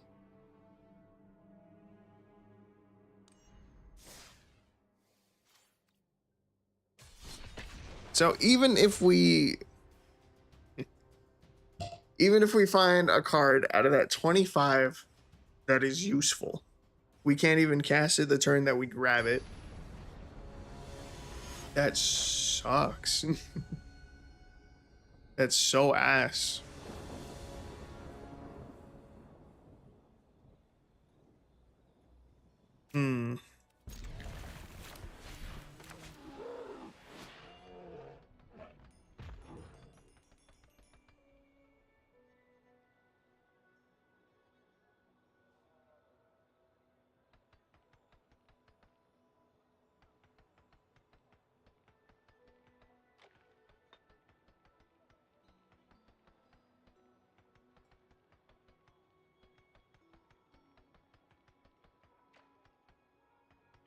I don't know. I guess I should have played the archive a little bit sooner. Turn 1, Mox Amber. Suspicious. Speaker of the Heavens. They're just mono white life gain again. I'm not going to play against mono white life gain. This game is going to take 20 minutes and we're not going to win. We'll just move on to the next one.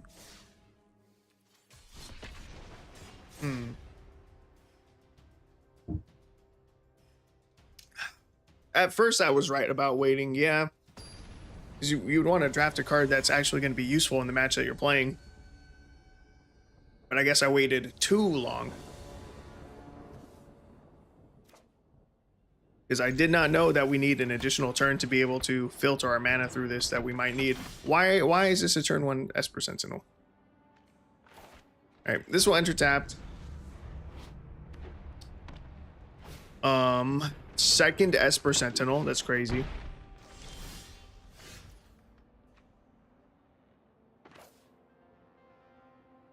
I'm gonna go Mystical Archive here.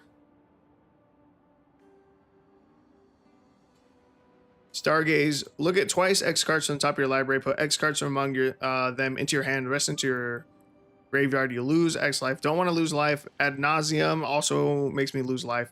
Crackle with Power seems not great. Can I was gonna say, can I actually even cast this? So we can deal, let's see, if I pay X equals 1, deal 5 times X damage to each of up to X targets. So Crackle with Power, I can deal 5 damage up to 1 target if I pay X equals 1.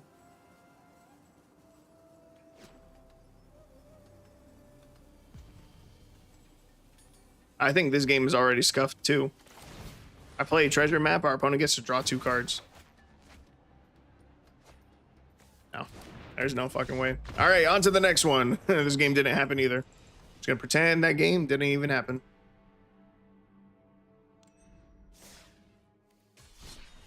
Dude, I didn't think this would be this rough. There are so many crazy lands that exist in the game now. And we're even using the MDFC lands. All right, we go first. Opening hand, looks good. We got this. Let's start with Spar's Headquarters. Turn 2, we get down Cave of the Frost Dragon, so that way it enters untapped. We go into Thematic Compass.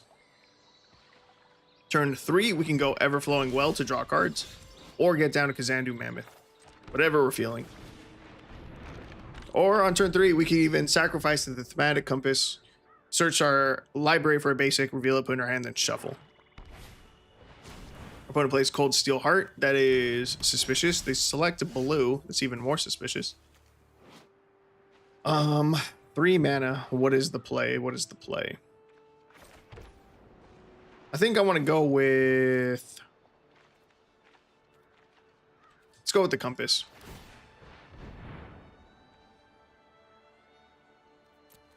White, blue, green. I don't think it matters what color we grab here. I'm going to go with plains. Actually, additional white is better because Amiria's Call does require triple white.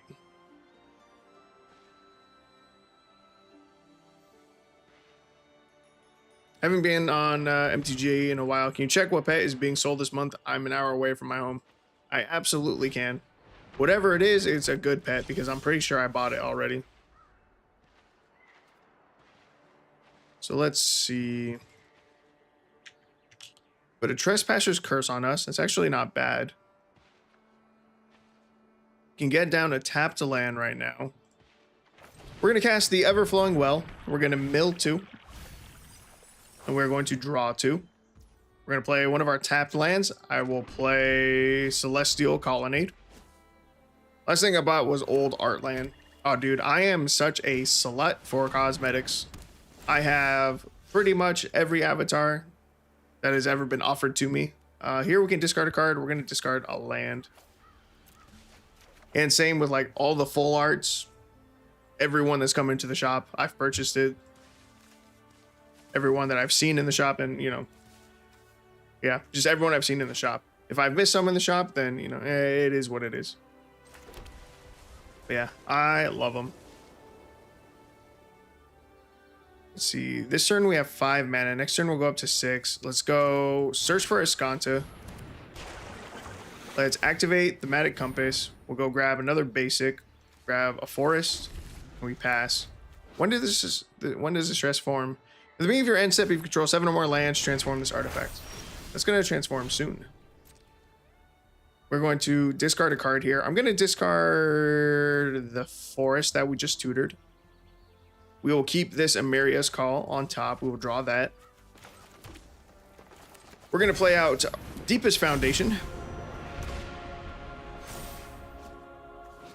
We have to reveal our hand. Our opponent's going to choose a non-creature, non-land card from it. That player discards that card. Man, technically, they shouldn't be able to make us discard anything. But there goes one of our Amirius calls. So I'm glad I left the second copy on top. That is shenanigans. We are an only lands deck. 1, 2, 3, 6.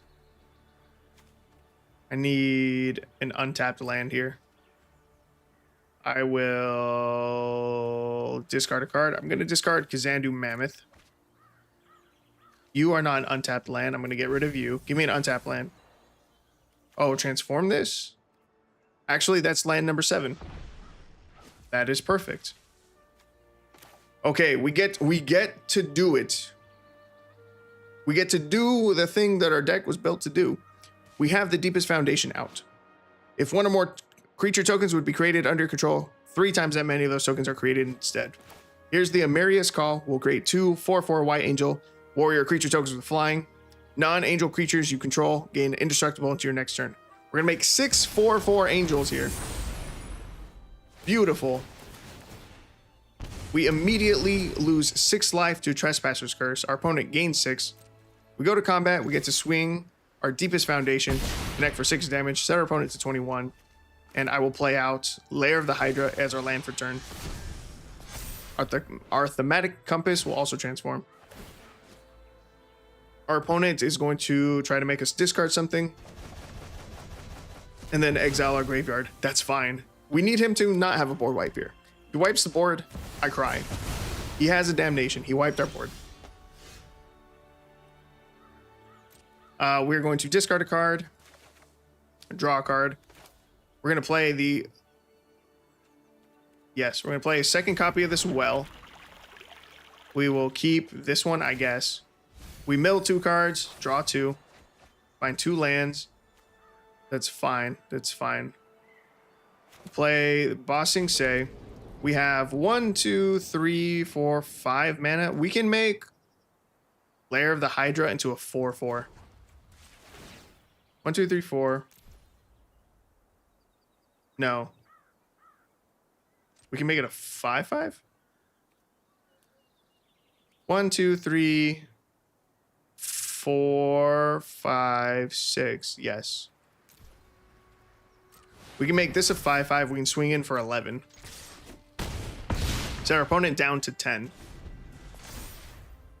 He's going to exile our graveyard again. Come on, we're so close. We have to win this. Cruel Reality. Enchant player. At the beginning of enchanted player's upkeep, that player sacrifices a creature or planeswalker of their choice. If they can't, they lose 5 life. Do I want to keep the Ogier? I can turn something else into a creature and we can sacrifice that instead of the Ogier. I can... Let's make Cave of the Frost Dragon into a creature.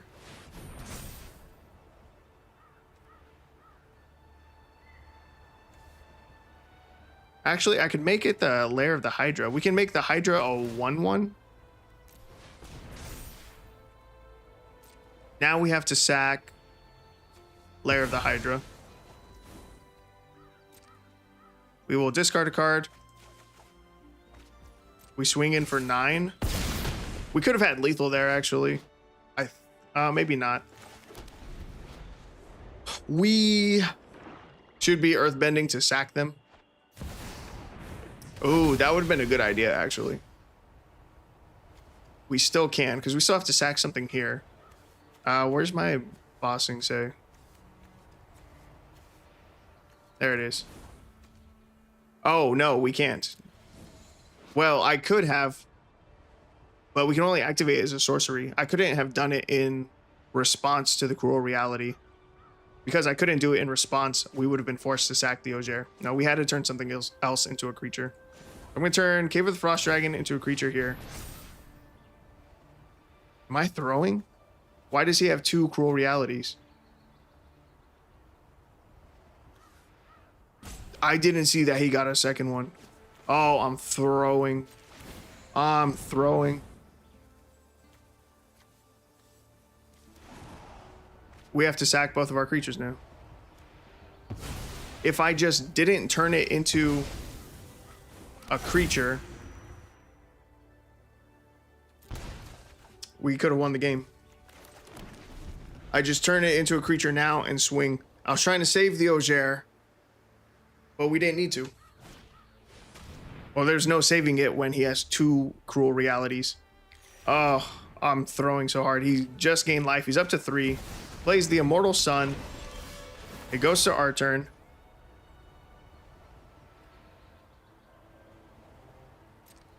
We lose 5. There's no fucking way. There's no way I'm losing this.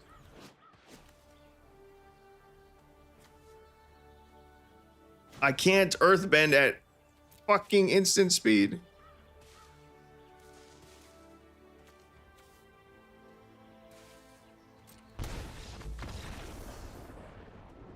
I hate this game. I hate this game so much.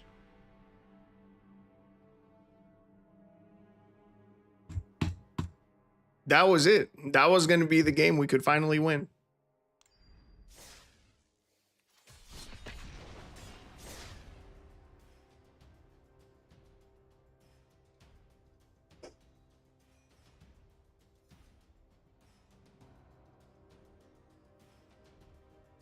We had that one.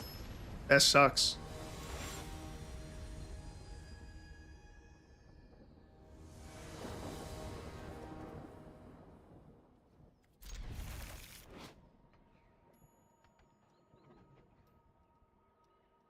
Well, we've got, I'll give it 40 more minutes. Let's try to get a win with this deck. Otherwise, it's going to be 5 o'clock. I'm going to end the stream. Start getting ready to edit the mono red deck that we played earlier.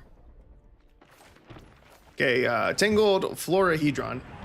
Our opponent has played 2 Ornithopters. They have wastes going. That's interesting.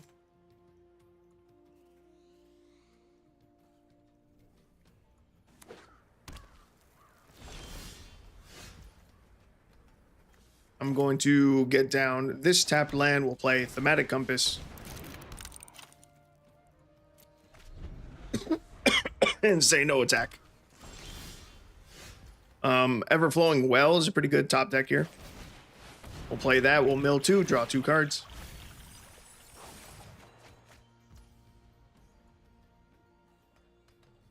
I will get down this tapped land, say no attacks. We're at 4, 5. Next turn we'll have 6 mana. We're already getting really close to casting Amiria's Call. Opponent plays Cosmos Elixir.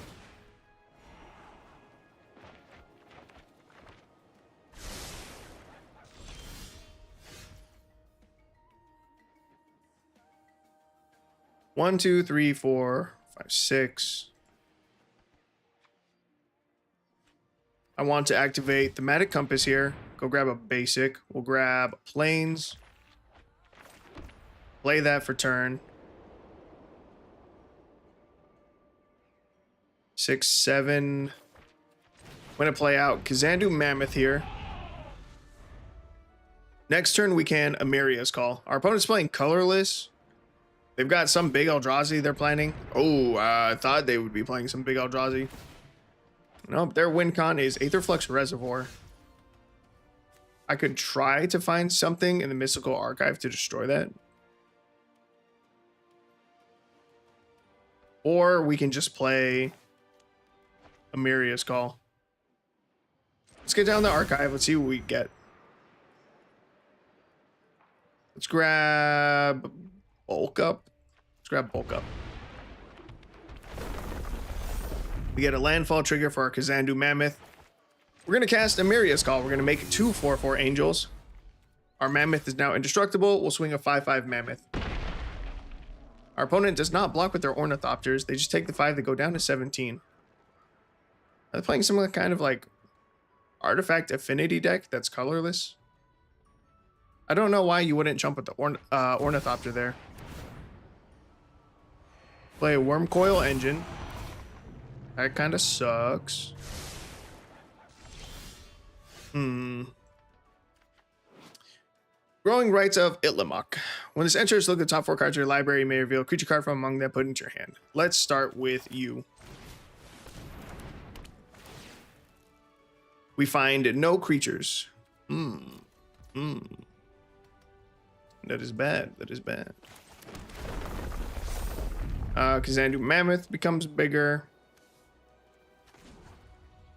Let's put the exiled card into our hand. Let's put the bulk up into our hand. I can play Search for Escanta, so that way at our upkeep we'll get to Surveil. Here we go to combat, we just swing our 4/4 flyers. Our opponent takes the 8s, they go down to 12. Itlamok transforms into Cradle of the Sun. And we get Spires of Oraska. We can tap this, untap target attacking creature and opponent controls, and remove it from combat. Spires of Oraska is actually huge here. This is actually sick. When he swings the Worm Coil Engine, or before, is it before? Tap this, untap target attacking creature and opponent controls, remove it from combat. We can stop his Worm Coil Engine from dealing damage and gaining him life. He just played Karn the Great Creator, and he grabs a Sword of Body and Mind.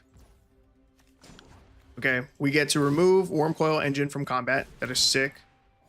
Our opponent gains 2 from Cosmos Elixir. They scry 1 on top. Bossing Say, it's never dealing any damage, so I don't need you. Mystical Archive, we'll play this one. We find another bulk up. There's also a Pongify. Destroy target creature.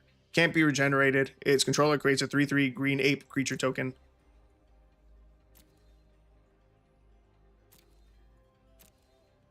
I think Pongify seems good. Yeah, Pong. Yeah, I'm going to go with that one. Because we can just destroy the Worm Coil Engine. Although he gets 2 3/3s, right? He gets a Death Touch and a Lifelink 3/3. So I'm not sure about that one still. But I could use it to kill the Steel Overseer. So then that way he can't start buffing up his Ornithopters. I don't know. This needs to become... Shut up, opponent. This needs to become a 4/4. We can go to combat. We can swing 3 4/4s in the air. I can kill Karn, actually.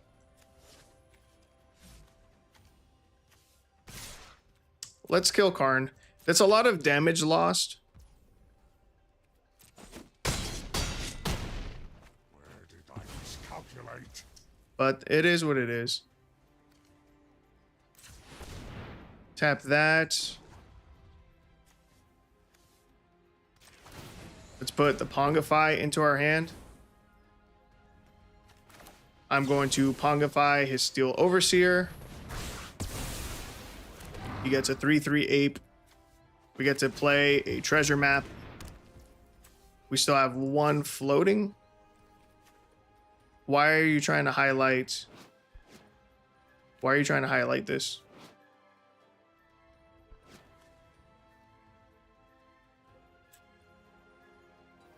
We have 1 white floating. This costs 1 mana, tap, scry 1, put a landmark counter on this. I don't know why it keeps highlighting my Spires, but I'm not going to risk letting that become tapped. So that's fine. Our opponent plays Forsaken Monument. His colorless creatures get +2/+2. If he swings Worm Coil Engine, we just remove it from combat again. I can now activate Treasure Map safely for sure. Thematic Compass, don't need that anymore.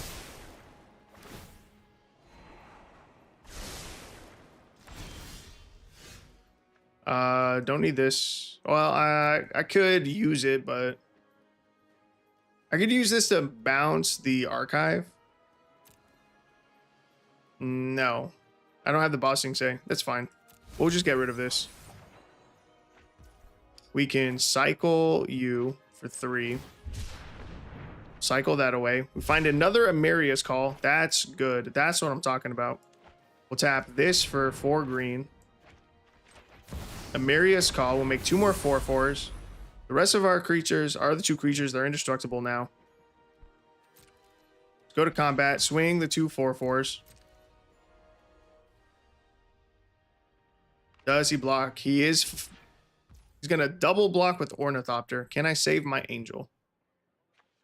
And no. We kill one Ornithopter, we lose an Angel, we deal 4. End the turn. This still wants to keep tapping my Spires of Araska, which we cannot let happen. Oh, fuck. Is this game over? Exile each permanent with mana value X or less. It's one or more colors. Do we just lose to an Ugin?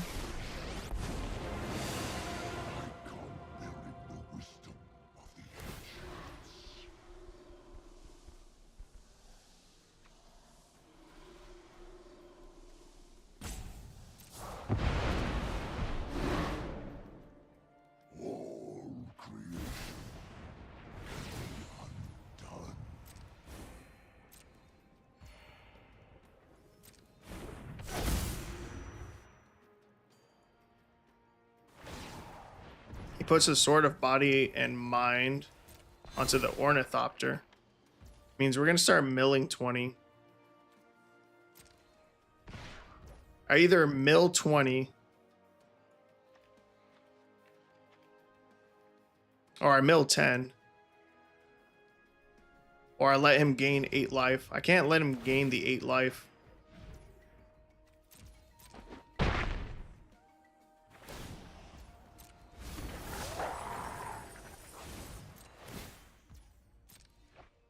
I can deal 16 damage. It's not enough. We find an Amelia's Call off the top. God. I think we start with the Amelia's Call. But then he can Ugin for nothing and then just get rid of all of them. I can transform this into a 4/4 flyer. I can bulk up, double this power to 8. Swing in 8. Can kill the Ugin too, but I already wasted the pump spell. Swinging for 8. Set him to 15 and the turn.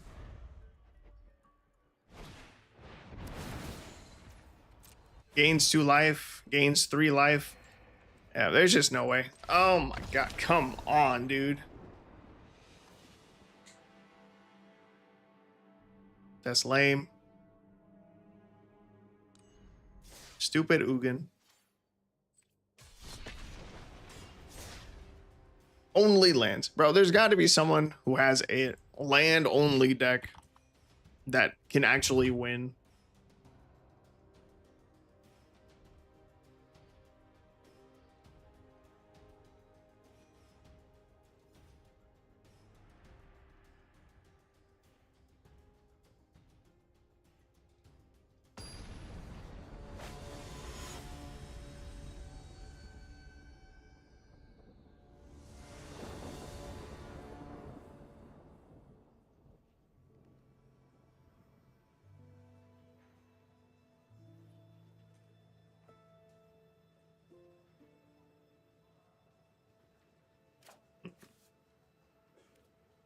Opponent goes first. Our opening hand looks decent, I think.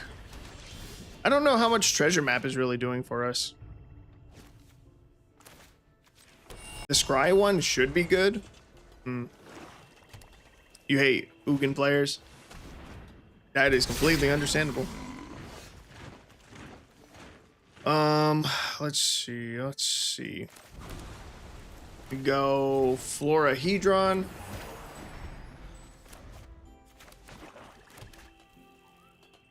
Next turn, probably just go treasure map. Turn 4, we go Deepest Epoch. Andoril, Flame of the West. Equipped creature gets +3/+1. Whenever equipped creature attacks, create 2 tapped 1/1 white spirit creature tokens with flying. If that creature is legendary, instead create 2 of those tokens that are tapped and attacking. Okay. Well, he swings his 1/1 at us. We definitely don't block with our 1/1. We can have 4 mana this turn. We could just play out an Ogier. Let's play him out. Our opponent's running mono black, it looks like. So they probably have a removal spell. If not, they could equip their equipment to their orc army. And then we could trade with our creature if we wanted to.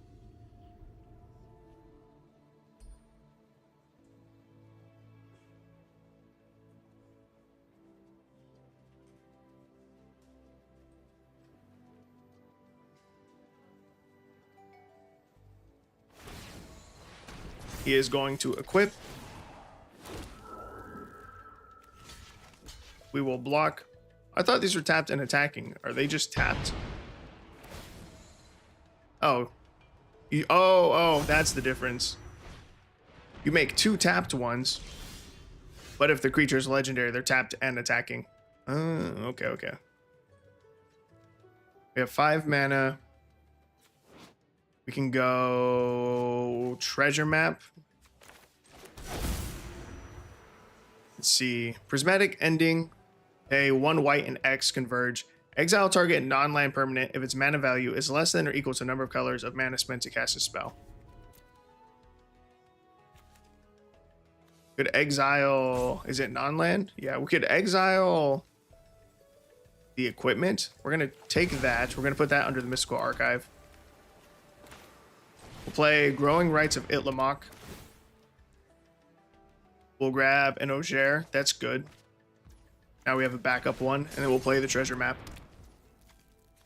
And we can activate the treasure map, get a scry. We want an untapped land. Bossing Say is an untapped land. Next turn we have 1, 2, 3, 6, 7. Okay, next turn we go with the Auger. The one that he knows about. We play that one. We see if it dies. If it does not die, we get to follow up with a Miria's Call. Do we have triple white? We don't have triple white mana. Do we have double white mana?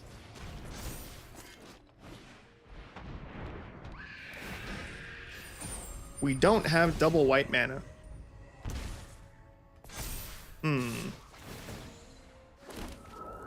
That is slightly problematic. And he's making a bunch of spirits now.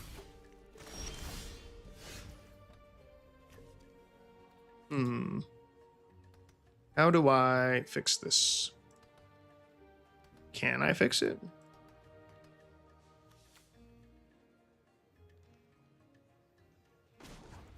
I put this card into my hand. Exile target non-land permanent if its mana value is less than or equal to the number of colors of mana. Oh, it's mana value? We need 3. I need to pay 3. I need to use 3 colors into this to exile that thing. 1, 2, the blue, white, green. Prismatic ending. X equals 3? Fuck. Bossing Say X equals 3. Exile. And Daril. To not die. We're gonna lose because we don't have a second white mana.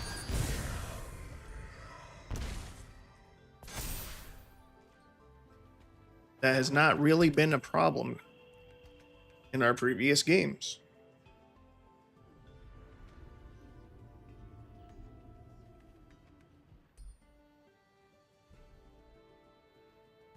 He can swing 7 damage at us here.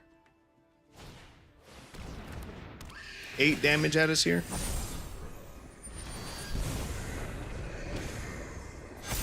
Nine damage at us here.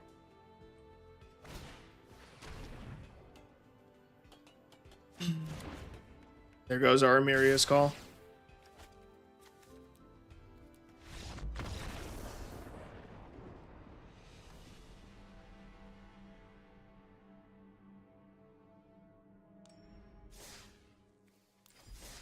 Okay, I do not like...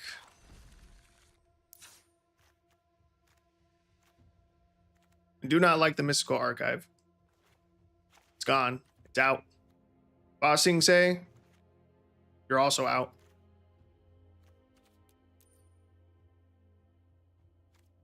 We need more early game blockers. I'm bringing in Skyclave Cleric. All 4 copies, and then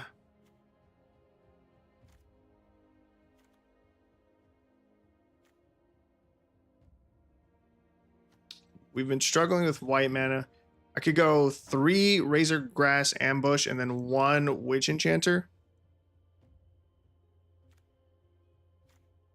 These can be untapped white sources, and we need those to close out the game. Let's go 3 Ambush, 1 Enchanter.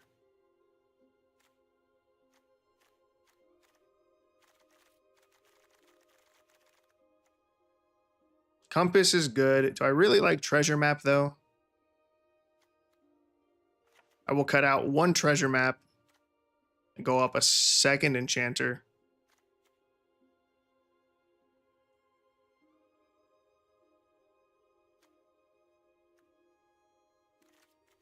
Yes. Okay. Let's try again. How many games have I lost now? God damn.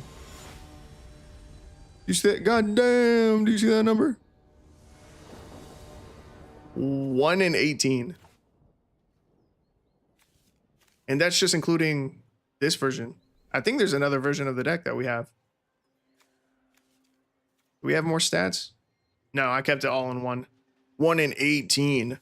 My God. All right, opponent's going first. I love to start at a disadvantage. Feels good.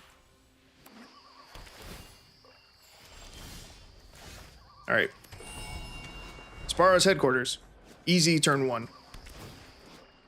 We get down Lair of the Hydra while it still comes in untapped. We go Thematic Compass, and then on turn 3, we go Everflowing Well. We'll mill 2 cards, draw 2 cards. Our opponent plays Trial of Strength. That's a really cool card that you never see anyone use. When this enters, create a 4/2 green beast creature token. When a cartouche you control enters, return this enchantment to its owner's hand. That is awesome. All right, we milled 2. We milled a Search for Escanta and an Urban Retreat. Our opponent gained a life. They're up to 21. They play a cartouche. They're going to swing in for 5 damage, and it's going to... Oh. Yeah, they're going to swing in for 5 damage with lifelink. That's pretty scary. If we had a Razor Grass Ambush, we would be fine, but we do not.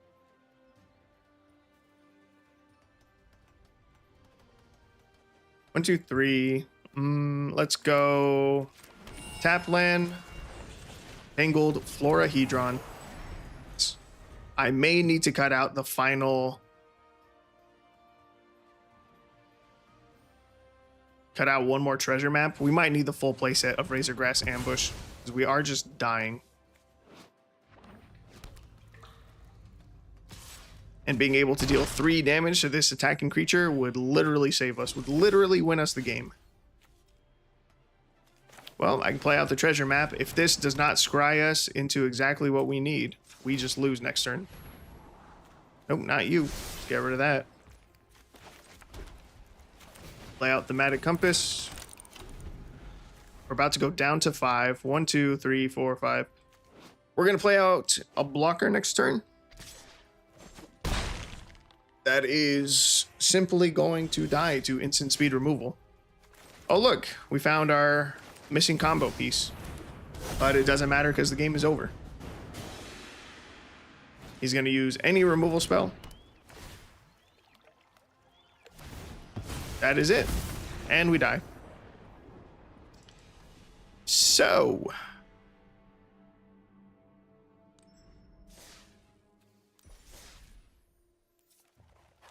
let's go back to our deck. I think I'm going to cut out a Compass, actually. And go up to the 4th copy of Razor Grass Ambush. You know, maybe I don't even need these. I could cut both of the treasure maps. Get rid of the compasses. Go up to a 3rd Everflowing Well, because that card's just good. And bring back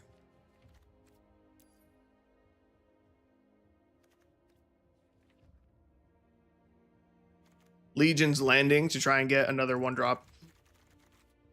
Like, I don't know what else to do if that doesn't work. So now we're a lot closer to the original version of the deck. but we have splashed in green. The green cards we have added are the Florahedron, Kazandu Mammoth, which I like both of those a lot, and also Growing Rites of Itlamok, and the 2 Ogier, and also Lair of the Hydra. Yeah, I don't know. This should just be solid. Please tell me that this is it. Tell me it works. We got a blocker. We've got a way to deal damage. We're going first. Our opponent's mulliganing down to 6 cards. Good, keep 6. Start at a disadvantage. Start at a double disadvantage. Thank you. We hit him with hello. We start with our headquarters. I'm going to play a tapped Kazandu Mammoth.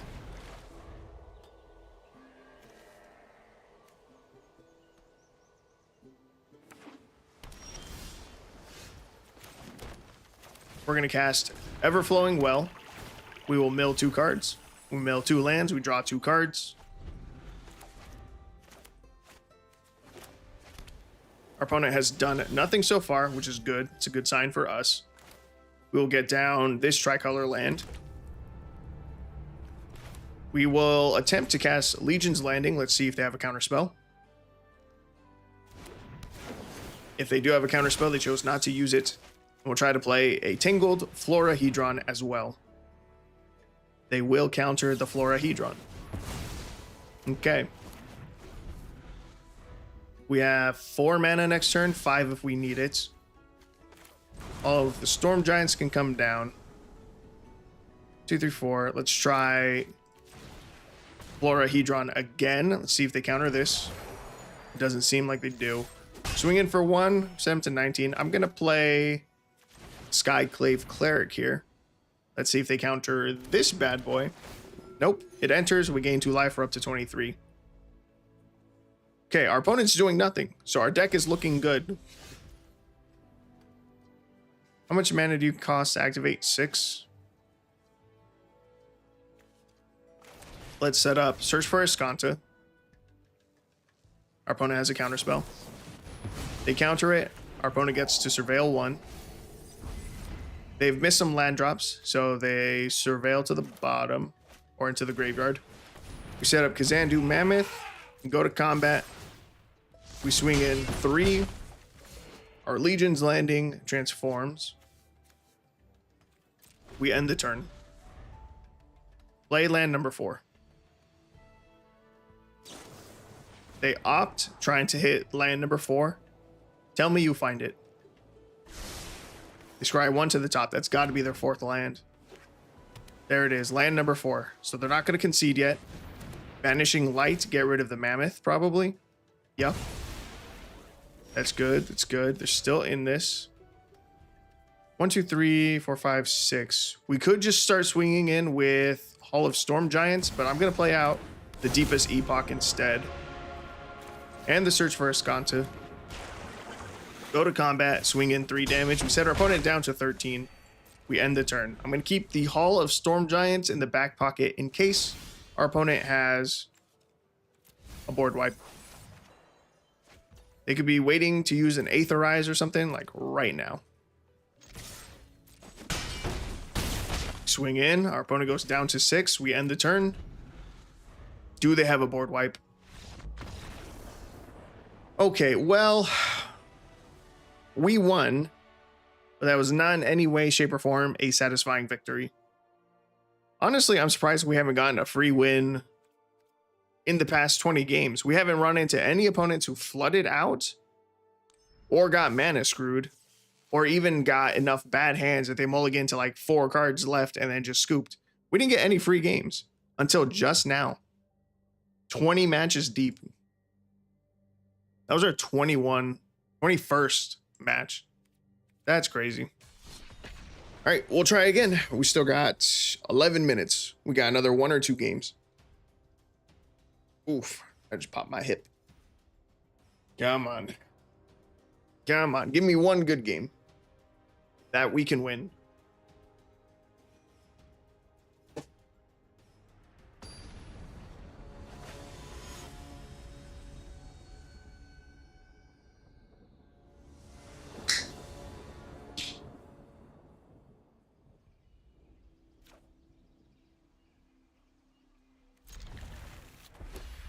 Okay, let's keep set. Oh my god, are we going second against mono red? Are you serious?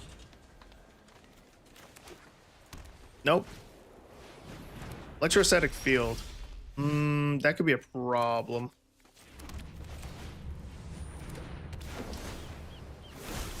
If he's running Boros colors, he's probably running stuff like Lightning Helix. Second electrostatic field, that's unlucky.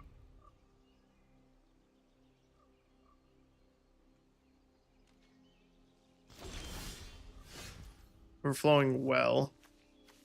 Let's see.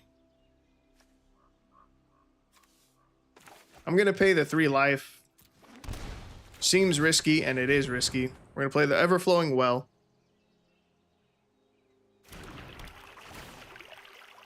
We mill 2.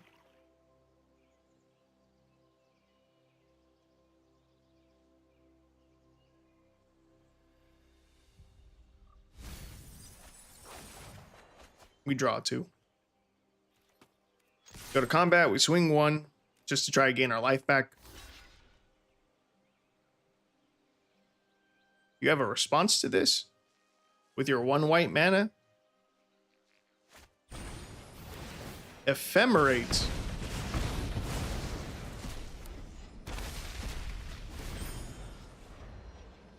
Boros Blink Burn deck?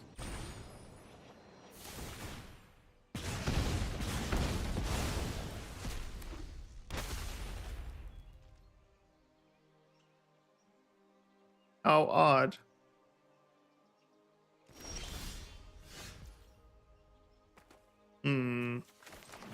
Well, we have 4 mana here. Let's cast the Deepest Epoch.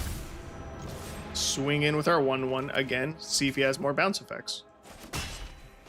No. So we gain a life, we go up to 14. Oh, he's Jeskai. He was just missing the blue. Okay, that makes a lot more sense. There goes a third path Iconoclast. So he's a Jeskai Spellslinger deck. Okay, that makes a lot more sense. I was very confused about the Ephemerate with Electrostatic Field.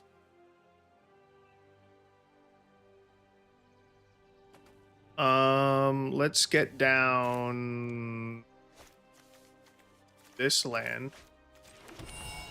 We'll cast a Kazandu Mammoth. Go to combat, swing both of our creatures.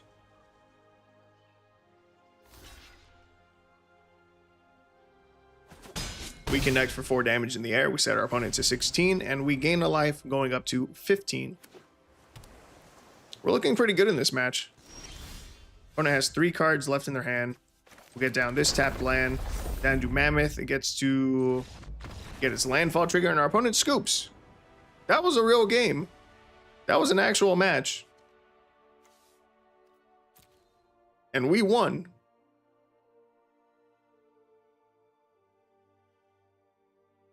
Feels like our opponent conceded a little bit early, but maybe the rest of his hand was just more lands. That's 2 for 2. 2 for 2. Sweet. I don't know if we found the sweet spot. I think maybe we just got 2 opponents back to back who got bad hands. Okay, well, we got 6 minutes. Let's try to go 3 for 3 if we can. That'd be a phenomenal way to end the stream. And then, yeah, I'll claim if I don't know if I'm going to use this content for a video. I don't know that this deck is good enough. It's supposed to be a gimmick deck anyway. Like, it's not meant to do well. Our real goal is just to, you know, win. We have done that now twice. And that last one was even a real match. So I don't know. I don't know how I'd make this into a video. Oh, our opponent's mulliganing very aggressively. Are they going down to 5? They're going down to 5 cards in hand. They're going first. Start with a tap land. We start with the headquarters. This could be a 3rd game that we could win. Golden Sidekick. That card's pretty scary, but we have an answer to it. We have the Razor Grass Ambush. Swing at me. Swing at me. He gains a life.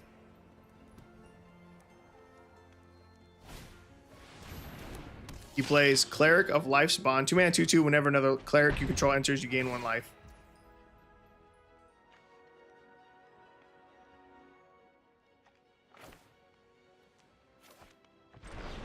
Let's deal 3 damage to the sidekick. That'll die.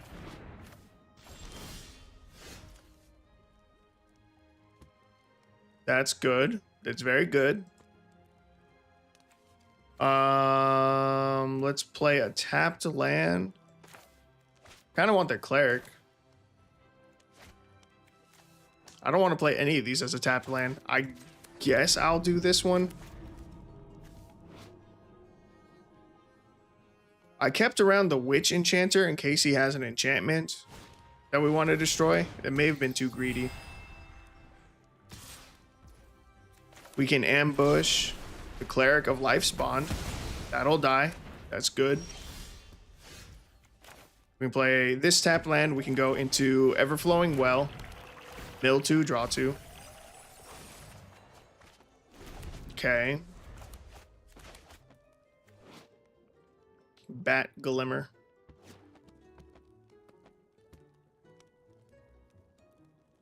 Bat's kind of big. Whenever you gain life, a random creature card in your hand perpetually gets +X/+X, where X is the amount of life you gained. That's absolutely terrifying. Every time he swings with this, a creature in his hand is going to get +3/+3. That's insane.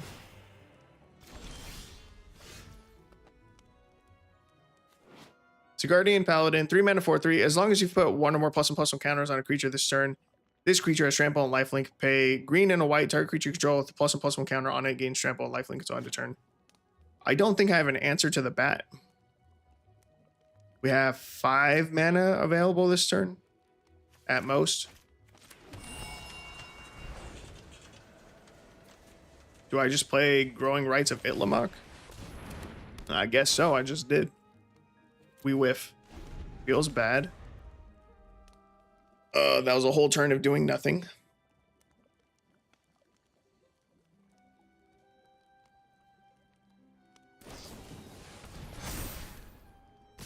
Put counters on the golden sidekick. Whatever's in his hand is now gaining +9/+9. We lose. We lose to this bat.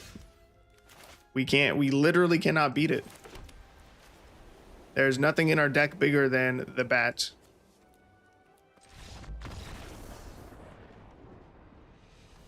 Well, that was fun.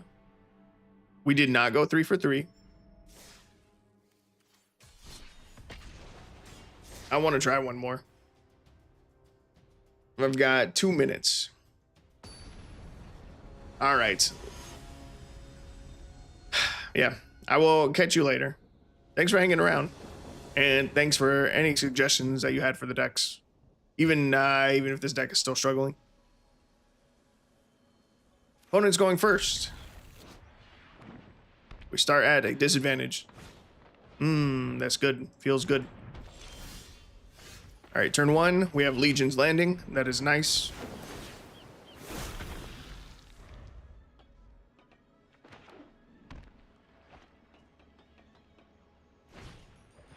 Authority of the Consoles. That's gross. Swing. We gain a life. We set our opponent to 19. Cleric class. Yep. Opponent gains 2 life. Let's see. Let's go Florahedron here.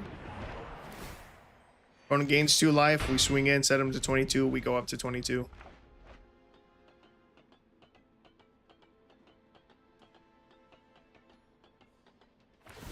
Next turn, we can destroy their cleric class, and that's going to make me really, really happy. Oh, I don't even have to pay life to do it. We're going to cast Witch Enchanter. Destroy the cleric class. Play this as a tapped land. Swing in for 1. Set our opponent to 23. We go up to 23. Opponent plays Sigarda's Splendor. As this enchantment enters, note your life total. At the beginning of your upkeep, draw a card. If your life total is greater than or equal to the last noted life total for this enchantment, then note your life total. When you cast a white spell, you gain 1 life. Play this. You make the Hydra. Nah. We're just going to cast Skyclave Cleric. Opponent will gain 1 life. We go to combat. We transform our Legion's Landing. That's cool. We can now pay 3 mana, tap this, create a 1/1 white vampire creature token with lifelink. Okay. They did not get to draw a card, so that's good. They play Fountain of Renewal. Giving their upkeep, they gain a life. They can pay 3, sack this artifact, draw a card. They play their own Legion's Landing. Is this at your end step? No, your upkeep. Okay, okay. Speaker of the Heavens. It's not good. Opponent's up to 22 life. Whenever we swing at them, they're going to gain more life. 6, 7. We can cast the Amaria's Call.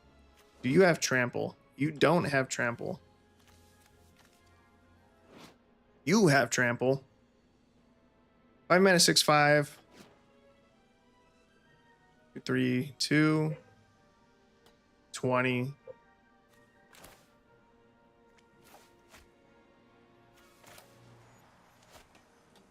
Ugh, I think I just have to let him gain a life. Or let him draw a card.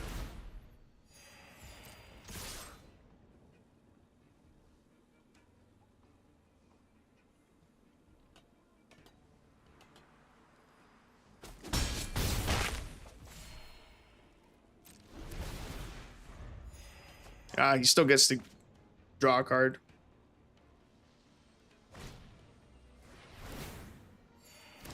Plays a Soul Warden. Plays a Catilda. It's up to 24 life. To 26. You have what? Protection from werewolves? It's weird. Okay, okay.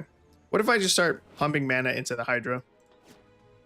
1, 2, 1, 2, 3, 4, 5. I think I can make this a 5/5. Is that worth it? Or do I just go with the Auger? Let's just cast the Auger. Our opponent's about to take 8 damage in the air anyway. That's pretty good. And we can hold up the Razor Grass Ambush. Nope, he says no blocks. He takes all the damage. He goes down to 16. We end the turn. He goes back up to 17. He does not get to draw from the Sigarda's Splendor. Doubling season. It's a little bit terrifying.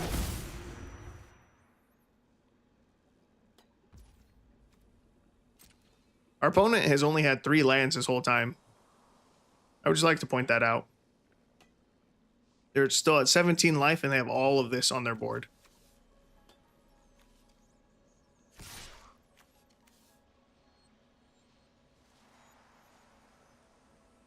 Swinging in with their 1/1.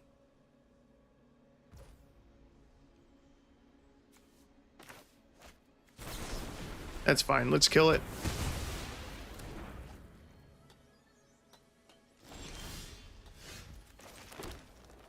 Play a land. Okay, how much mana do I have to put into the Hydra now? I can make it real big, right? 1, 2, 6.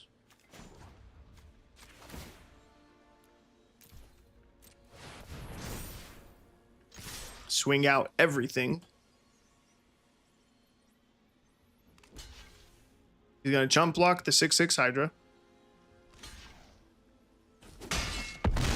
He goes from 17 life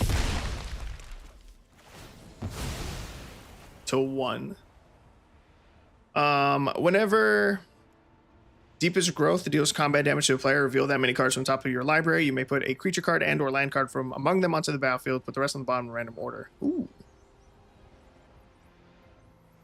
Skyclave Cleric and Cave of the Frost Dragon. Submit 2. We gain 2 life when this enters. Our opponent also gains 2 life when that enters. They go back up to 4.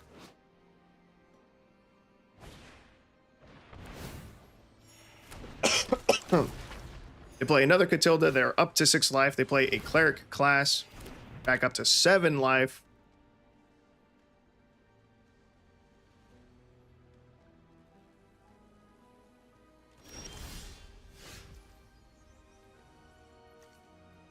To make Cave of the Frost Dragon into a creature.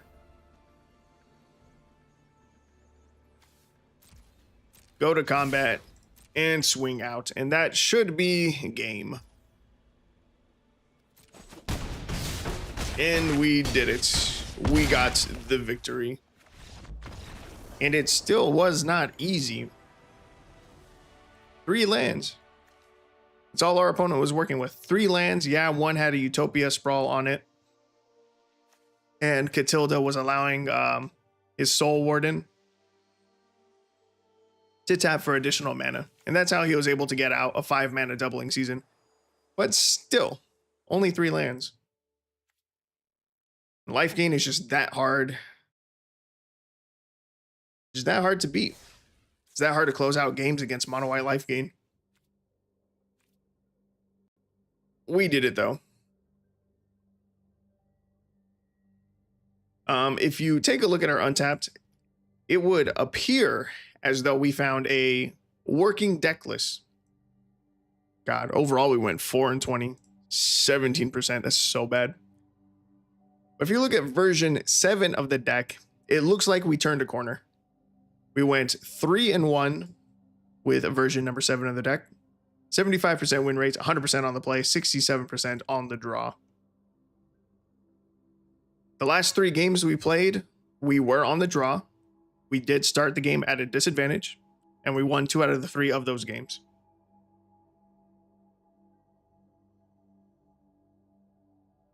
But the reality is, the deck is still not good. Still trash. This opponent, the first opponent, he got screwed, didn't he? He got stuck on lands. The second opponent, I think he flooded out. I think the electrostatic field guy, I think he flooded out. Game 3, we lost. Yeah, we just couldn't get through the double golden sidekick. Card is disgusting. And then this one was a relatively real game against life gain. So these 2 might have just been free wins.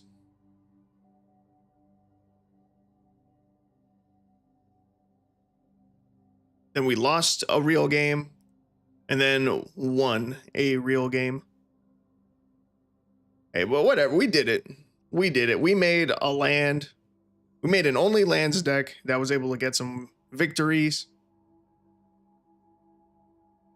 If I hadn't already lost 20 matches and played another 4, I would keep going, but I'm tired. It's 5:08. I've been playing this only land deck for 3 hours.